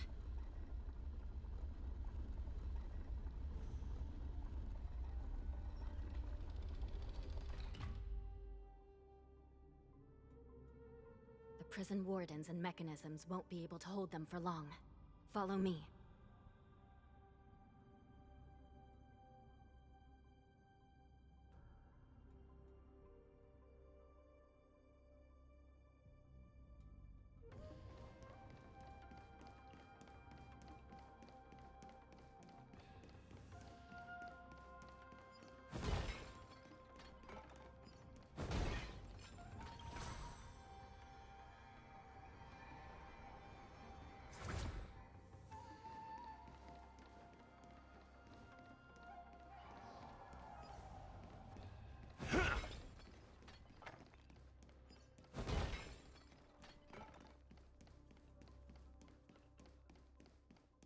We're almost there. The gate is just ahead.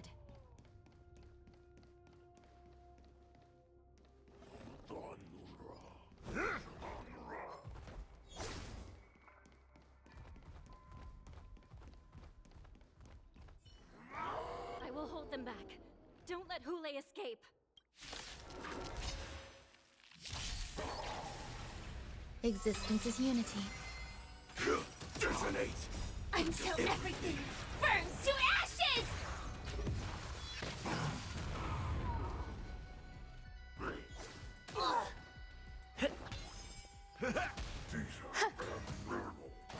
Attack detected. Enjoying yourself? All will be swept away by the wind. Fight to live! Let the show begin! Let's improvise. Damage sustained. Threshold shutting. Everyone holding up okay?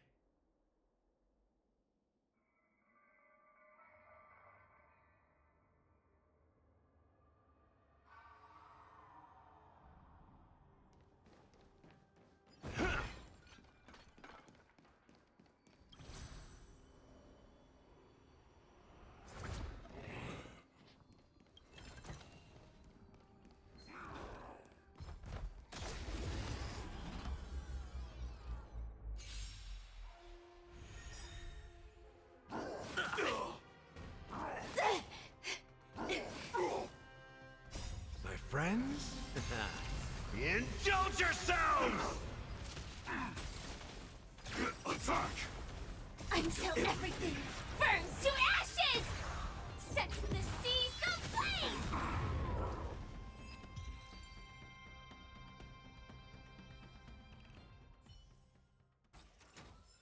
Everyone holding up okay?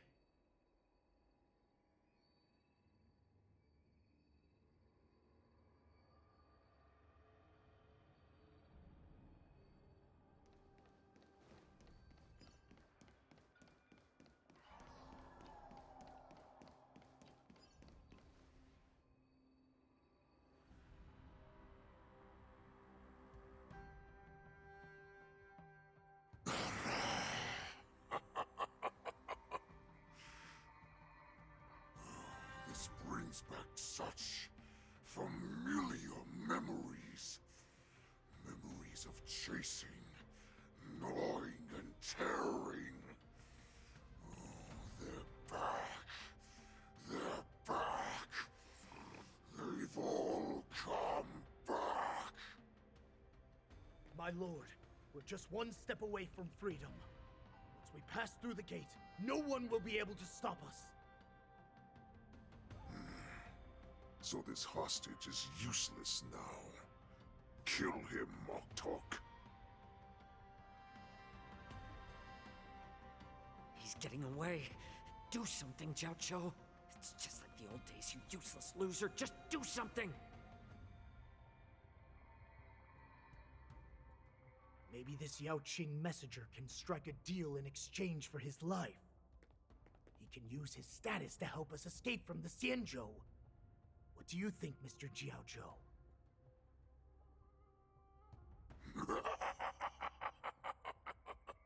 Oh, just look at you. fallen so low during my absence. You're even negotiating with livestock. As far as I recall, no one from the Yaoqing would ever consider a deal with Duran's offspring. I've got to make this beast stay here, whether it's for the sake of Fei Xiao or the Yaoqing. Deal. I certainly have more value alive. My identity, my knowledge of the Xianzhou, and my understanding of many things that your minions have no knowledge of. They'll all be valuable.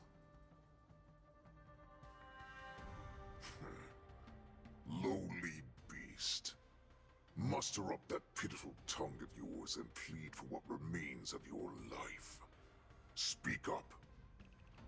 I'm afraid you're unaware. The woman who defeated you, Jing Liu, she has recently returned to the Luofu. Your opportunity for revenge is right in front of you. My lord, this slave is talking nonsense. I've never heard anything about this. May I just kill him now? Silence, Moktok! And you, slave. From now on, you'll stay by my side. You'll only speak and move when I allow you to. Otherwise, I'll dismember you from head to tail, inch by inch. Got it? But my lord... We must stay here for some time, Moktok. Fear not. Because once I step out of the prison, it's the people of the Xianzhou who should tremble in fear. I'll show them what true calamity means. Now, Duran's whelps, follow me!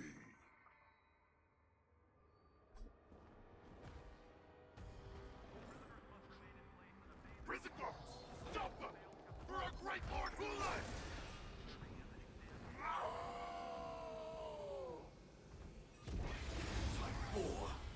Activate!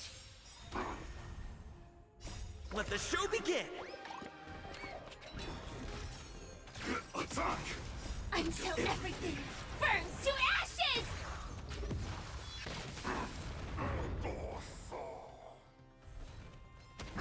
Fight to live!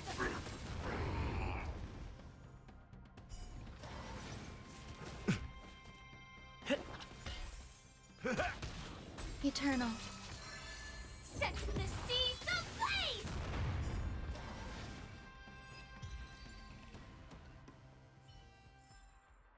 Every victory is hard won. Inspection complete.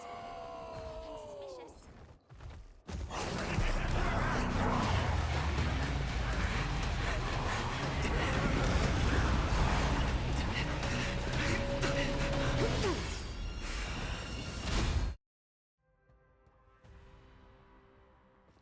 suspicious. Report! After we lost contact with the shackling prison, we received a message from a Psycrane. The prisoners have revolted, and the criminal Hule is nowhere to be found! What about the Yaoqing messengers and the Nameless? No news at the moment. We're trying to restore contact with the shackling prison as soon as possible. I see. You're dismissed.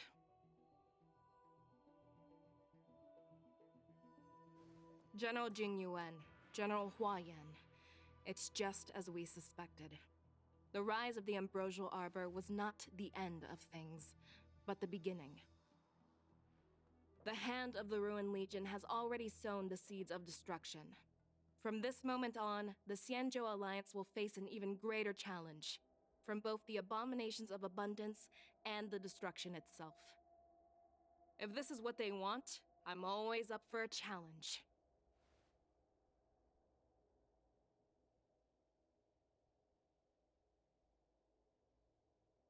As the Marshal's Special Envoy, I'll dispatch the Luofu Cloud Knights to pursue Hule myself. Looks like the hidden dregs have finally come to the surface. And as I said before, it's time to wash them away, once and for all.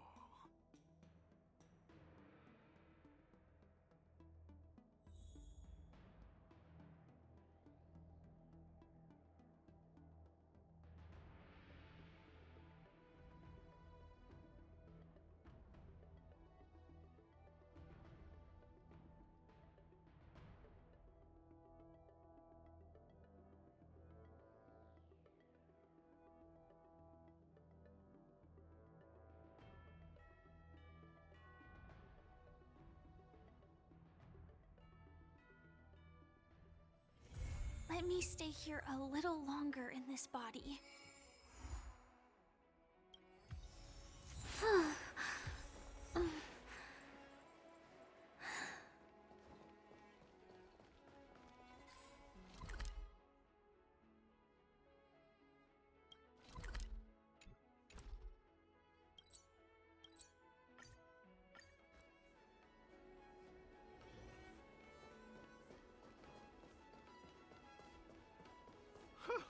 This place is so warm. I wonder if there's an event for intelligence. You say you like me, but...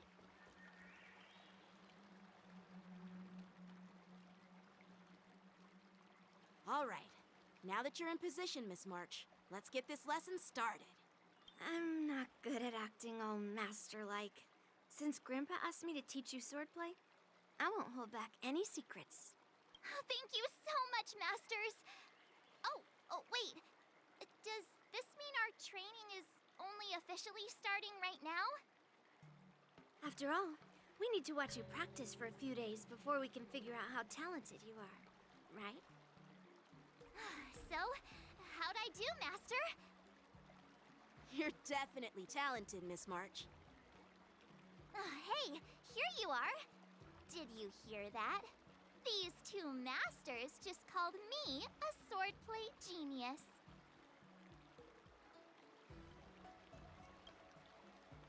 Just wait until I go back.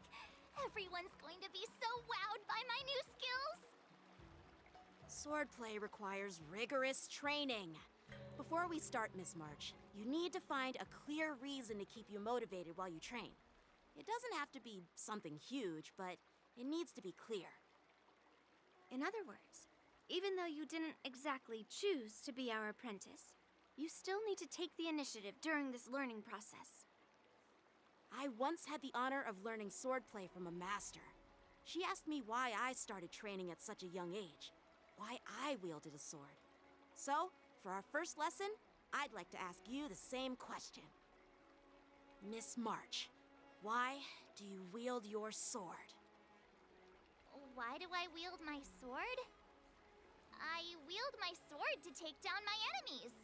I mean, what other reason is there? I also questioned that sword master about why she uses her sword, and she said, to vanquish my enemies, nothing more.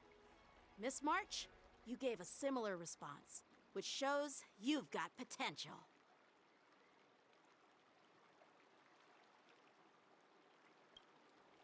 The best way to take down your enemy is with a blaster gun.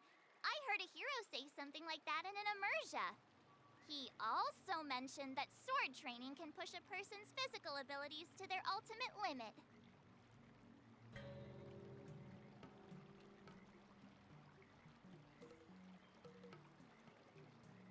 Seems like you've seen your fair share of immersion, Miss March.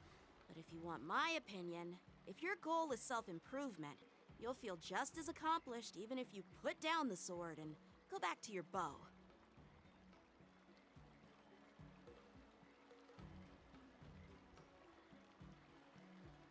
Oh, come on. Don't listen to his empty talk. Oh, now I'm curious to hear what Master Yunli has to say. Let me ask you something, March.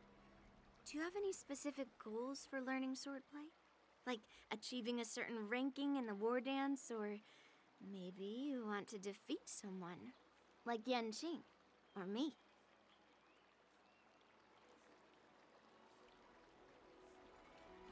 do I want to defeat? Him? Dan Heng? Himeko? Or Mr. Yang? If you can't think of anyone specific, why not set a simpler goal? Like, how many opponents do you want to defeat at once with a sword?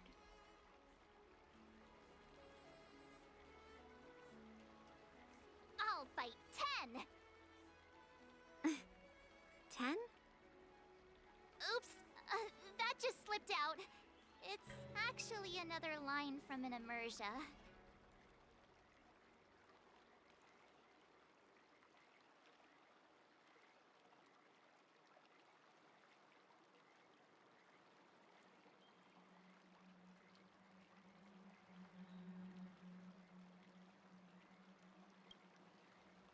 Yeah, I really like them. So what? I think I've figured out what's motivated March to learn swordplay. Could it possibly be immersia about swordmasters? Hey, now that you mention it, that actually makes sense. I'm super interested in Xianzhou immersia and novels. Even though I use a bow, almost all the great heroes in those immersia use swords. So I want to be a swordmaster too. See?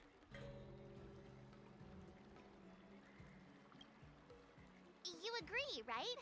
I mean, who wouldn't want to be a swordmaster?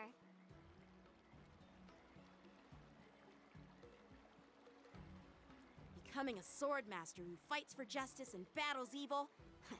Well, that's definitely a good reason to keep you motivated in swordplay training.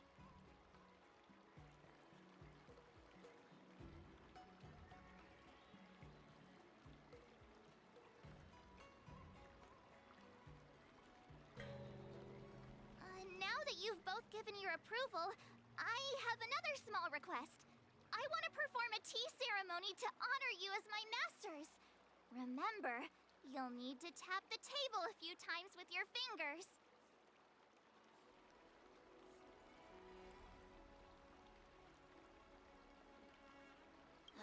Tea ceremony?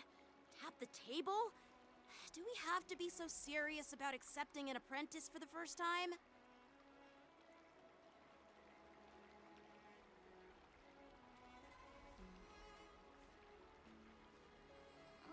Please?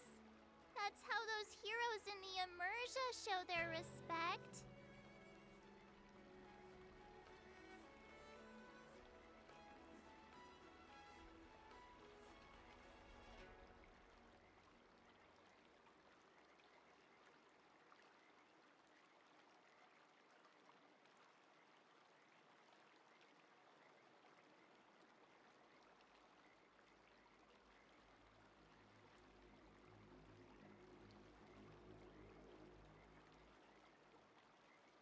That's even more unnecessary.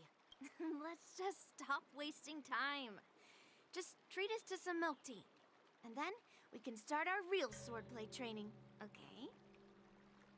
Yeah! All right, let's go. To the Sleepless Earl.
Attack!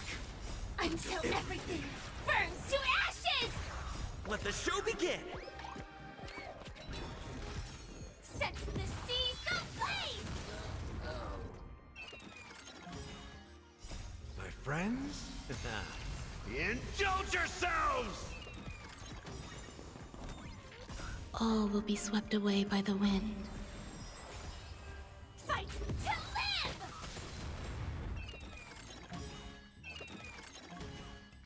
Let the show begin!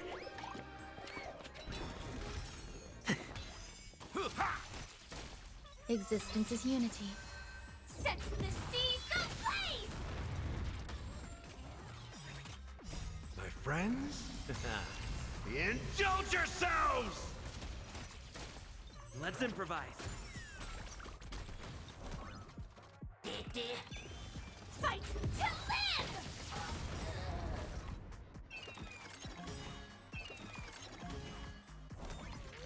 Let the show begin! All will be swept away by the wind. Set the seas ablaze!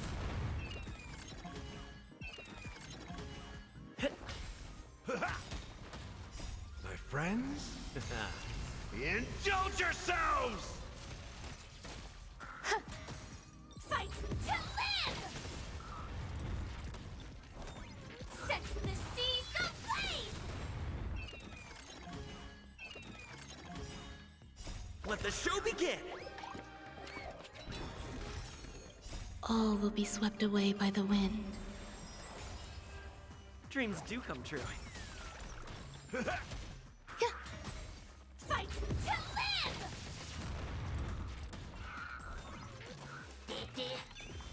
Set the seas ablaze!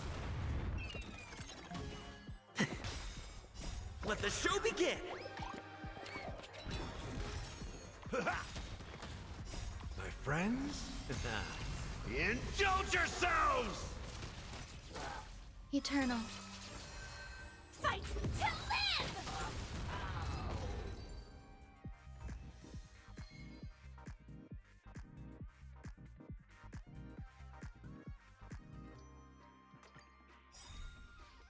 Until everything burns to ashes! Let's improvise. All will be swept away by the wind.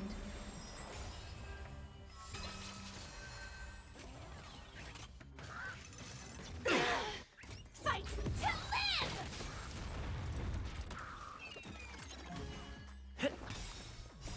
Let the show begin!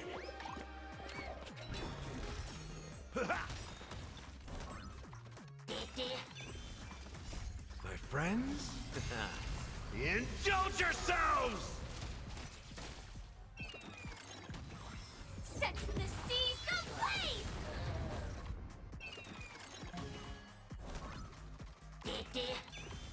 Fight to live!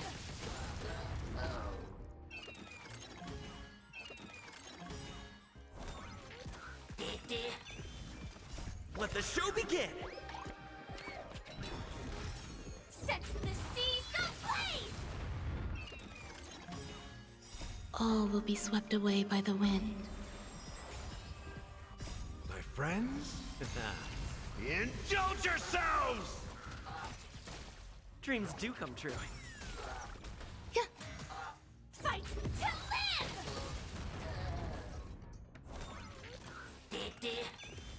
Set the seas ablaze! Let the show begin!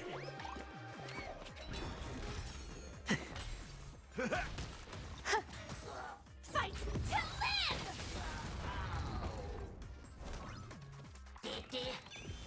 Set the seas ablaze!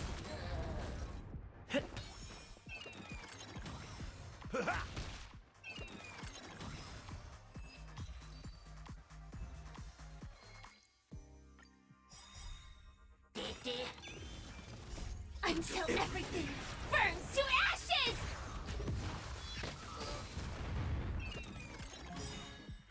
Let the show begin! All will be swept away by the wind. My friends? Indulge yourselves! Set the seas ablaze! Existence is unity. Fight to live!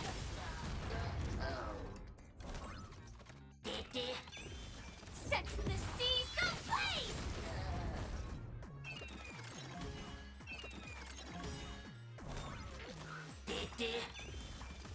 Let the show begin! Fight to live! All will be swept away by the wind. My friends? Indulge yourselves!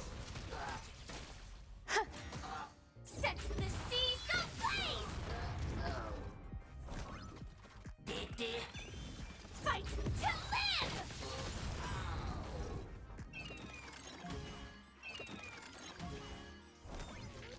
Let the show begin!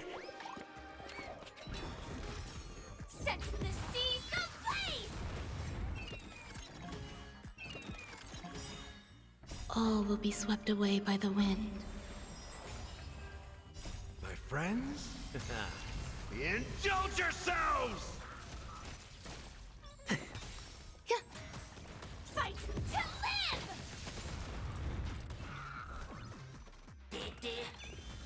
Set the seas ablaze!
Until everything burns to ashes! Let the show begin! Set the seas ablaze! All will be swept away by the wind.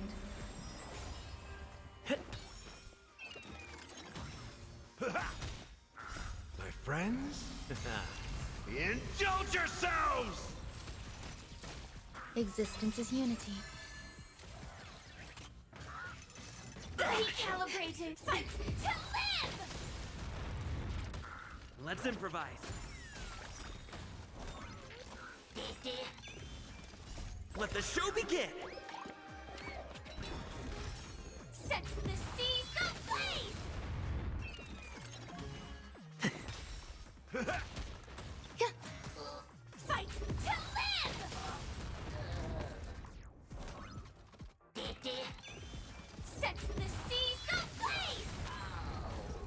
Dreams do come true.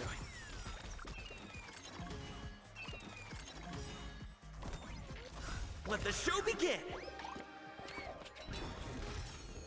All will be swept away by the wind. Fight to live!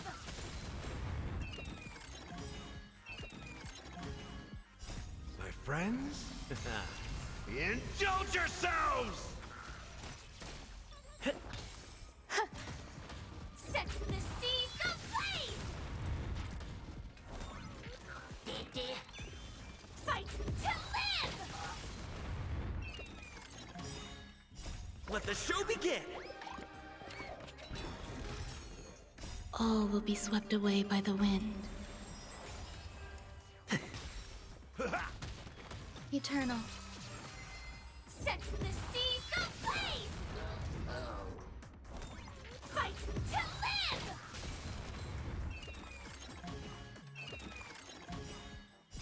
My friends? Indulge yourselves! Let the show begin! All will be swept away by the wind. Set the seas ablaze!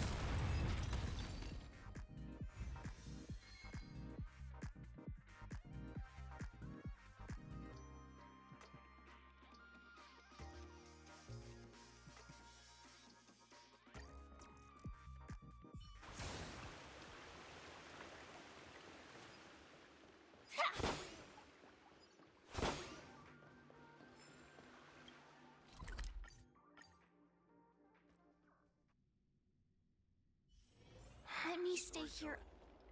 Hey, this is not how it's supposed to be, right? The Zenjo is known for its tea culture and hospitality, but you're not treating me like a guest at all. Seriously, am I not a guest? Dear guest.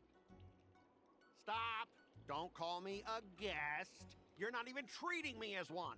I want my tea just right. Not too hot, not too cold, but the tea you served was either freezing or scalding. Is this how you treat your guest on the Zenjo? How fantastic! Your tea tastes like slop, and you even have the nerve to charge me for it! Are you trying to scam honest folks? And that name, the Sleepless Earl, it's so hard to remember. How about we give you a new plaque that says Zenjo Slop? It suits this place better, don't you think? Stop! You've gone too far. Oh, who's that trying to be a hero? It's me, March 7th. Cause more trouble and I'll show you who your mommy is. Wait, that sounded lame. Hey, say something for me.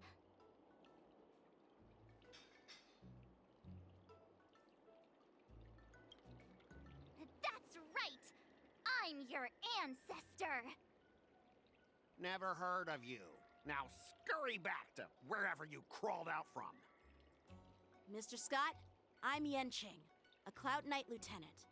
We've met before, and I suggest you stop causing trouble. Trouble? Ha! I'm just giving some feedback as a regular customer.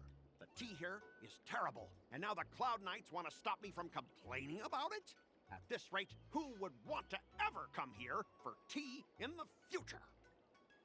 A regular customer? You? Yeah, what else would I be? The Zenjo's prisoner? Anyway, if you're trying to bully this young lady, you'd better watch out for the weapon in my hand. Huh? Oh, that really scares me. Come on, you're not seriously trying to take my life with that piece of scrap metal, are ya? Scrap metal? This is my sword! I'm here to learn Zenjo swordplay. Swordplay? Oh, I get it now. It's just another kind of play, right? That explains why you're dressed like you're in a show. You're not even from the Zenjo, so why bother learning their swordplay? If you're feeling unsafe, I can sell you an IPC mech. Ha! As if anyone wants your junkyard scrap mechs!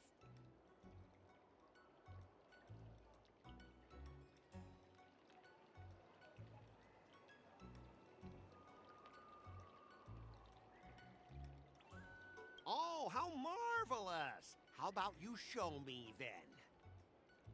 Well, guess it's time to show these bumpkins something serious.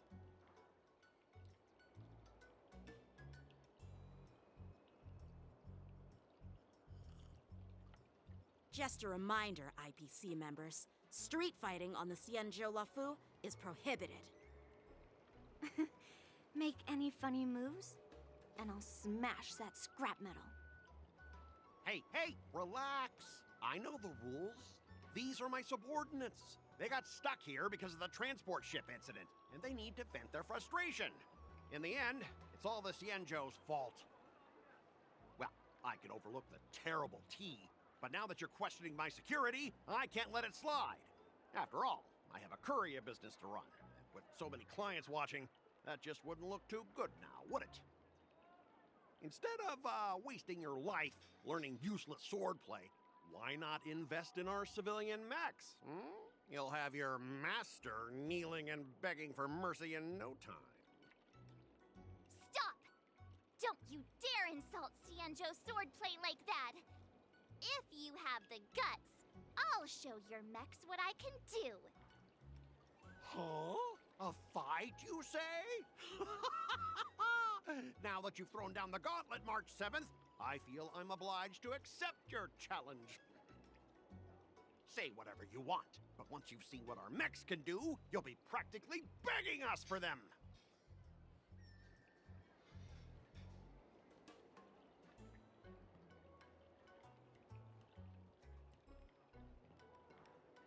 Oh, come on! How could I say no to a bet?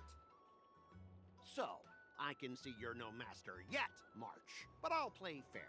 You go back and learn swordplay from your teachers here, and in 15 days, I'll come find you and challenge you with my mechs. Only 15 days? All right. Fine. And if you lose, you'll have to bark like a dog in public and shout, "Xianzhou swordplay is a total joke!" You'll stand at the entrance of our room alley and say it to everyone passing by. Oh, and if that's the case, just forget about your master and become my apprentice instead. I'll teach you how to pilot a mech. And if I win? I'll become your apprentice? Nah, I don't think so. I don't like you. Okay, how about this? If I lose, I'll squeal like a pig in public and say, IPC mechs are a total joke! And I'll even print that on every mech on the transport ship. Deal?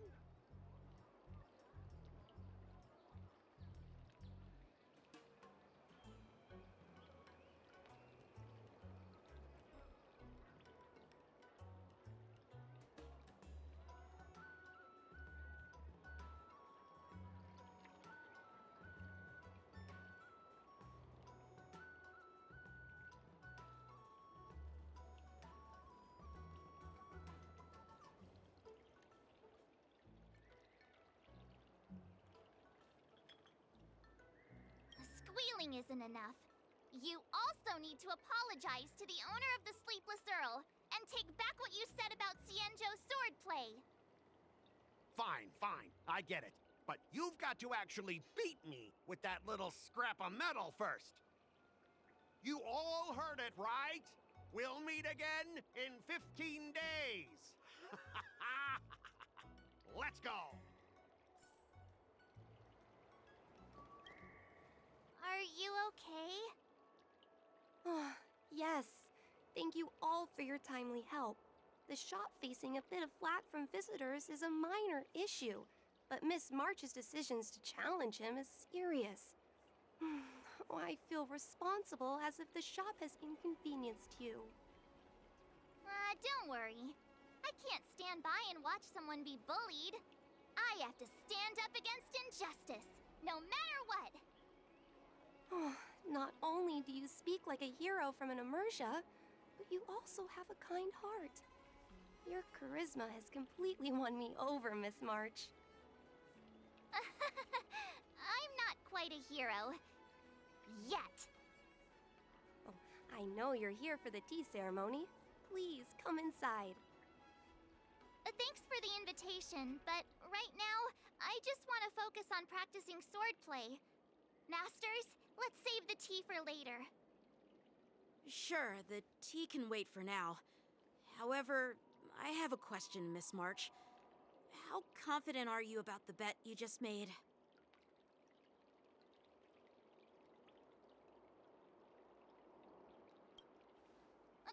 Come on! How could I possibly lack confidence? You believe in me, right, Masters? What do you think, Master Yunqing? I think you already know the answer, Master Yunli. I don't see any issue with it. Let March give it a shot. As long as she trains diligently, I believe she can easily deal with that hunk of IPC scrap metal. As long as she trains diligently. I'm now filled with determination, Masters! I'll learn swordplay well and teach that guy a lesson! You're my most trusted friend. You'll be my assistant teacher, and make sure I learn swordplay properly. If I can't learn swordplay well, I'll have no one to blame but myself. Masters, Mr. Teaching Assistant, let's go back and start the training now.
That IPC guy will show up in 15 days. I've gotta become a swordmaster by then. Becoming a swordmaster in a mere 15 days is quite challenging. But we can't lose our momentum, Master Yunli. Momentum alone will only keep you going for about 3 days. If you really want to stick with it, you need a solid plan. No worries. I've found my professional teaching assistant to help me organize the lessons, so there won't be any problems.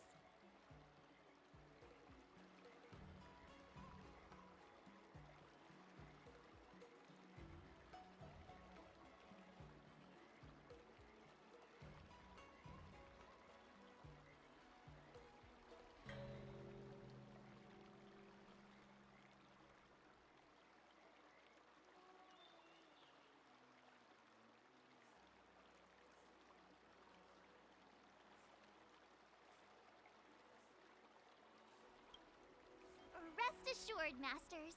If not in me, at least place your faith in him, my trusty sidekick.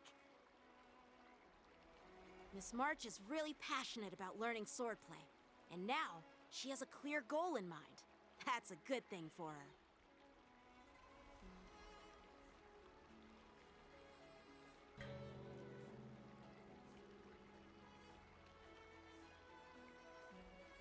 There are many ways to defeat villains, but if you want to become a true hero, you have to focus on self-improvement. I hope you will always remember this, Miss March. Got it. It's all etched into my memory. Since you've got that in mind, it's time for me to set some targets for you. Please, go ahead, Master Yunli. We'll have 3 exams during these 15 days. If you pass our tests, those pieces of IPC scrap won't stand a chance. But if you fail... That would mean Yunli is a terrible teacher. And if that's the case, I hope you won't force yourself to take on the challenge, Miss March. Hey! You are the terrible teacher here. I understand. In the Immersia, the disciple and the master share both honor and disgrace. If the apprentice fails, the master loses face too. Well, there aren't that many customs on the Xianzhou. I'm just worried about you getting hurt.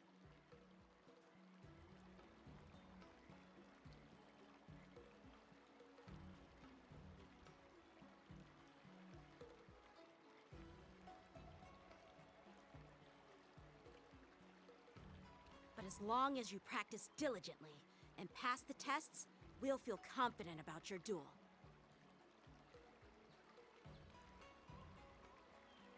Now, let's go back to the first question I asked you. I'm sure you found a reason to wield your sword, right, Miss March? Absolutely! I wield my sword to become a hero. I want to fight for justice, punish the wicked, and make them quiver in fear and run away when they see me. Then keep that fire burning, and learn with all your heart. You haven't said much, Mr. Teaching Assistant. Any suggestions before we officially start training? What twists?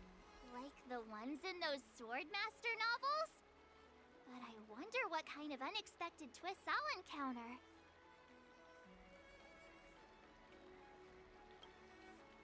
It'd be pretty awesome if that actually happened. That's enough chit-chat for now. Don't forget to keep an eye on my swordplay practice.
end.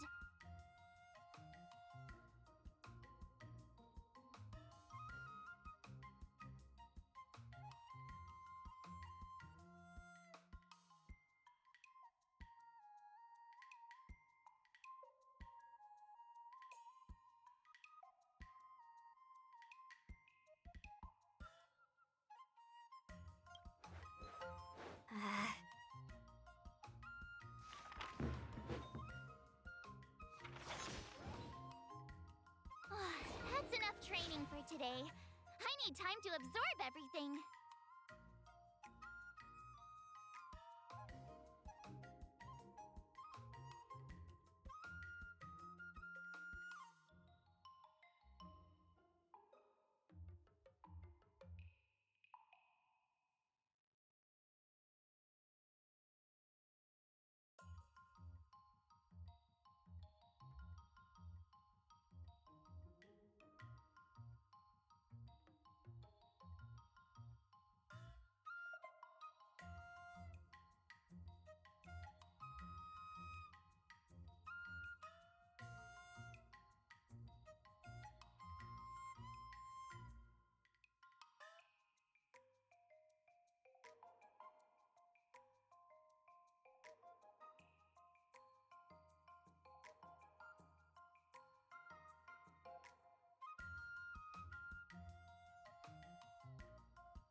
should I go about this?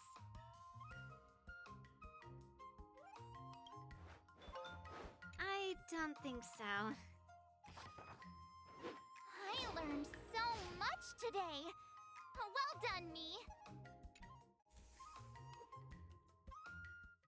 Today, you'll face your first test.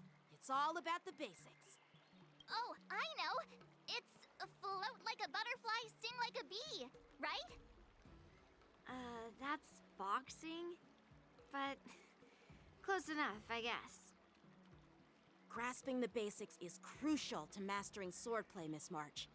Focus on wielding your sword properly, making your thrusts swift and strikes brisk. And parries should be fluid and nimble. Got it. See? Even March is getting bored of your rambling. But I'm actually not bored at all. Miss March is still a novice, so I'm giving her some tips on the basics to help her better understand them. Neglecting the basics will only make you vulnerable in a fight, even for an extraordinary sword master like you, Yunli. Just focus on your teaching. Why bring me into this? What? Didn't General Huyan offer you any guidance? Looks like your general hasn't told you to stop hopping around like a sparrow in a fight, huh? Miss March has been learning the basics of swordplay, and now it's time to put her knowledge to the test. Unsheath your swords and show me what you've got, March. According to the schedule, there's a test today, right? I'm ready.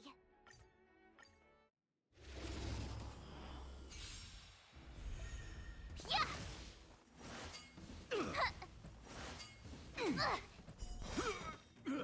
Azure Dragon, White Tiger, less carbs, watch this!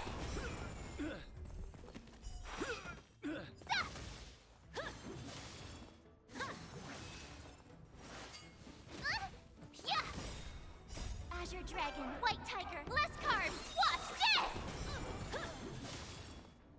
Oh, I get it!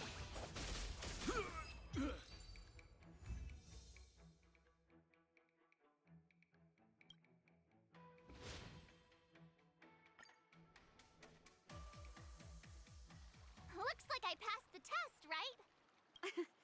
Yeah. Well done. You passed with flying colors. Great! Hey, hurry up and congratulate me. I couldn't have done it without my masters and you, Mr. Teaching Assistant. So if I were to take on that IPC guy now, what would you say are my chances?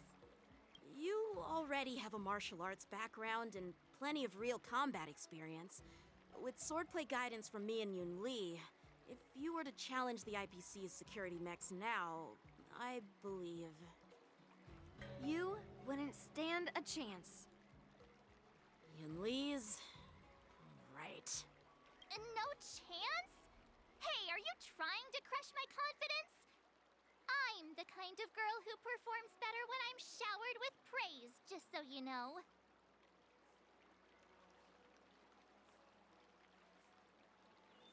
I'm not that confident, but thank you for believing in me. I thought teaching March was just something of a hobby, but now, actually seeing her progress gives me a sense of accomplishment. Oh, really? So now you finally acknowledge her talent, Master Yunli? Don't worry, Miss March. I've been serious about teaching you from the start. Don't try to cause a rift between us. Every move and technique I taught March is straight from the Juming art of swordplay. 15 days of training is short, Miss March. Whether you pass or fail this test, I hope you'll continue with the basics, because that's your best shot at winning. After every test, the General would take me to the Artisanship Commission for sword maintenance. Let's go, Miss March. Today, I'll follow the General's example as a way of acknowledging your progress. Thank you, Master Yanqing!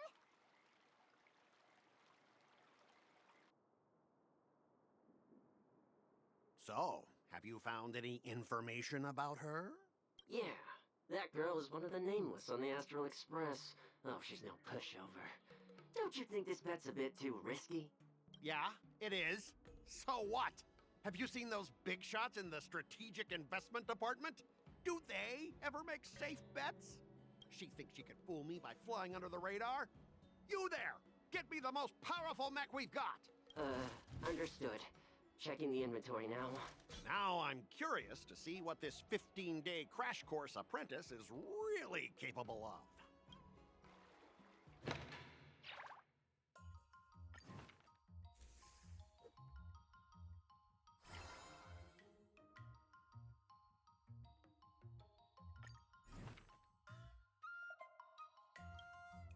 Another step closer to star-crazing glass greatsword.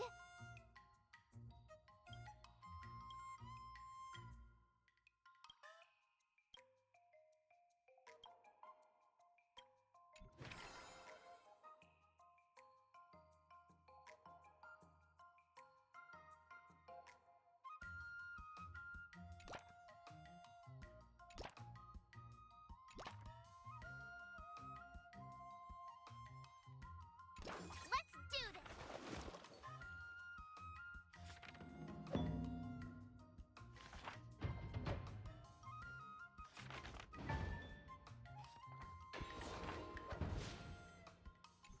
Wonder what I'll run into today!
Jeez, I'm exhausted.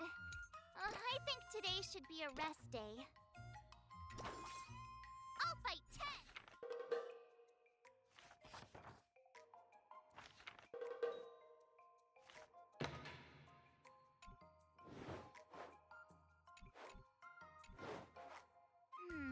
What do you recommend?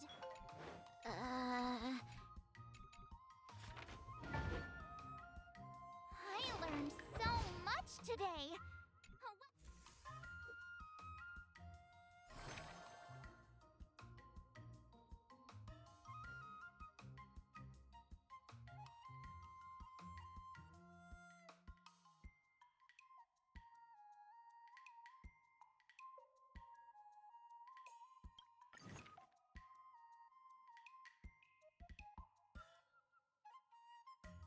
If you keep upping the training, I'm gonna start skipping class.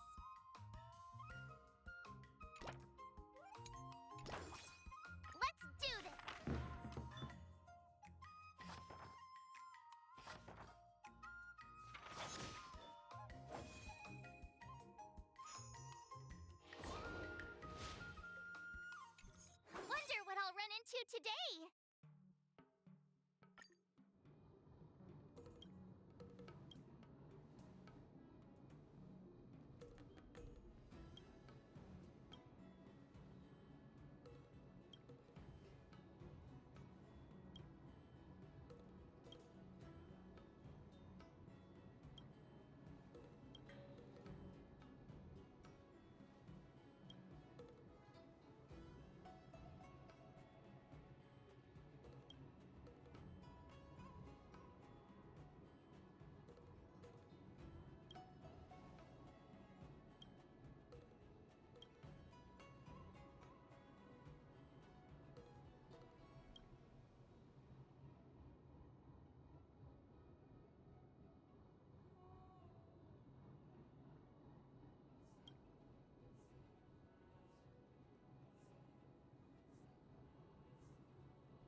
Did I really just learn that?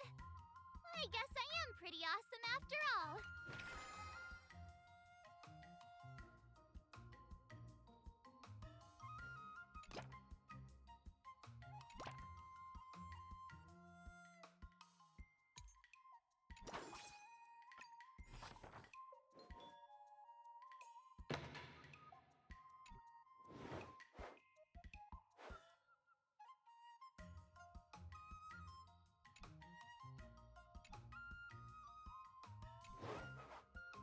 How should I go about this?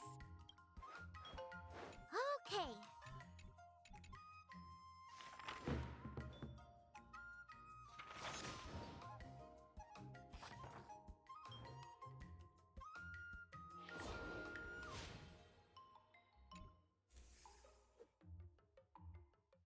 Time for your second test.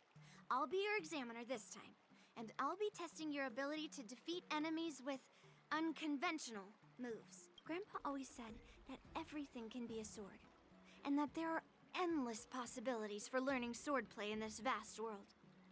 If you want to defeat your opponent, you'll need your own secret move. Speaking of secret moves, I've prepared some flaming potent tea. Huh? Is that the flaming potent tea from Arumali? You got it! I saw this immersion where the hero drank the flaming potent tea and started stumbling and shaking all over the place. But then he managed to defeat his father's murderer with his drunken swordplay. Good example. Do you know how to do the drunken swordplay? No. I figured I could just learn it by drinking flaming potent tea. That's not how it works in real life, Miss March.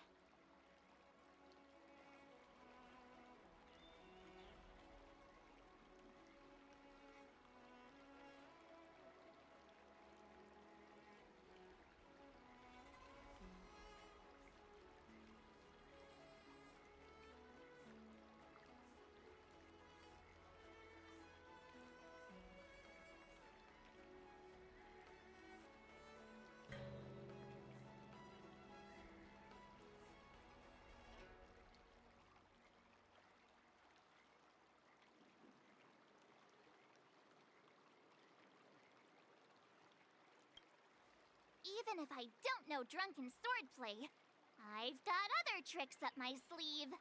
I've heard you've traveled a lot, Miss March. I'm excited to see how you incorporate your experiences into your swordplay moves. Your opponent this time is similar to the IPC mechs. Unsheath your swords and give it everything you've got. According to the schedule, there's a test today, right? I'm ready. Another step closer to star-crazing glass greatsword.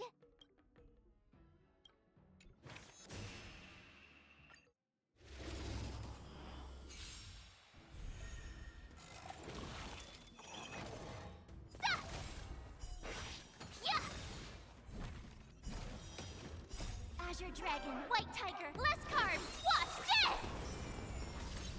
Commencing pacification. Now watch this! Treasonous.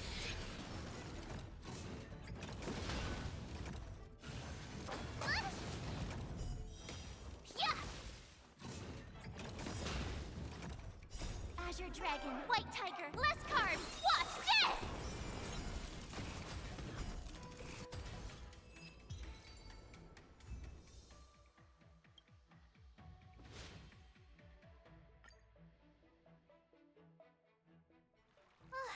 Phew, that was tough.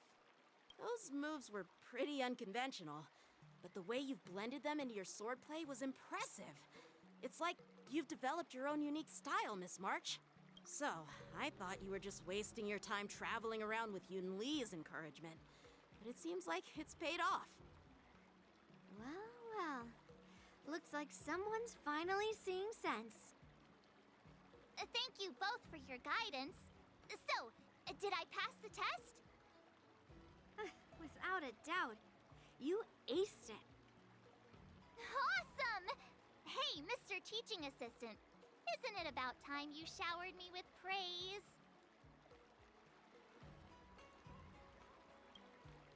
No saving allowed. Let's keep it relevant. This time's for now, next time's for later.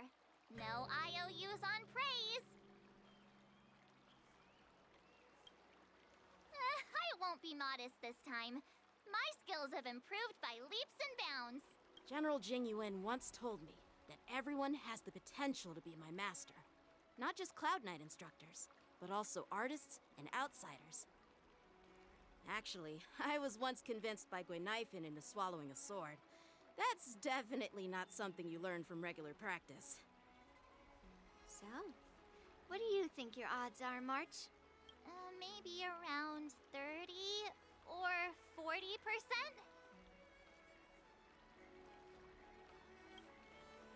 Well, I've gained a deeper understanding of swordplay, and I'm more aware of my own strengths now. By the way, in those Immersia stories, the sword masters always hide their true strength before a decisive battle.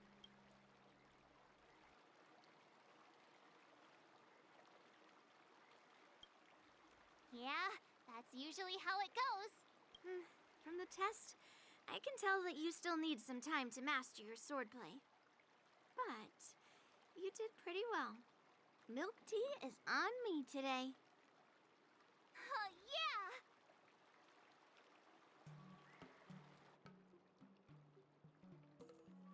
The progress report on the nameless girl's sword training is complete.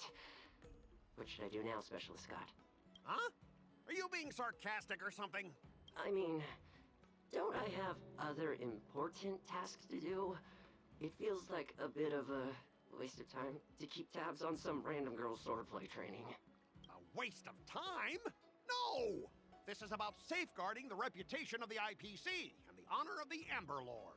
Are you saying that March 7th can actually take down an Arumaton from the Artisanship Commission with a sword? Come on, an Arumaton is no match for our state-of-the-art mechs. Go and strengthen our mechs even further. I refuse to believe that little sliver of metal can actually challenge our cutting-edge technology. But the armor's already pretty thick. No, it's not enough.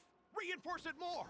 If I lose face, it's like losing face for the IPC and the Ember Lord. Can we afford to let that happen? Understood.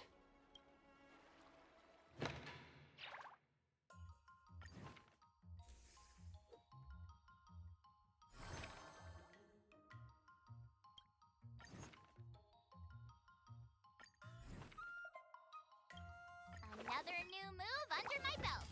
I gotta find time to try it out.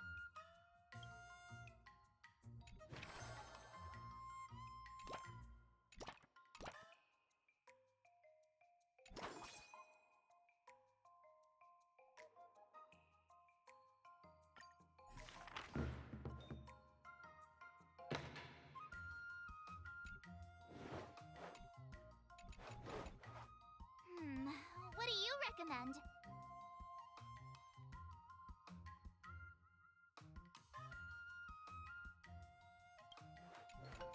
Okay.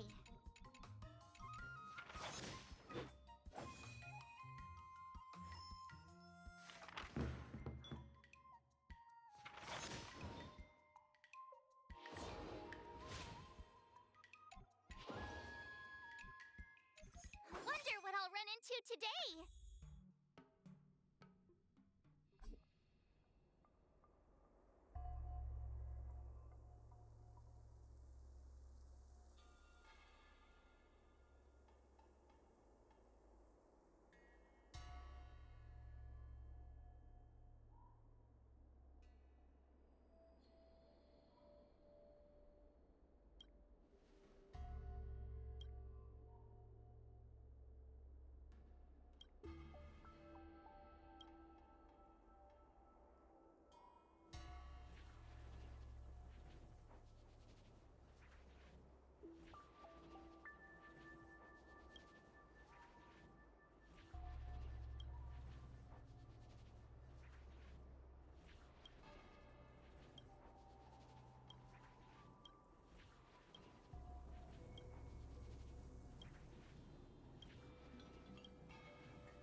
All swords and no play makes March a dull girl, you know.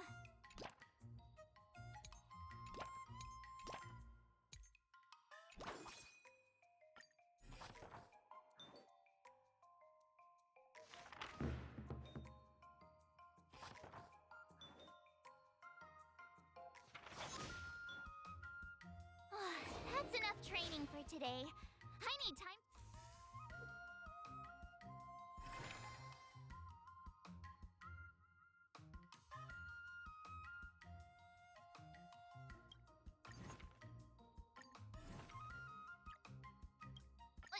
Did I really just learn that? I guess I am pretty awesome after all.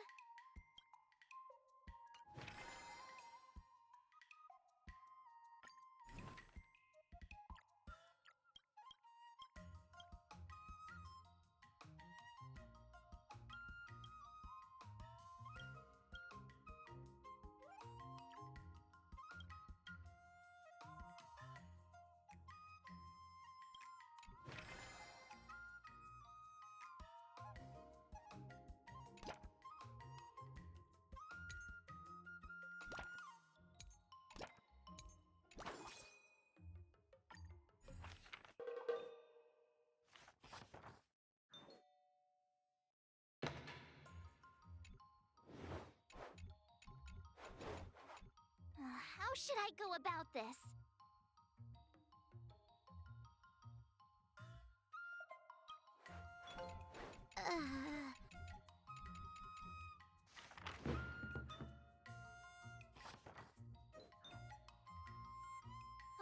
That's enough training for today.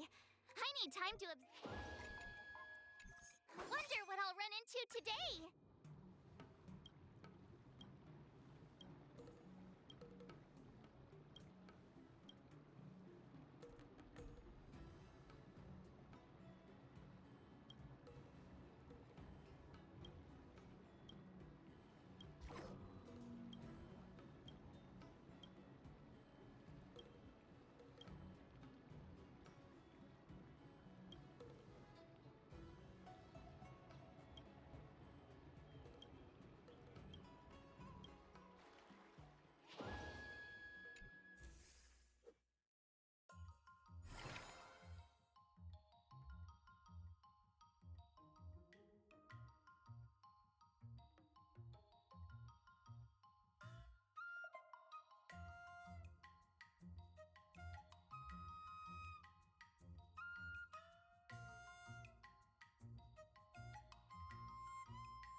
they? Before we start, he's made thorough preparations, contacting the Realm Keeping Commission and getting approval for a martial arts exchange event. He even chose Arumali as the venue. Seems like he has some connections there. However, according to the rules, the person receiving the challenge letter has the right to decline the challenge. Declining would be like admitting defeat. Of course I'll accept it. But before that, you need to pass the final test, the graduation exam. I'm surprised too. Well, it's not really graduation. It's just that the opponent for this exam is your master, Yanqing. When General Jing Yuan was teaching me swordplay, he used to personally spar with me during crucial moments to assess my skills. After all, the master should be the one who is most aware of their students' strengths and weaknesses. But, Master Yanqing, facing you in a duel, do I really stand a chance? How will we ever find out if you don't even try? Are you only scared because I'm your opponent, Miss March? Unsheath your swords and get ready, Miss March. The duel starts now! The final test. I'm a little nervous. Oh, come on, March 7th. You got this!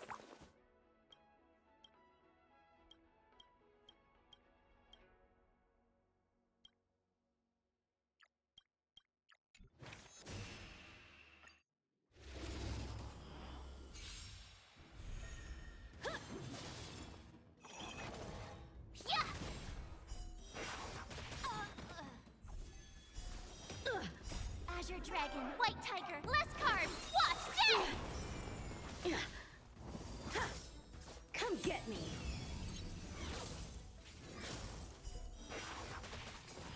Yeah! Awesome! Shing! Azure Dragon, White Tiger, less cards, what's this?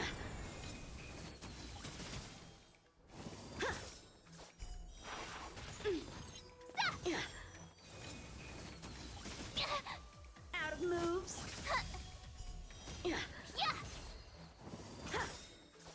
Azure Dragon, White Tiger, less cards, what's this? Oh, I get it! Cut through the ranks! Not very sportsmanlike. I failed.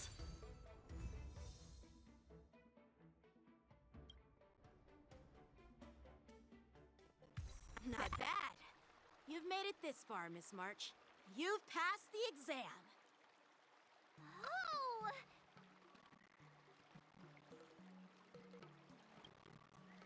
Ha! I told you compliments make better. With your swordplay skills, you can effortlessly take down IPC Max, March. Yeah, I'm pretty confident too. But looking back, you learned something more important than just swordplay? Yeah, I've not only learned swordplay from masters, but I've also met a bunch of people and gained a lot of insight from my experiences. Those experiences will nourish your sword skills. It's just like Master Yunli said, everything can be a sword. And there are endless possibilities for learning swordplay in the vast world. That actually makes sense. Now, I'd love to hear suggestions on how to defeat God.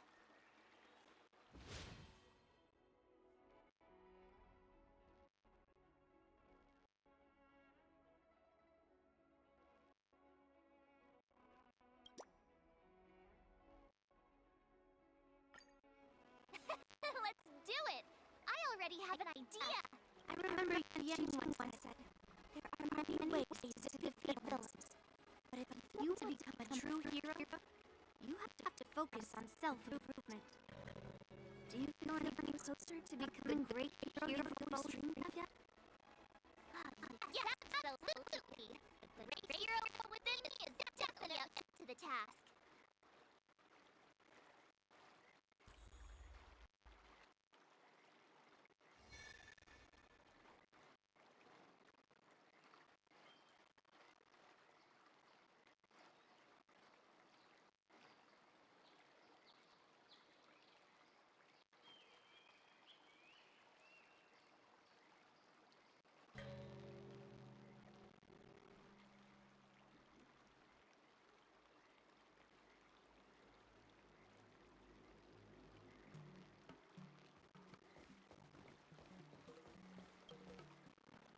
you.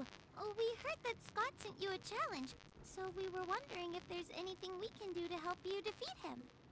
Thanks, WuWA. You've already been a huge help by teaching me how to use the exercising tools. Even though I've only been learning swordplay for a short time, I'm confident I can take down the IPC next. Don't mention it. It's actually me who should be thanking you, March. But seriously, didn't he kick Scott's butt already? So why is he back again? Don't humans ever learn from their mistakes? No, Mr. Tail. There's a saying, revenge is a dish best served cold.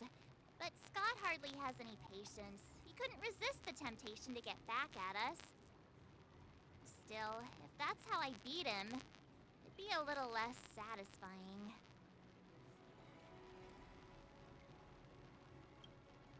I can't quite put my finger on it. But it just wouldn't be satisfying enough. I get it. Some people never learn, no matter how many times you knock them down. They'll never admit defeat or learn anything. So, how do we get him to admit defeat? Listen, kid, I'm not trying to rag on you, but you're always playing into Scott's hand with your approach. He set up these rules for a fight between his mechs and your sword, and you agreed. Then he laid out what to do if you win or lose, and you agreed again. It's basically just another one of Scott's organized sports events, and it's not even fun if you win. Hey, cut it out, kid. Just leave the cool catchphrases to me. I'm a heliobus, and I've got a few tricks up my sleeve. Just remove my seal, WuWA.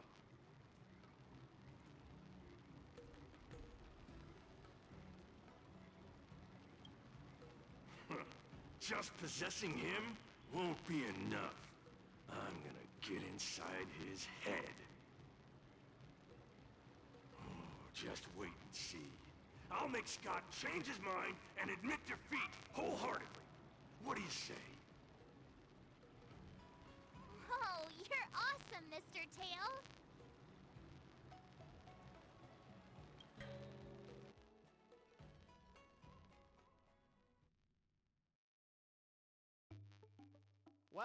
Well, if it isn't our hero, March 7th. I'm not hiding or backing down. You challenged me, and I'm here to accept it. We're here to fight! What's wrong with you people? Sending me a threatening letter? Who are you trying to scare? A threatening letter? What are you even talking about? Oh, stop playing dumb! Didn't you slip this into my pocket? Mr. Scott, a great sinner of arrogance and insolence. You have inflicted your twisted lust for power upon that innocent shop owner and insulted the extraordinary art of Xianzhou swordplay. We have decided to make you confess all your crimes in person. The time for change is now. Your twisted desires will be stripped away by us? The writing is terrible. I wouldn't have understood it if you hadn't just read it to me. What the heck did you just say? Hey, who said that? No one said anything. You must have imagined it. Well, enough for chit-chat. March 7th, I'm going to make you bark. I didn't even see her draw her sword. Time seemed to freeze, and all I saw was a flash of green fire. In an instant, I remembered staring out at the sea as a child, glimpsing a faint green light through the thick fog, which turned out to be the home of that girl, Rakshmi. Seriously, who lights a green lantern in their house? Those guys must be nuts. Why am I suddenly remembering these things? Is my life flashing before my eyes? Am I dead? Looks like this is Scott's mind. I'd better find where his most twisted desires are lurking.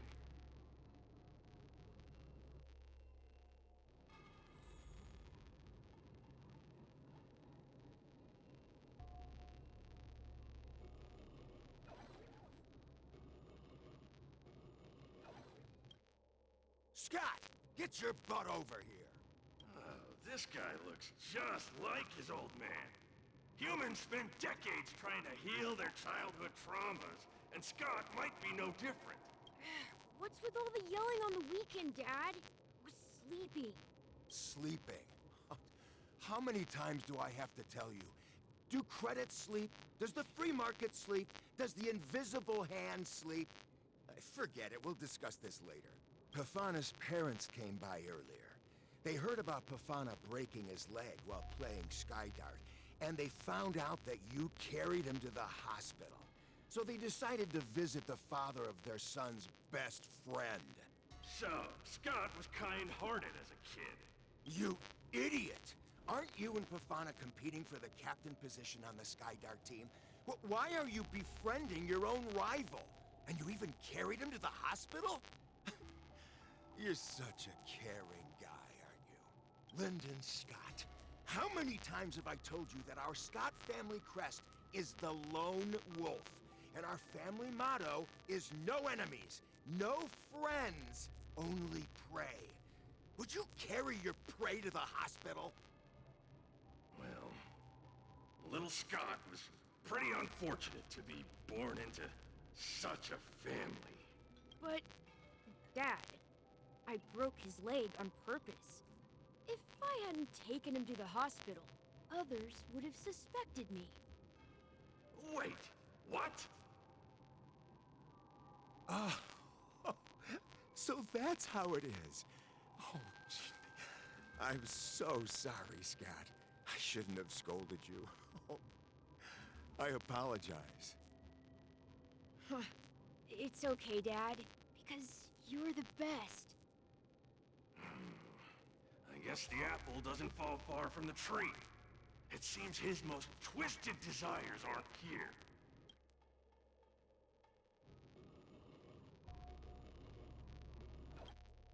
Scott Sr., you're suspected of accepting a huge bribe. Now come with us. Ah, the old guy got caught! Oh, I knew this day would eventually come. Wow. I only have one question, Captain. Who sold me out? An internal tip-off. We're not allowed to disclose any details. An internal tip-off. Most of those involved have neither the motive nor the evidence. Who could it be? It was me, Dad. I turned you in. You? Scott? You're the one who turned me in? Oh, man! This guy is heartless! The old guy looks like he's about to cry!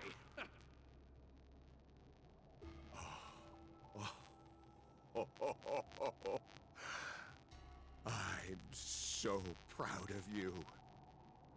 Proud? Dad. Use me as a stepping stone to reach greater heights. Lyndon Scott, you are the pride of the Scott family. A true lone wolf. And your dad is so proud of you. I'll do as you've taught me, Father. Jeez, this guy is simply hopeless. His most twisted desires aren't here at all.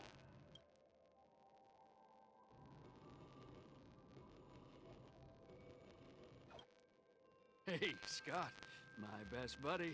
I'm getting transferred to the Tartarian. Let's grab a drink after work. This guy actually has friends? Maybe I can find something here that'll make him change his ways. The Tartarian? That's the frontier fortification vessel, isn't it? You haven't slipped up at work lately, have you? Ha ha ha! So it was you who meddled and got me transferred, right? No one else on our team has the skill to pull something like this off. Come on! Why am I not surprised at all? It couldn't be helped. Your position was so desirable, I had to make a move. It's not just about the position, is it? There's also Rakshmi. No one will ever compete with you for her again. Rakshmi? Glimpsing a faint green light through the thick fog. Could it be that Raxmi is the love of Scott's life?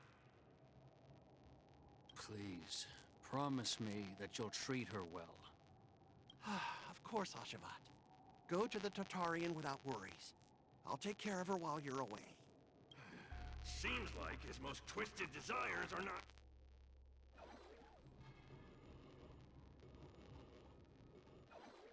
How long have we known each other, Scott? Around 7 or 8 years? Why? We've been working together for so long, and... I just realized our hometowns are so close to each other. Talk about a coincidence. Yeah, we never get a chance to talk about this stuff at the office. Oh, I didn't realize Scott was actually a scumbag with a pure heart. All these years, there's something I've been keeping to myself. Too afraid to tell you. You like me, don't you? Why are you being so blunt? Oh, well done, Scott. I like your straightforward style. Yeah. I want to be your girlfriend, Scott. Gotcha, Scott. Ooh, I found your weakness. Gotcha! Gotcha off guard! Wait, what? I recorded everything! You know office romances are strictly forbidden in our department. Once I make this recording public, you'll never be able to compete with me for the specialist position. What the? Well... Alright. That's exactly what I love about you, Scott. What the heck? I'll step aside for you. But when the day comes that I surpass you in the same manner, I hope you'll acknowledge my intentions. Thanks, but no thanks. I'm a lone wolf, remember? Oh, he's such a jerk!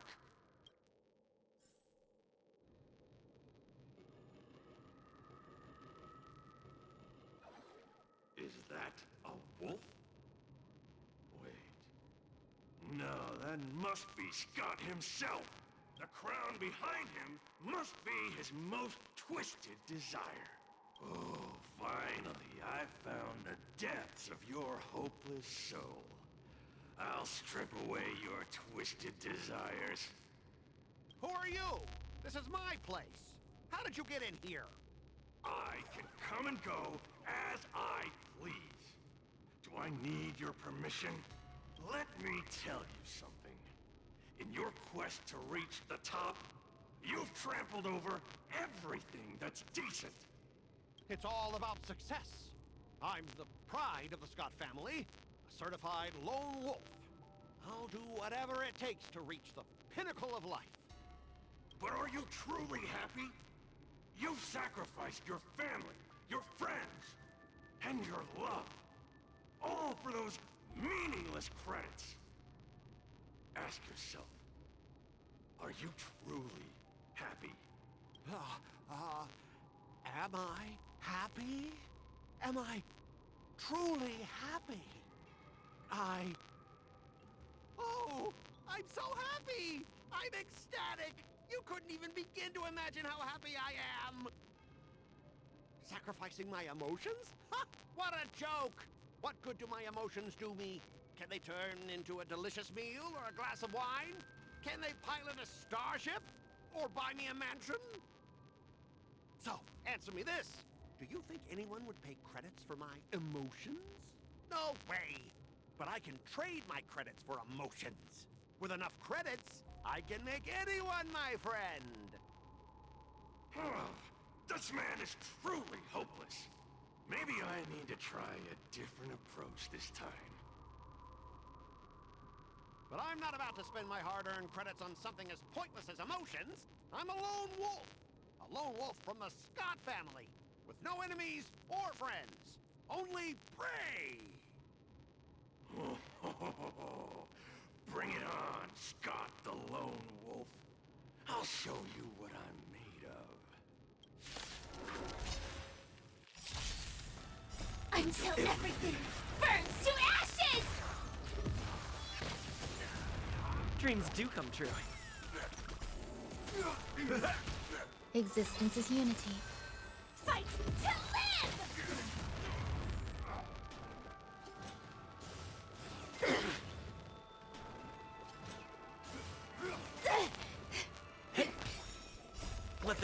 again!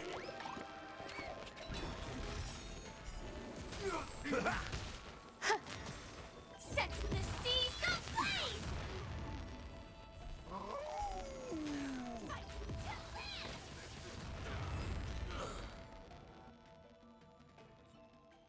Specialist God! Specialist God! What's the matter? Oh. Specialist Scott, March 7th swung her sword, and something green entered your body. Then you froze and started muttering something. Are you okay? Hey! March 7th! What did you do to Specialist Scott? Me? I didn't do anything. Seriously. Mr. Tail, what did you do to Scott?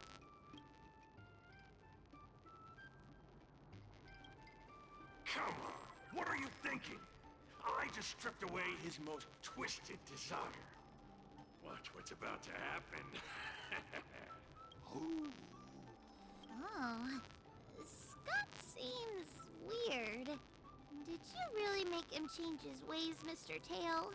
Well, this is my first time doing something like this, so I'm not sure how things will turn out. You've managed to make a guy like him turn over a new leaf. You're amazing, Mr. Tail. I'm even more amazing than you think. Look, it's kicking in now.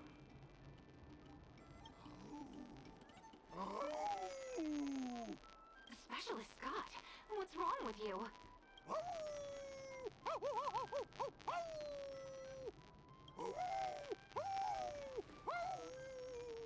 Specialist Scott, snap out of it! What have you done to him, Mr. Tail? I removed his twisted desires, and now he's genuinely trying to become a lone wolf. Of course I am. I've stolen his twisted heart. Don't fight me, Specialist Scott!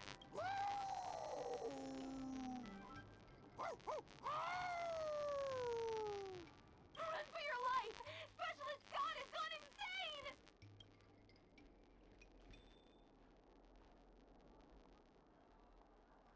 Aw, I thought Mr. Tail would possess me and teach me some super cool Heliobus swordplay. Nah, I told you I'm not really one for violence.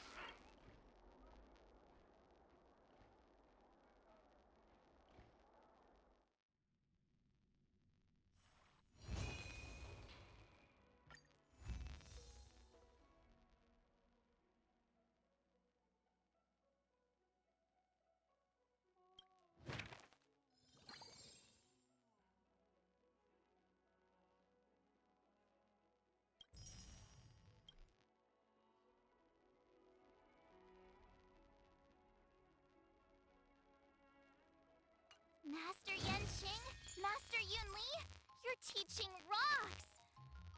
Shame my body can't keep up with my brain.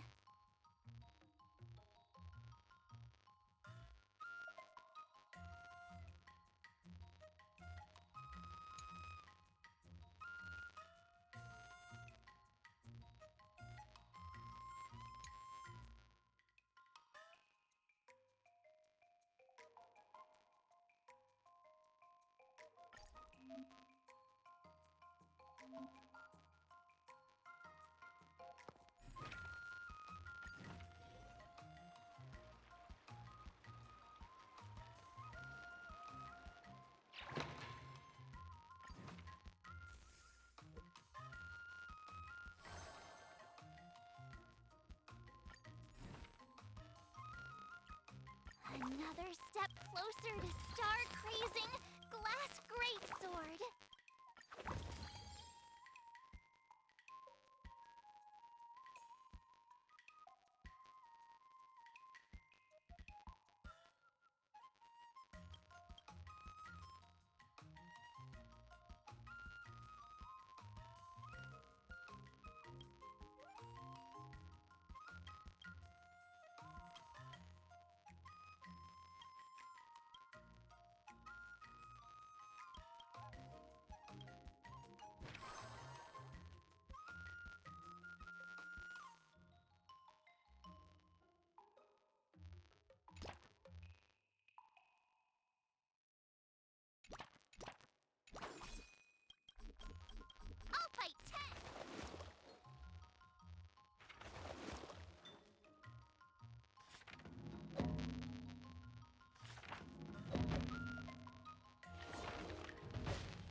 today?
Let's do this!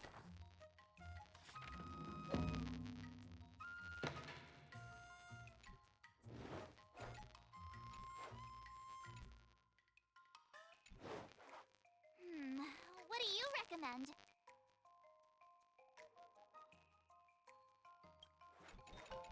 Great!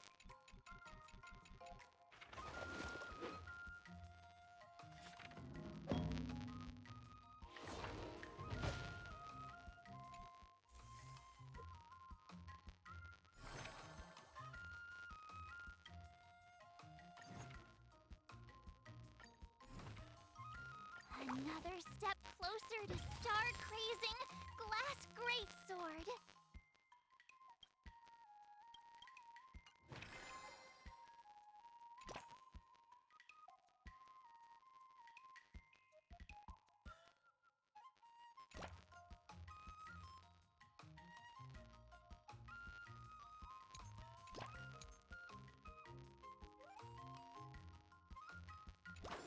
I'll fight 10!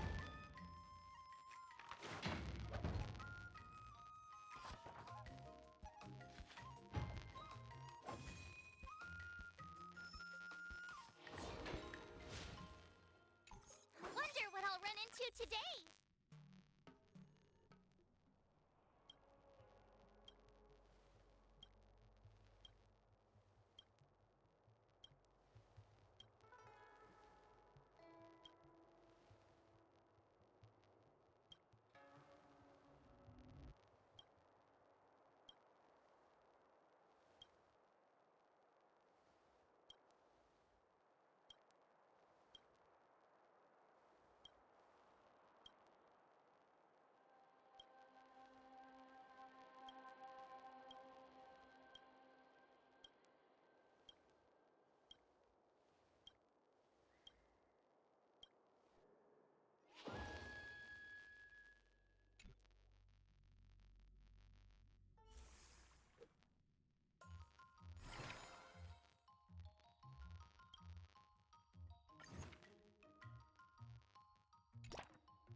Let's do this!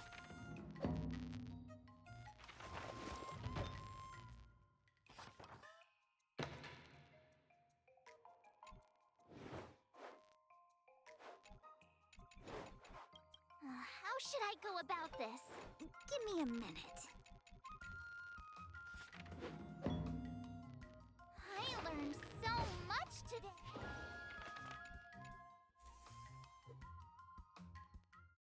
Today, you'll face your first test. It's all... Oh, I know! That's... Grasping the basics is crucial to And Perry's just... See? but I'm actually... Miss March is still an... Just focus on your... What? Didn't... Looks like... Miss March has been Unsheath your swords.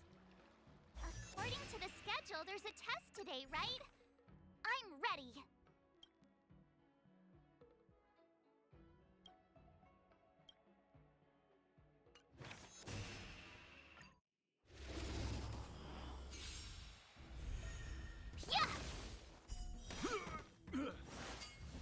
Not very...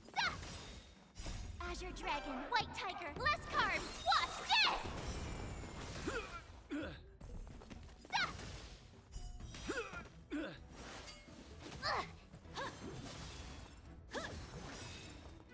Azure Dragon, White Tiger, less carbs! Watch this! Awesome!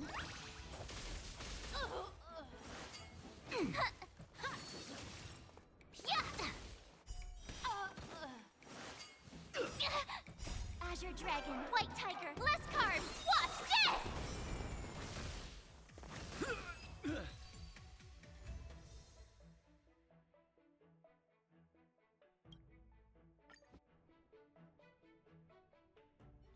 Looks like I passed the test, right? Yeah. Great! Ah, jeez, you sound just like those parents on the Xianzhou. Can't I get some praise now? I couldn't have done it without my masters and you, Mr. So if I were to... You already... You wouldn't... Yenlees? No chance? I'm not that... Oh, really? Don't try to... 15 days of training after every test. Thank you, Master... So, have you found... Yeah.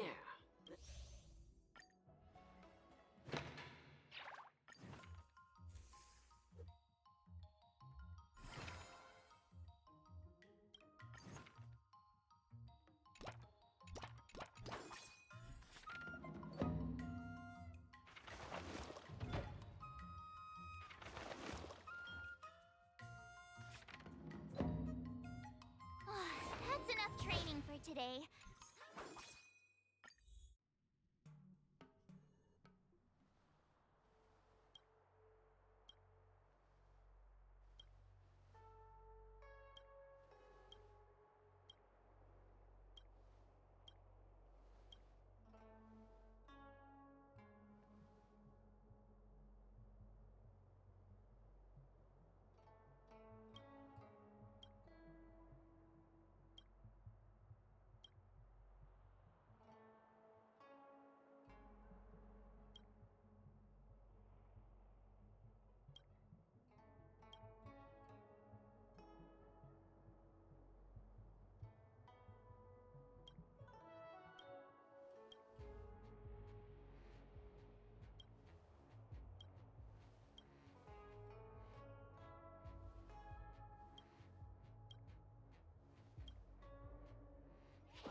Did I really just learn that?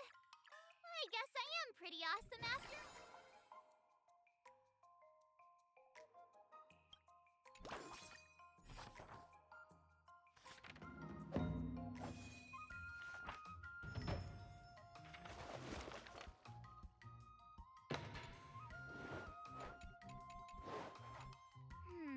What do you recommend?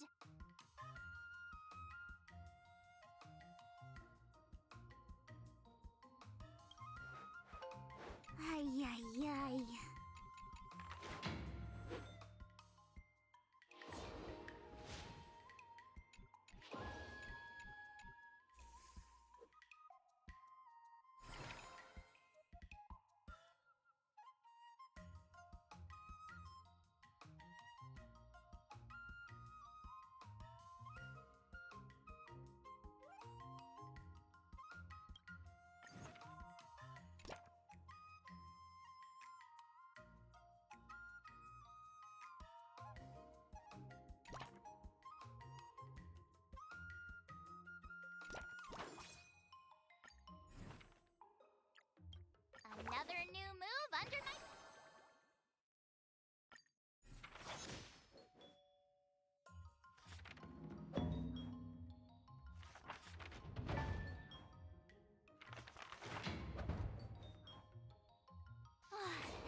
training for today. I need time to absorb everything.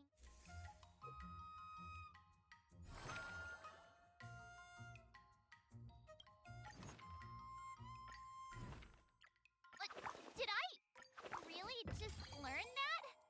I guess I am pretty awesome after all.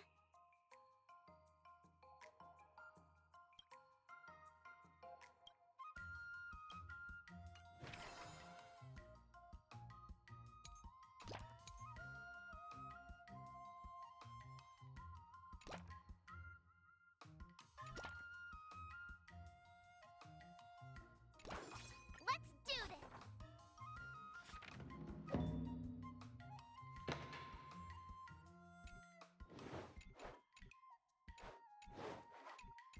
How should I go about this?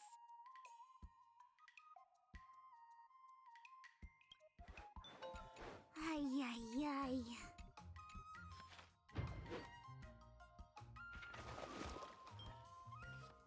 I learned so much today.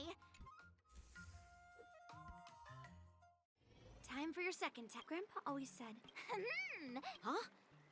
You got it. Good example. According to the schedule, there's a test today, right? I'm ready. Another new move under my belt. I gotta find time to try it out.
Azure Dragon, White Tiger, less carbs, what's this?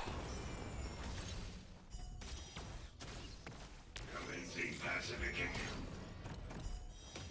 Yeah! Awesome! Ha-sa-shing! Treasonous.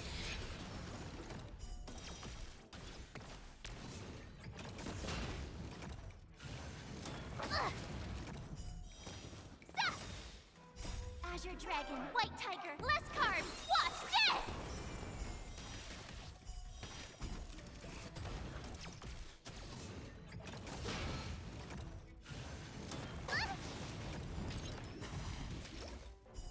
Now watch this! Yeah!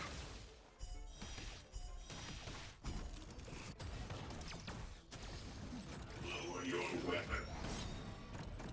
Azure Dragon, White Tiger, less carbs, what's this?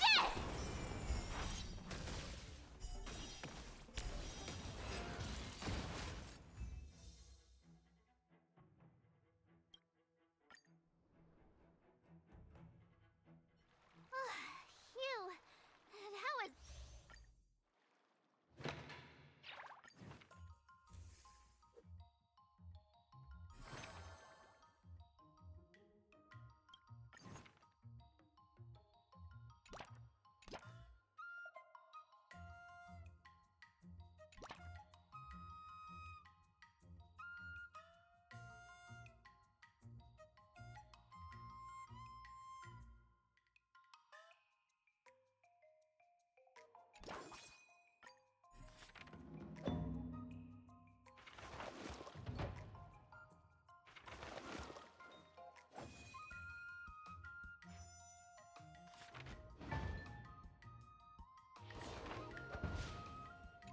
Wonder what I'll run into today.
I'll fight 10.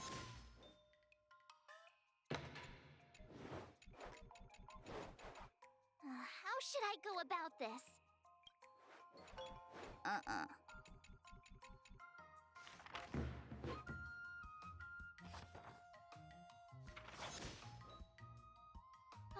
That's enough training for today. I need...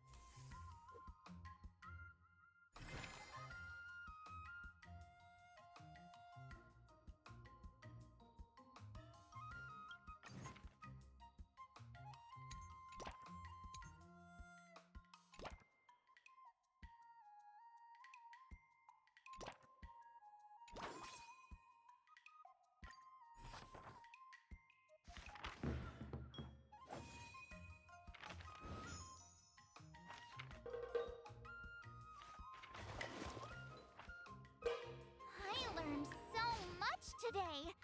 Oh,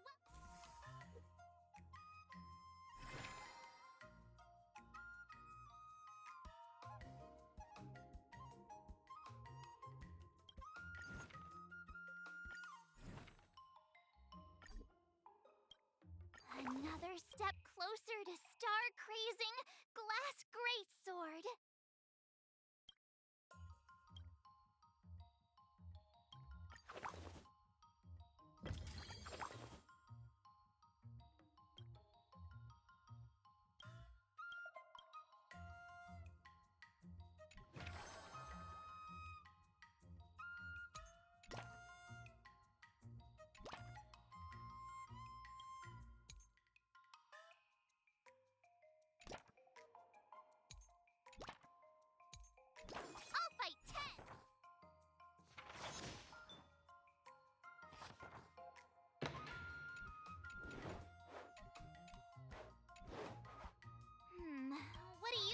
understand.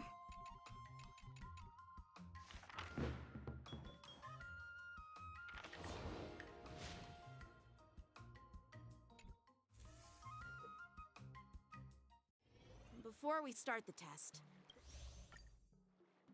The final test. I'm a little nervous. Oh, come on, March 7th. You got this.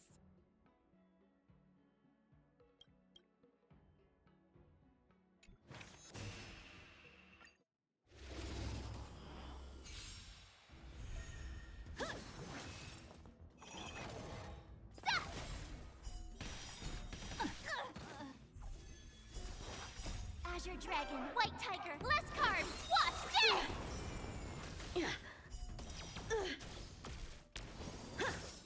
Come get me!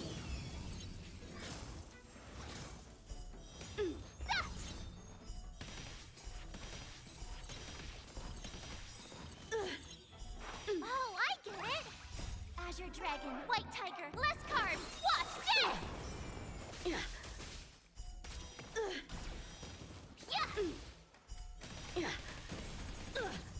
Watch this! You're all in on it! Azure Dragon, White Tiger, less carbs, what's this? Punish evil! Not very sportsmanlike. Yeah! I failed.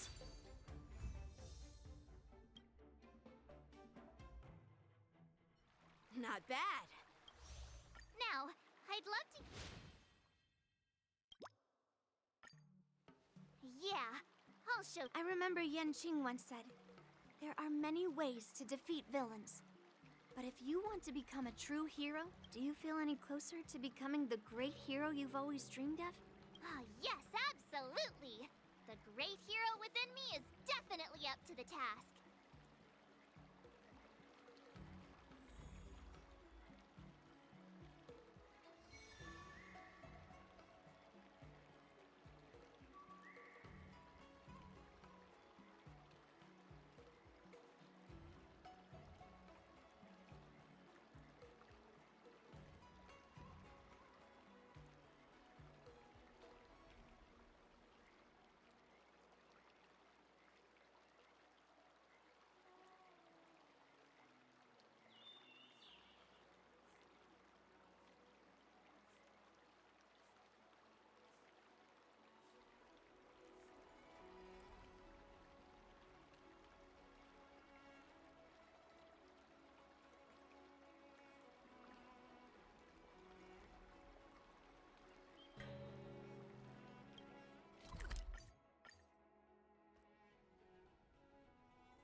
Well, if it isn't our hero, March 7th.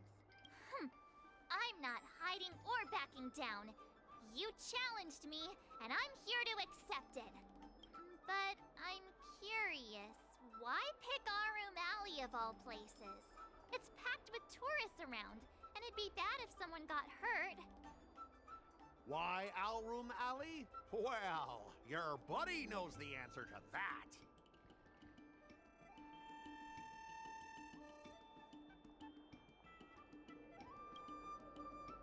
I can't deny it. That fateful day left a mark on me. That's why I chose this place. I want to show all those people who laughed at me that I can stand on my own 2 feet again. They'll be like, what? That Scott is back again? What's he got up to this time?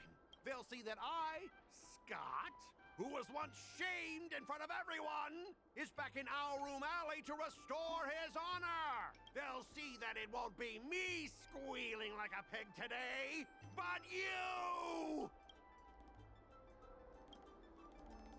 Yeah, if that's all a villain did in an immersia, I'd definitely be asking for a refund. Ah! Shut up! Look, I have my principles. I refuse to spend my life haunted by what happened in Alroom Alley. Do you think I'm just some sort of IPC small fry? I've been patient for so long, just waiting for the right moment. I don't care about proving my greatness. It's about showing everyone in our room alley that I will reclaim what was taken from me!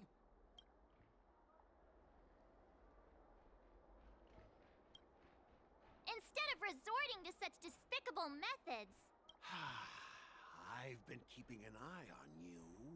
Seriously, do you really believe that you, a rookie who's only been learning swordplay for 15 days, can defeat my invincible mechs? Dream on! Enough with the talk. Let's get down to business, boys. Huh. Once you bite the dust, you'll know what I'm capable of.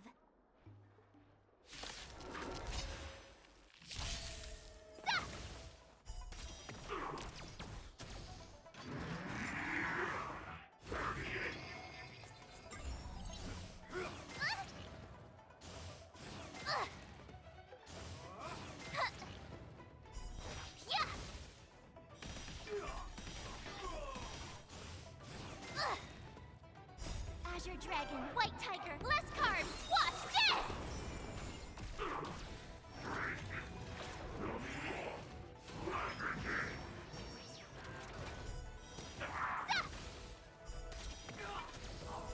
Awesome! Now watch this!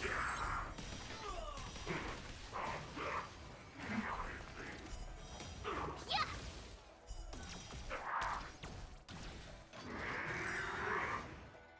Azure Dragon, White Tiger, less carbs, watch this!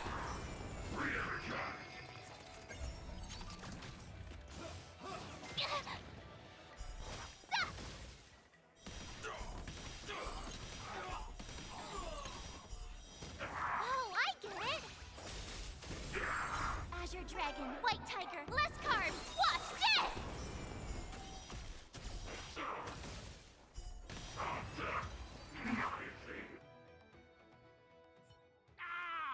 You pathetic losers! How did you all lose to that rookie? Hey, stop blaming others! Didn't you lose to me too? So, does that mean I have to... No way! This can't be happening! How could a tiny piece of scrap metal defeat the IPC's mechs? You guys must have cheated! This doesn't count! I demand a rematch! Scrap metal, huh? The key to victory is never the weapon. It's the person wielding it!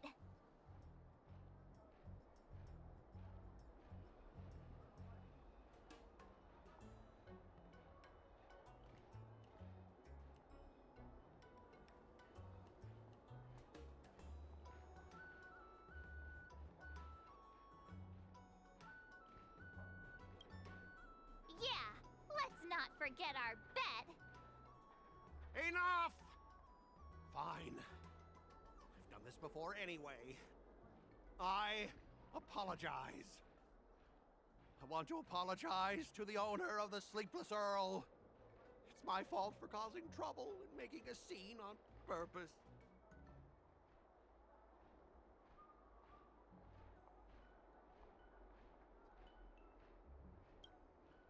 Hey, remember what you said?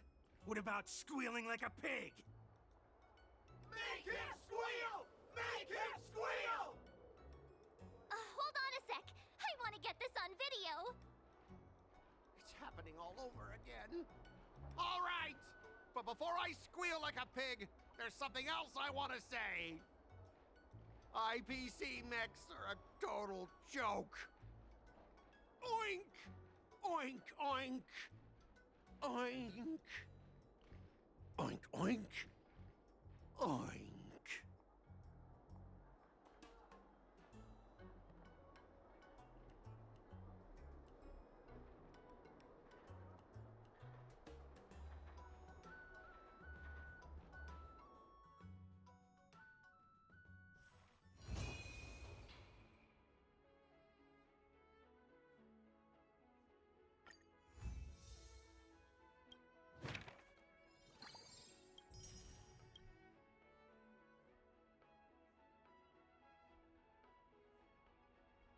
I kinda want a milk tea. Let's go get one after training.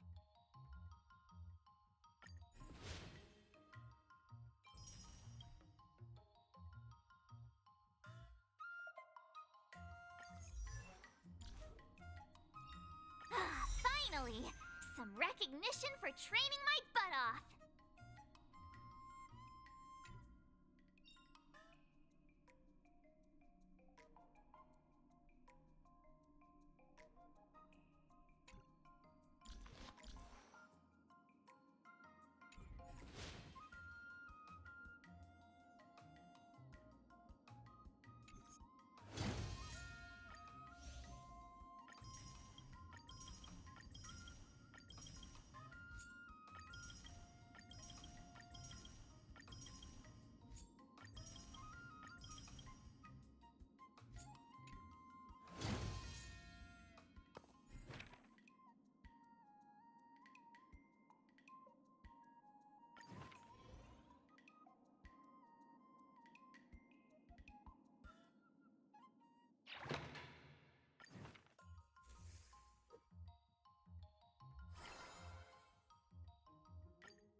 Another new move under my belt. I gotta find time to try it out.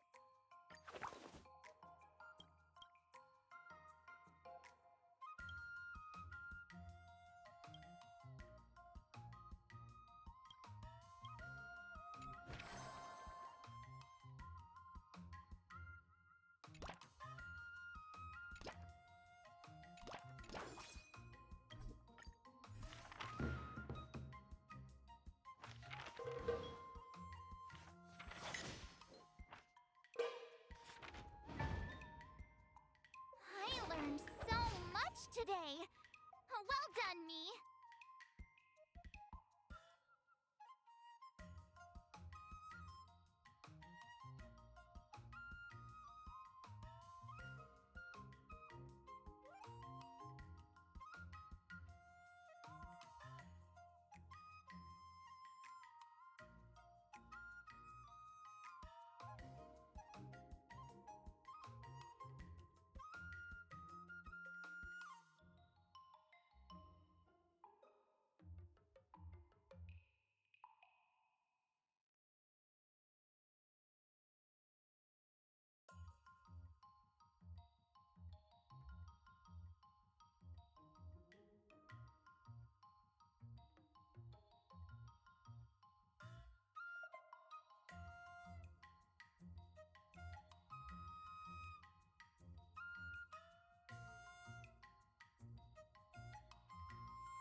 Wonder what I'll run into today.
recommend?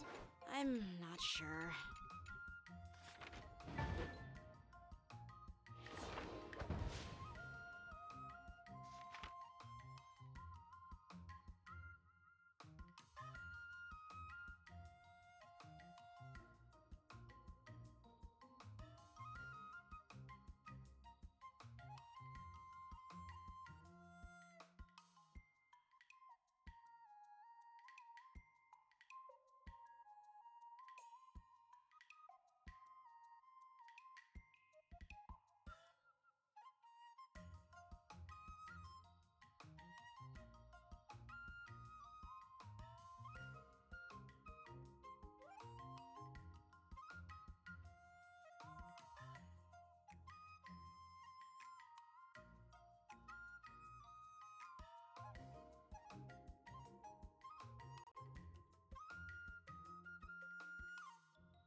Did I really just learn that?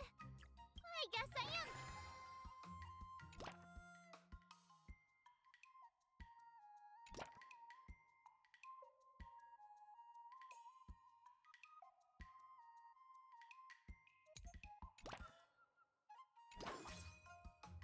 Let's do this.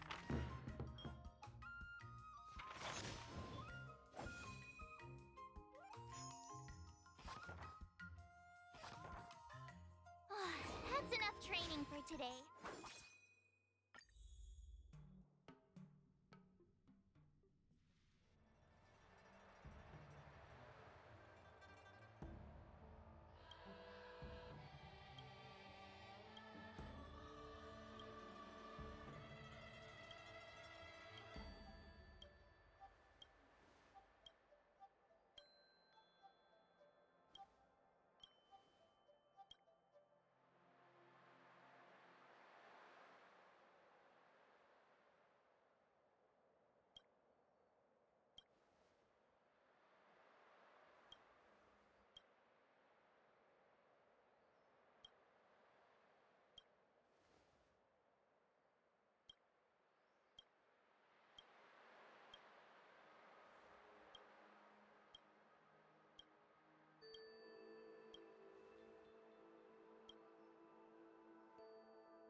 How should I go about this?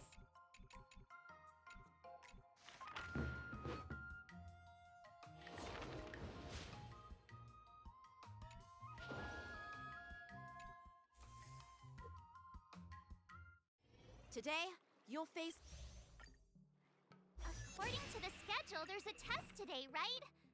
I'm ready.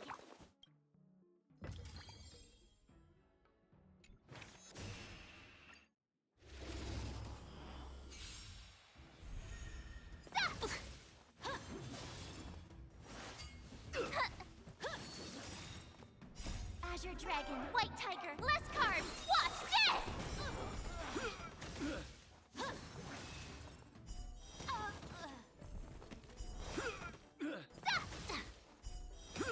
Oh, I get it! Azure dragon, white tiger, less carbs. Watch this!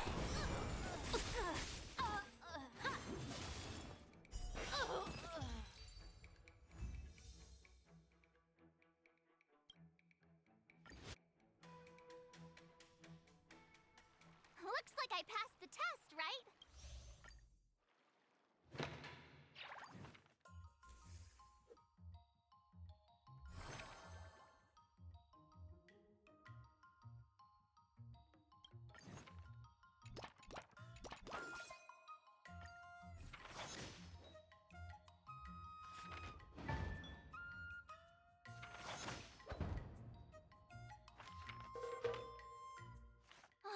That's enough training for today. I need time to absorb it. Wonder what I'll run into today.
Did I really just learn that?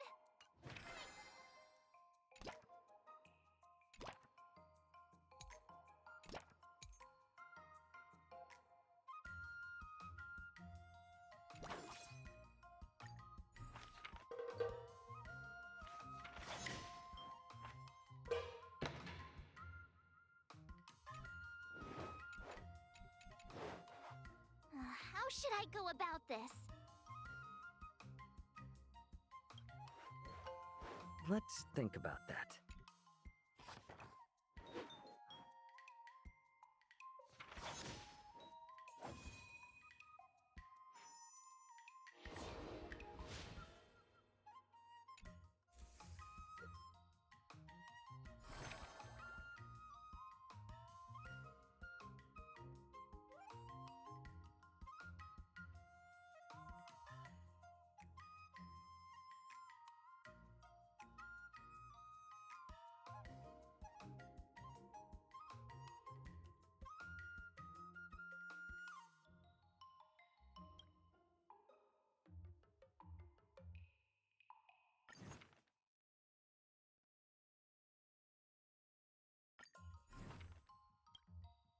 Another step closer to star-crazing glass greatsword.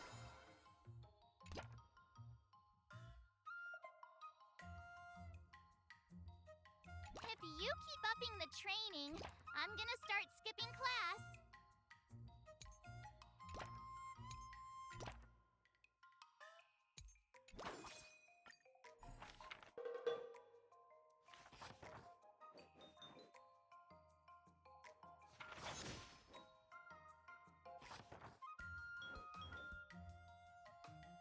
I learned so much today.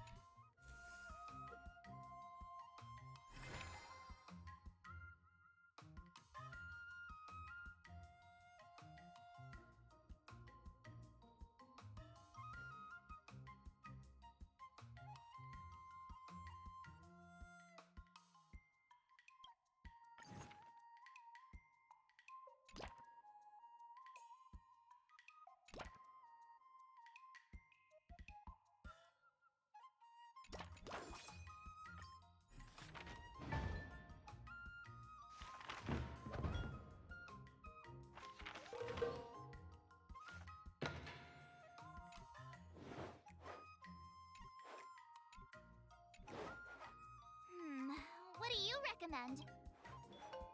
Wonderful. I learned so much today. Time for your second test. According to the schedule, there's a test today, right? I'm ready.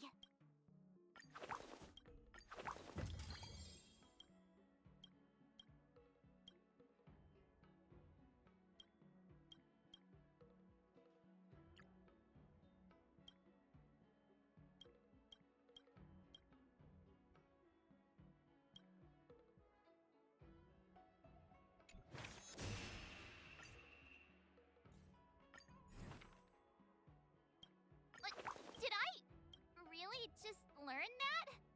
I guess I am pretty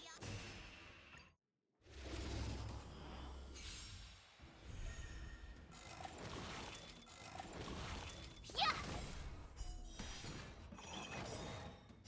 Azure Dragon, White Tiger, less carbs, what's this?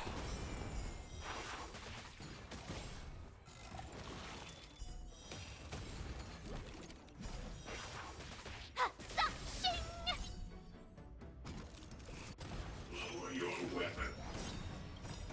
Azure Dragon, White Tiger, less carbs, what's this? Treasonous. Yeah!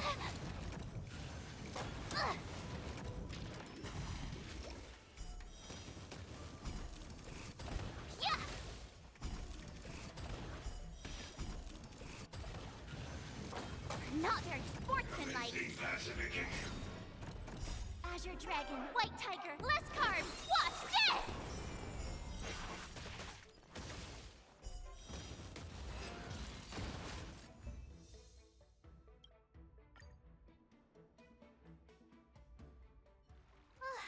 Phew.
to today?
How should I go about this?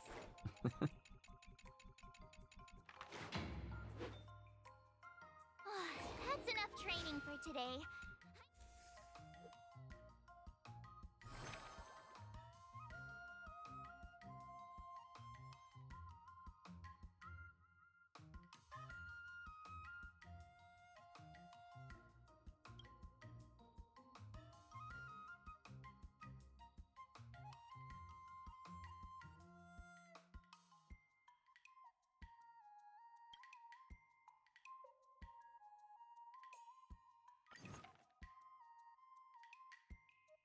All swords and no play makes March a dull girl, you know.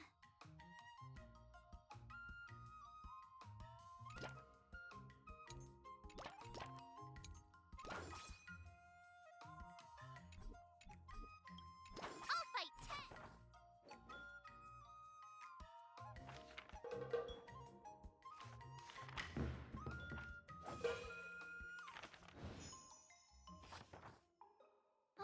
That's enough training for today.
recommend.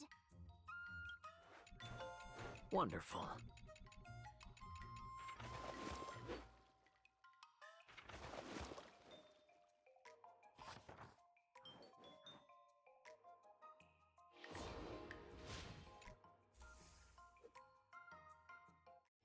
Before we start the test,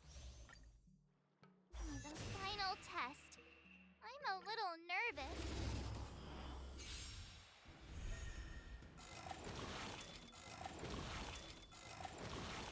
Yeah! Azure Dragon, White Tiger, less carbs, what's this?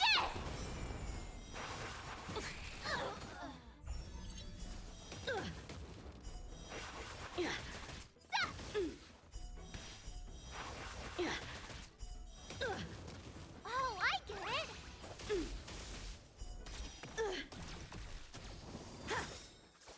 Azure Dragon, White Tiger, less carbs, what's this? you're all in on it.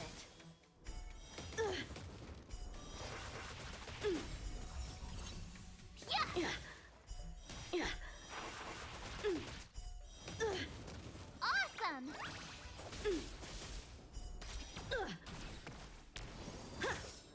Come get me. Punish evil.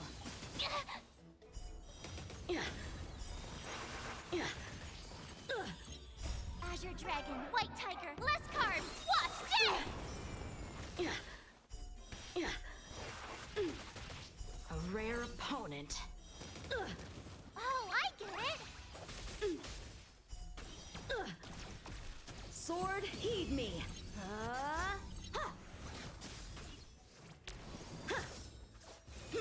You're all in on it.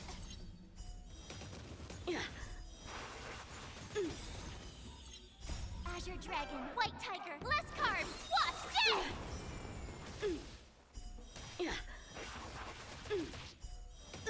I failed.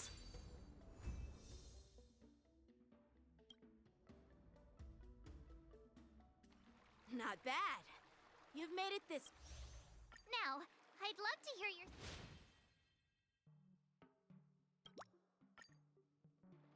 Let's do it! I remember Yan Qing once said, there are... Do you feel any closer to become... Ah, yes, absolutely!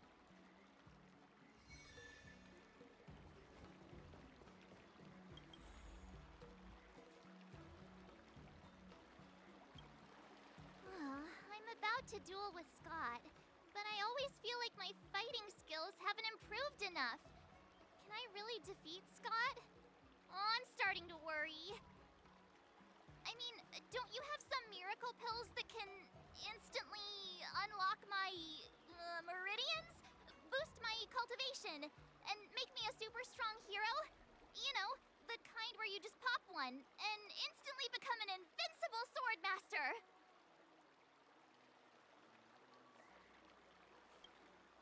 I mean, why not?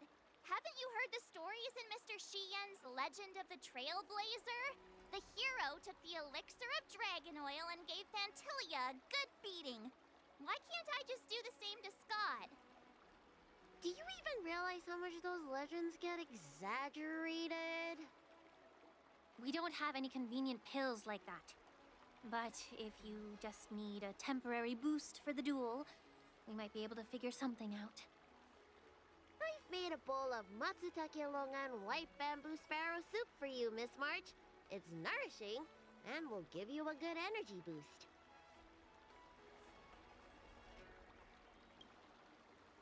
Hey now! This tonic is very potent. If you don't engage in any intense physical activity, it might do more harm than good. Can I drink half now and save the other half for later?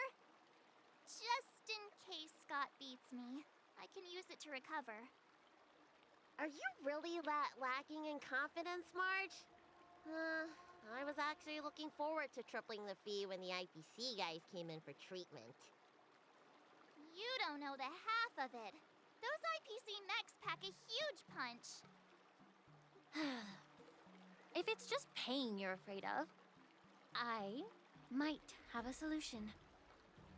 Here, this medicine is named Yabra. A tiny dose can numb the body senses and alleviate any sensation of pain. Actually, some of the Cloud Knights use pellets which contain trace amounts of this ingredient. When you block pain on the battlefield, you have a better chance of beating your opponent and surviving. Whoa, sounds incredible! But are there any side effects? No, not at all. We use it for surgeries in the Alchemy Commission. So what kind of side effects could it possibly have? It's just... Just what? Well, the thing is, pain is your body's way of warning you something is wrong. If you ignore it and push through, you might end up with some serious injuries without even realizing it. I had a patient who took some before a fight, only to realize that afterwards, his lower body was missing. Okay, enough. I'm not taking any medicine. I'll just tough it out. We're all brainstorming ideas. Why are you so quiet, Dr. Jiaoqiu? Dr. Jiaoqiu! Jiaoqiu! March is about to face off with Scott. What are you doing? Oh, sorry. I heard March was planning to use some medicine against Scott, so I made some preparations. Well, it seems you're struggling to think outside the box. Sometimes weakening your opponent is just as effective as improving your own combat skills. It's all about innovation. Oh, wait. Could it be that the Yaoqing people have some secret formula that could help me? Exactly. This is the closely guarded secret of the Yaoqing's Rancha school. If it weren't for Miss March's upcoming battle, I would never divulge it. Wait, do you plan on slipping Scott a laxative? How did you figure that out? Looks like I'm too predictable.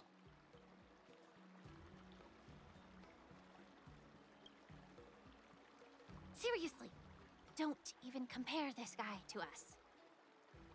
Well, Dr. Jiaoqiu, are we really doing this? Shouldn't we defeat him in a more honorable way? Maybe we should just completely forget about this idea. Huh? You don't agree with my methods? But it's already too late. Moza has already taken care of things. Wait, so while you seem to be playing with your phone, you were actually arranging things with Moza? Are all Yaoqing people as quick as you? All right, it's time for the duel. Just go fight that Scott guy. I've got something else to do, so I'll be off. He ran away! What should I do now? What's done is done, March. We just have to keep moving forward. Rest assured, we will come to Scott's aid if needed. Let's hope he's all right. Let's go.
March 7th.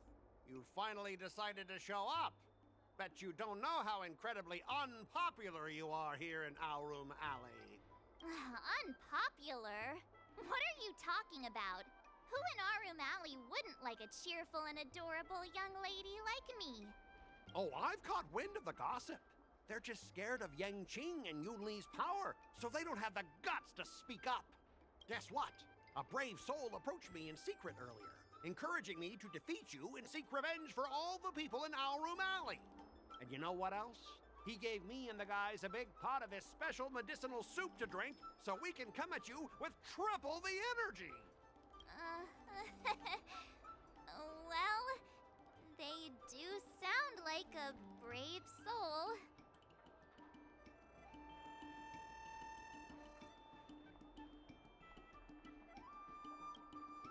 Of course we did. That soup was surprisingly delicious. Who'd have thought, in a cold and indifferent place like the Law Fu, we'd find something so heartwarming. All right, enough talking. Let's go, boys. That delicious medicinal soup will give us the strength to win.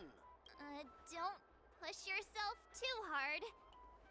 Just leave if you can't handle it.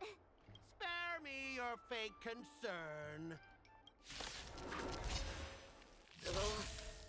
My stomach hurts. What's happening? Mine hurts too. Could it be that something was wrong with that soup? Oh, vile shit! Oh, not good. I think last night's dinner's about to make a grand exit. I gotta go to the bathroom. See ya! Stop there! Don't you dare run away! Sorry, but I can't hold it any longer. I really...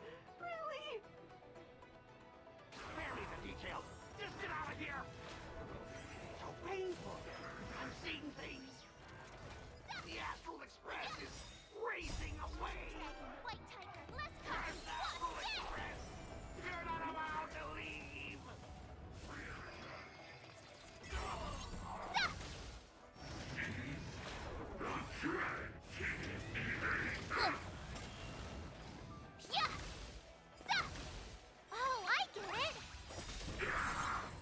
Azure Dragon, White Tiger, less carbs. Watch this!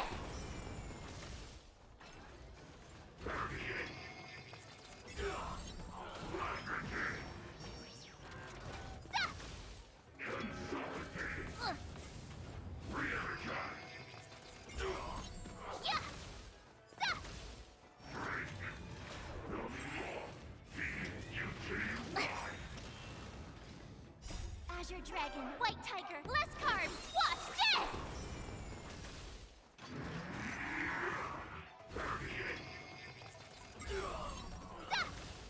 Yeah! Awesome! Now watch this! I lost. I am defeated. You fight too dirty, March 7th. You are truly despicable.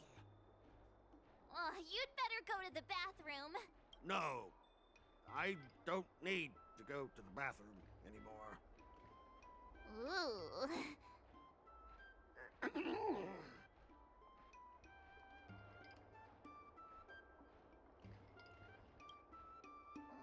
Let's just forget about that part. He's already in such a sorry state. I have one last thing to say, March 7th. Fine. Give me a piece of your mind if you want. I admit it. I was kinda out of line. You've earned my respect. Wait, what? March 7th, you're the first person I've ever known who's just as despicable, cruel, and as heartless as me. But this time, you outdid yourself, being even more vile, more ruthless, and more unscrupulous than ever. I accept my defeat. Maybe we'll actually become real friends someday. If you want to come and work for the IPC, I'll gladly write you a recommendation letter. Your compliments make me so mad.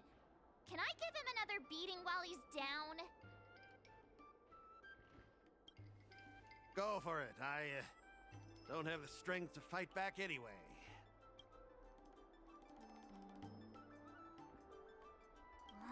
Forget it. I don't kick people when they're down, even if they annoy me. Guys? Fellas? Anyone else who could still move? Help me!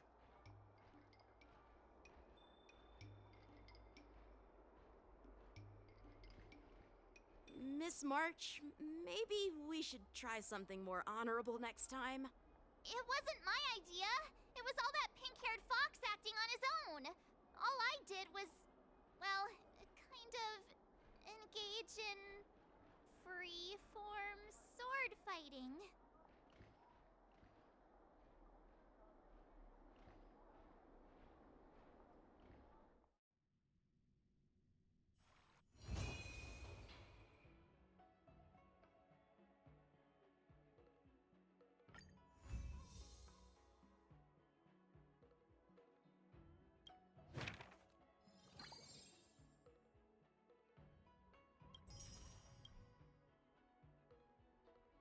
Someone stopped me on the road earlier. They said I was a one-in-a-million super talented martial arts genius.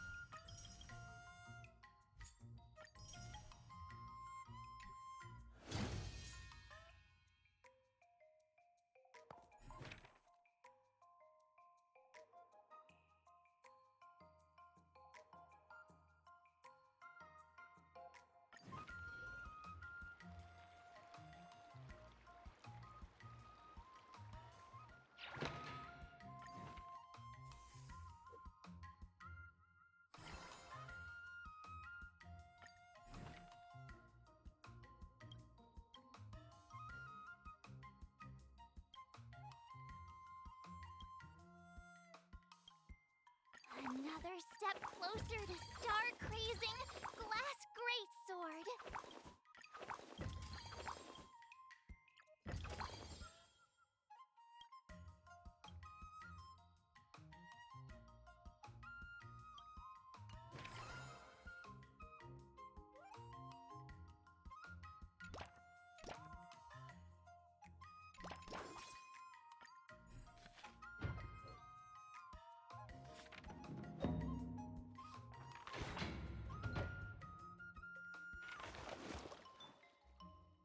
I learned so much today.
Jeez, I'm exhausted.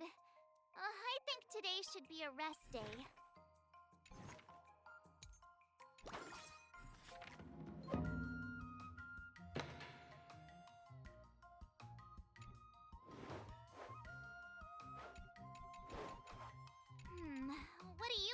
end.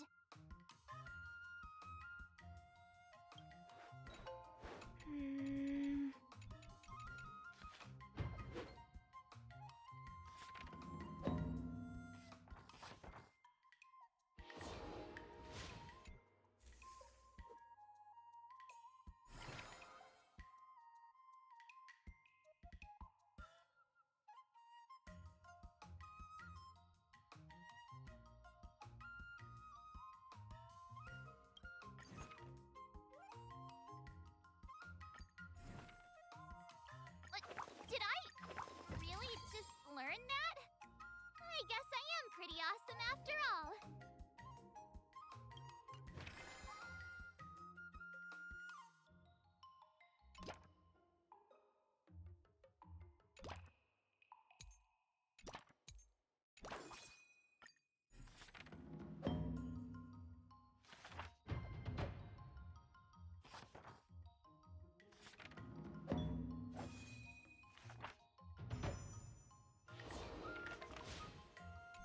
Wonder what I'll run into today.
How should I go about this?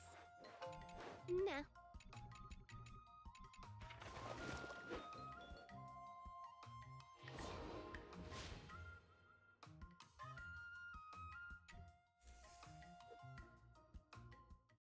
Today, you'll... Oh, According to the schedule, there's a test today, right? I'm ready.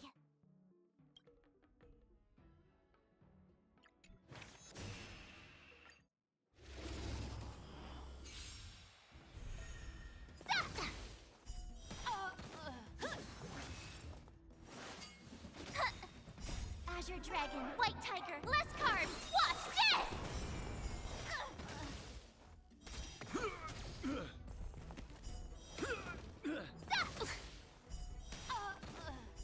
Awesome! Now watch this! Azure Dragon, White Tiger, less carbs, watch this!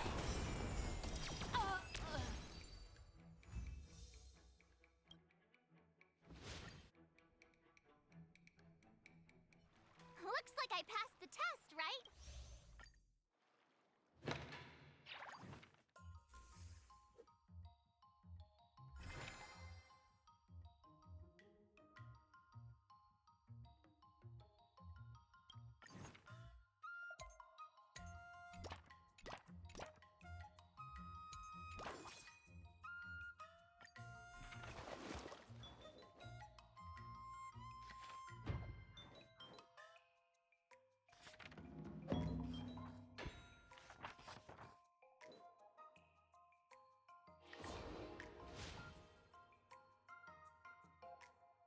Wonder what I'll run into today.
should I go about this? Nah.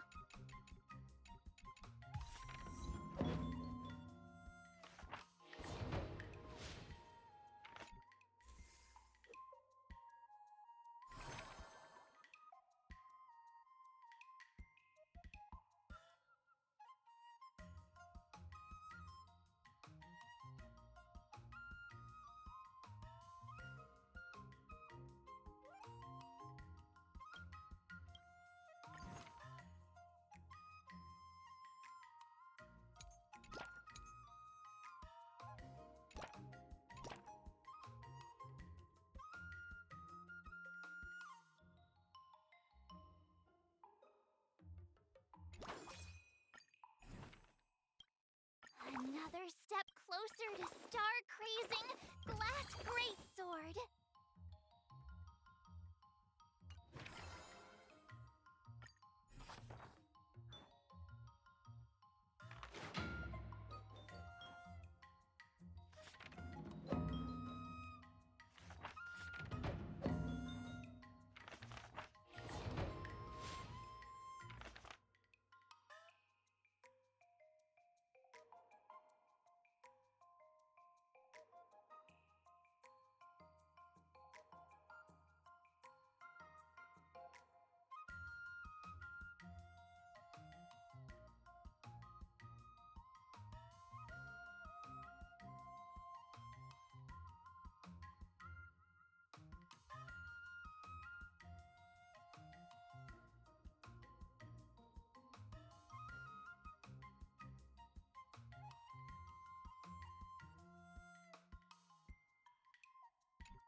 Another new move under my belt.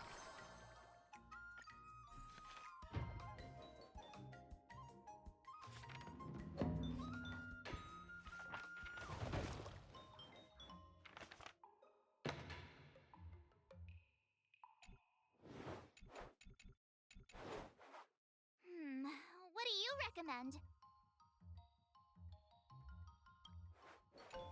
Nah.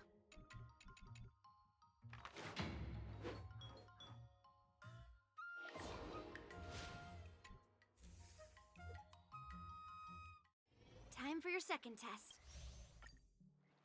According to the schedule, there's a test today, right? I'm ready.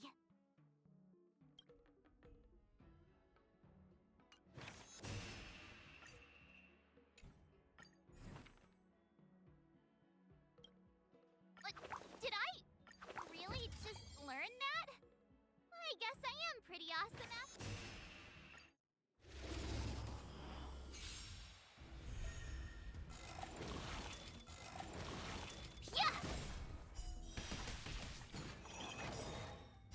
Azure Dragon, White Tiger, less carbs, watch this!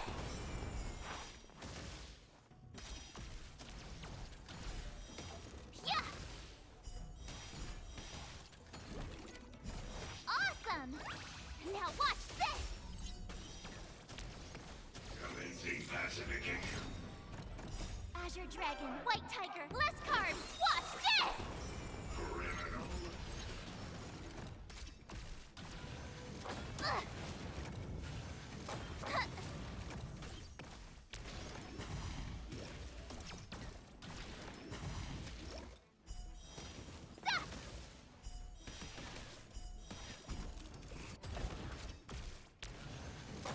Not very sportsmanlike. Your weapon.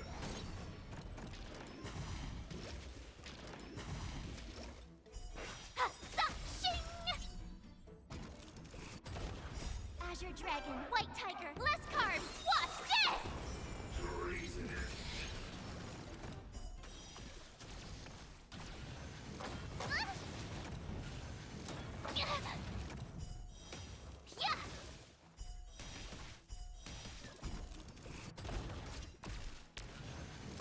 Not very sportsmanlike. Commencing pacification.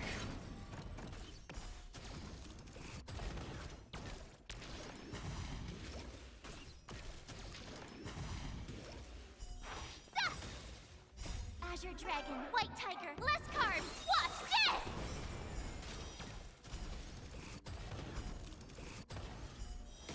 Oh, I get it!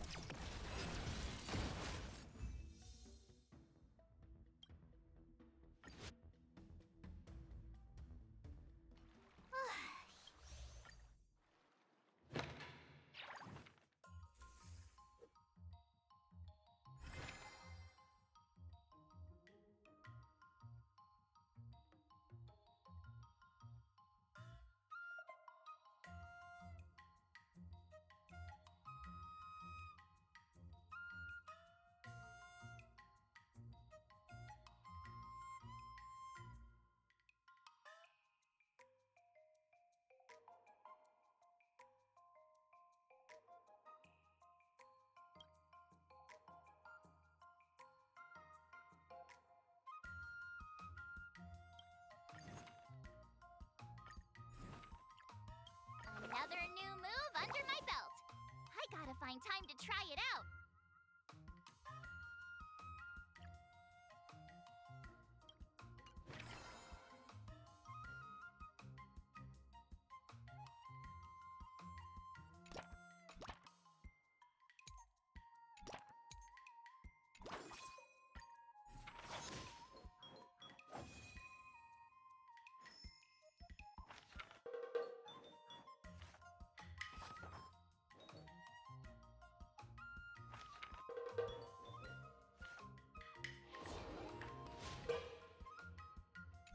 Wonder what I'll run into today.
Another step closer to Star Cream.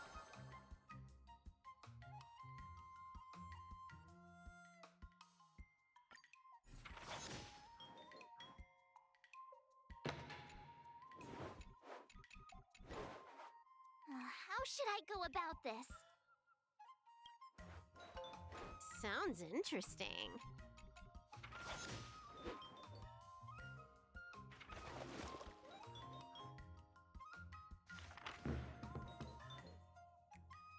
I learned so much today.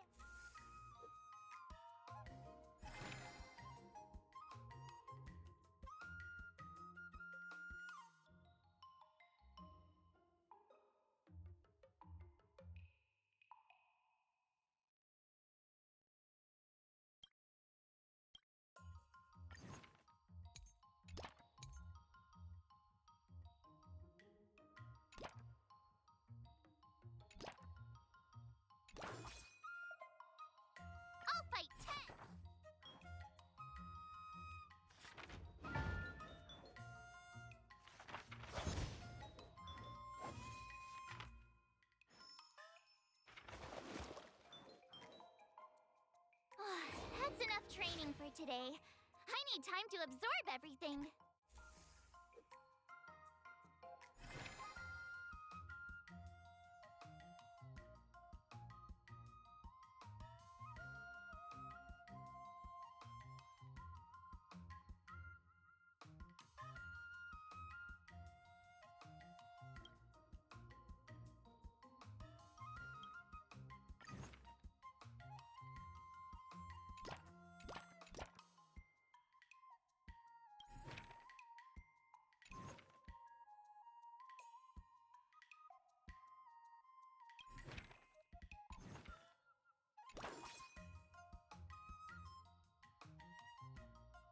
Let's do this!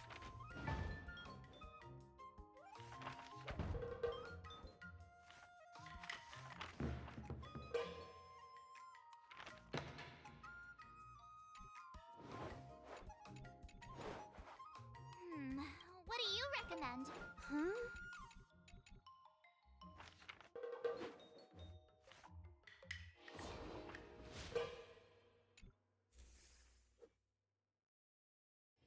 Before we... The final test. I'm a little nervous. Come on, March 7th. You got this!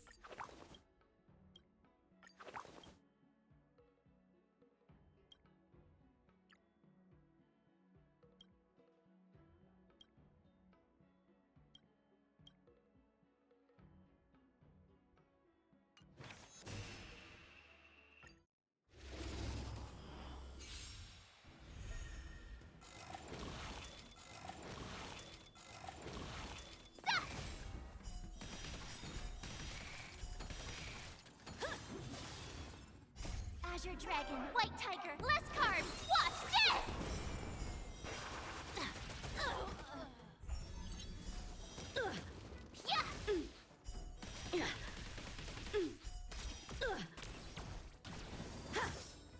Punish evil!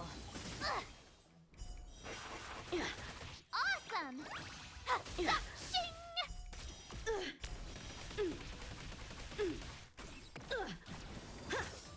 Out of moves! Not very sports, Azure Dragon, White Tiger, less carbs! What's this?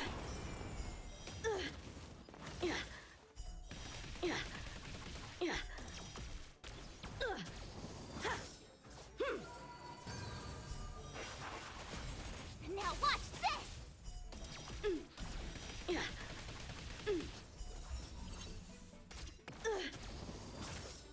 Come get me!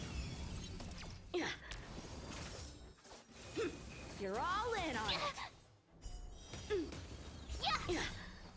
Azure Dragon, White Tiger, less carbs! What's this?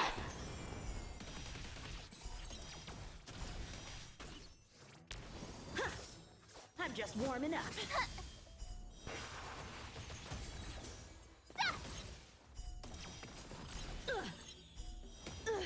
Oh, I get it! Azure Dragon, White Tiger, less carbs! What's this?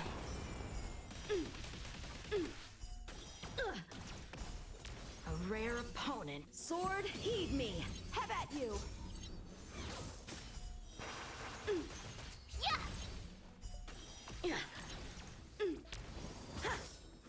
Punish evil.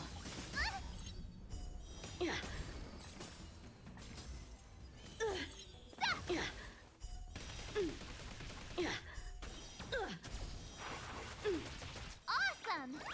Now watch this! Azure Dragon, White Tiger, less carbs! What's this? I failed.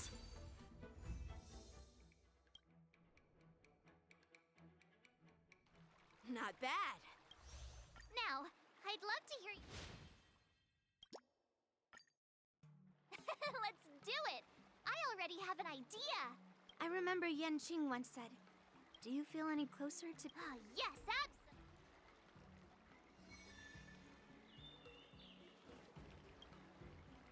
I'm going up against Scott soon. I'm so nervous. Nervous about what? Dealing with a few IPC minions is just a walk in the park. but Scott will definitely use the IPC's mechs. There's no way I can take them down with just a couple of swords, right?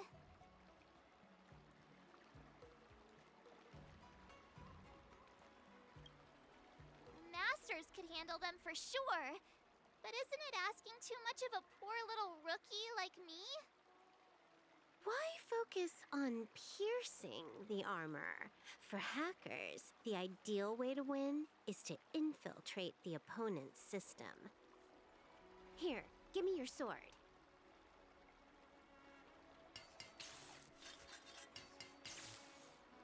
All right, you've been enhanced.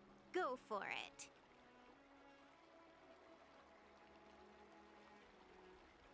No, when it comes to programming, less is more.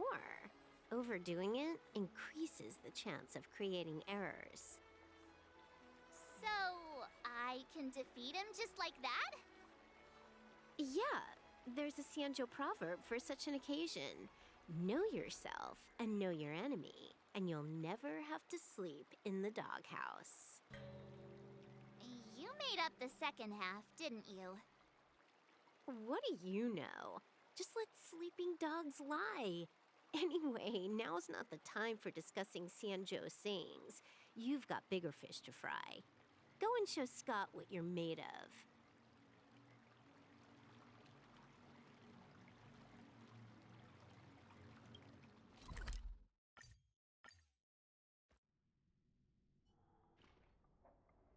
March 7th, you're late. Here I was, thinking you were too chicken to show your face. I was thinking I might have to track you down and settle the score. Too chicken? I was giving you the chance to back out, but you're actually insulting me now, you cheeky...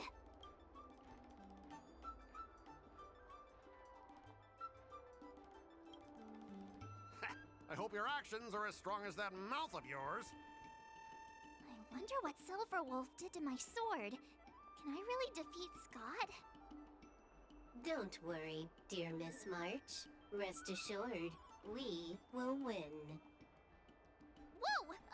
My sword is talking. Greetings, Miss March 7th. I am the Tactical AI Prome, parentheses, Learning Edition, close parentheses. My purpose is to aid you in overcoming adversaries. No, Silver Wolf is not amazing at all. When Silver Wolf installed me into your sword, her terrible wielding skills actually reduced the sword's impact resistance by 12%. But please, don't worry. I'll help you secure the victory, because I actually am amazing.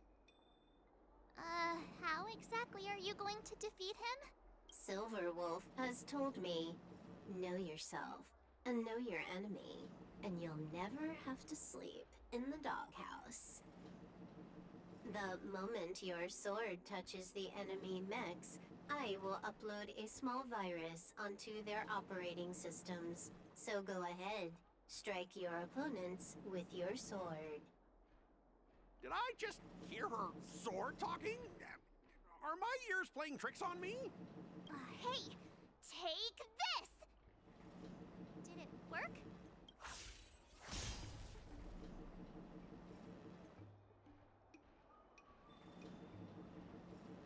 Operating system rebooting. Program failure detected. What's happening? My mech! What did you do to my mech, March? I don't know. Higher authority command recognized. Entering combat mode. Now it is time to fight, dear Miss March. Oh no! Boys, they've taken control of our mechs! Get ready for battle! Miss March, I'm begging you! These mechs are cheap! Please don't break them! Sure thing. Provided you do not fight back, the mechs will remain undamaged. Oh, this cyber swordplay is amazing. Know yourself and know your enemy, and you'll never have to sleep in the doghouse.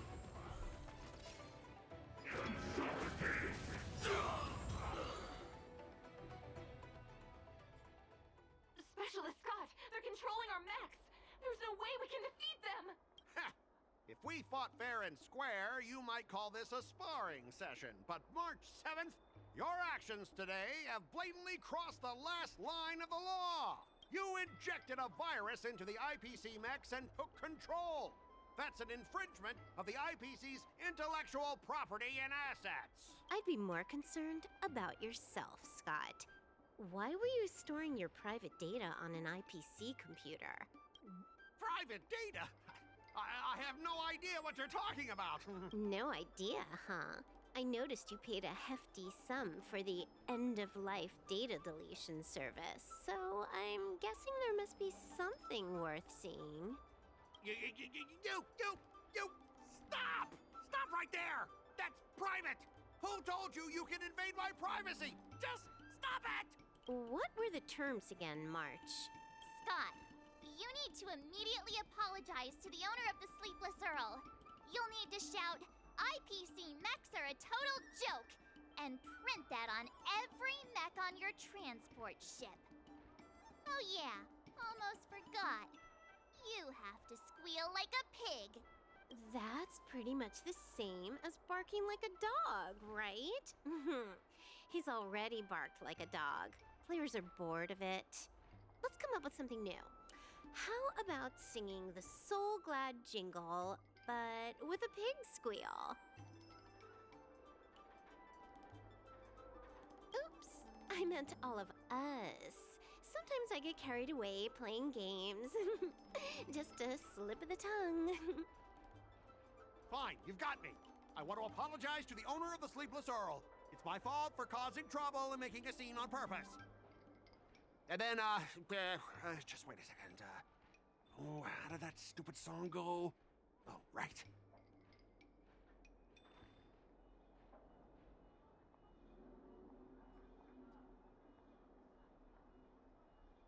IPC mechs are a total joke. Oink, oink, oink, oink, oink, oink, oink. Oink, oink, oink, oink, oink. Oink, oink, oink, oink, oink, oink, oink. Oink, oink, oink, oink, oink. He actually sang it twice. Talk about being committed to providing a service. Specialist Scott! I found something! This woman! She's a Stellaron hunter! What? No wonder she was able to effortlessly hack into our systems! Oops, you caught me. Since my cover's blown, it looks like I'll have to resort to social obliteration to keep you quiet. The overbearing mech falls in love with me? Romance of the inorganic empire?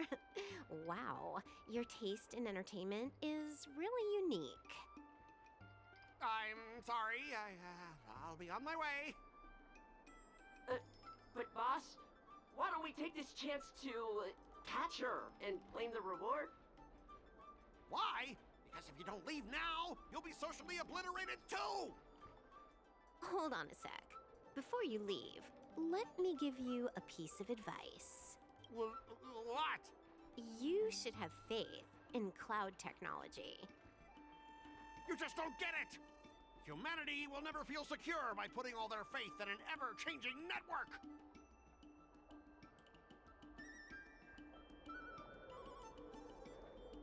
This victory has nothing to do with swordplay and everything to do with the power of technology. I've learned another Sanjo saying. Though my hands are empty, my heart wields a blade.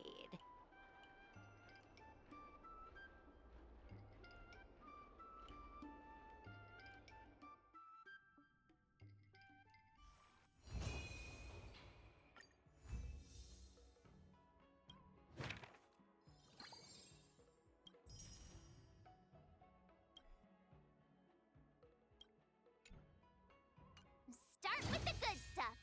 Compliments make me better, so remember to say lots of nice things.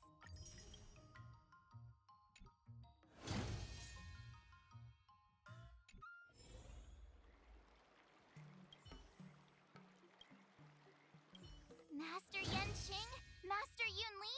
Your teaching rocks! Shame my body can't keep up with my brain.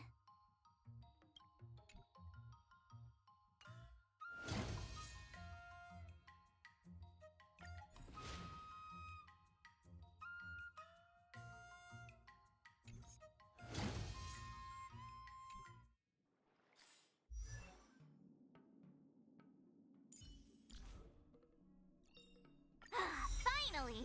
Some recognition for training my butt off!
You say you like us like a dream out of sight and mind.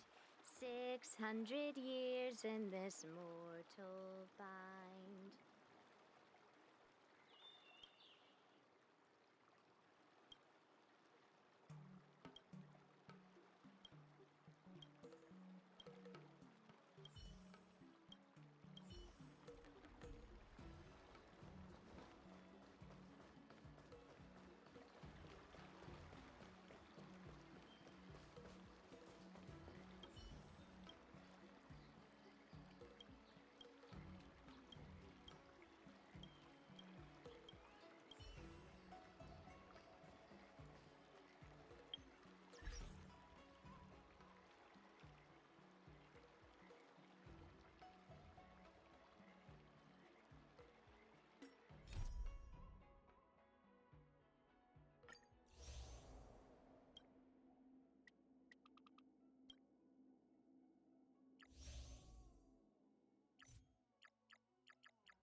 Ever since March started learning swordplay from Yenqing and Yunli, her voice has been absent on the Express.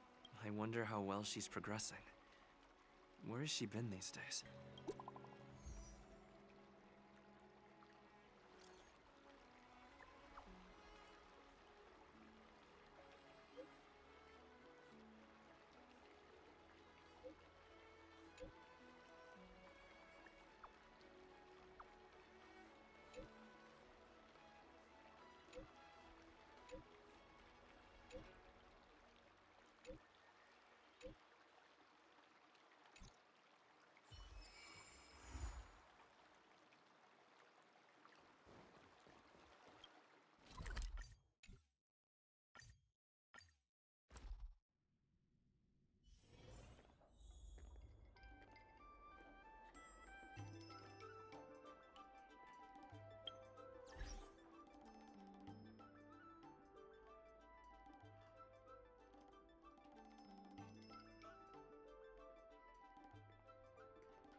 Moving to cover your flank.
Let's go.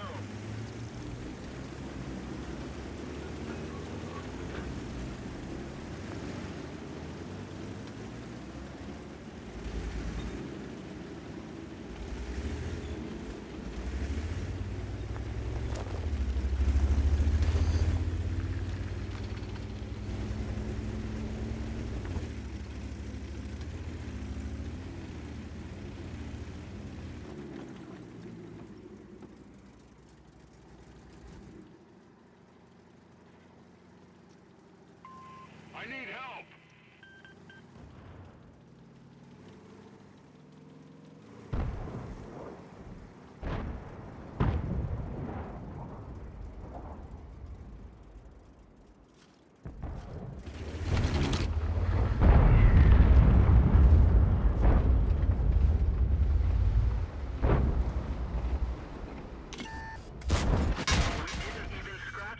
Viewfinder knocked down. We can hardly see anything.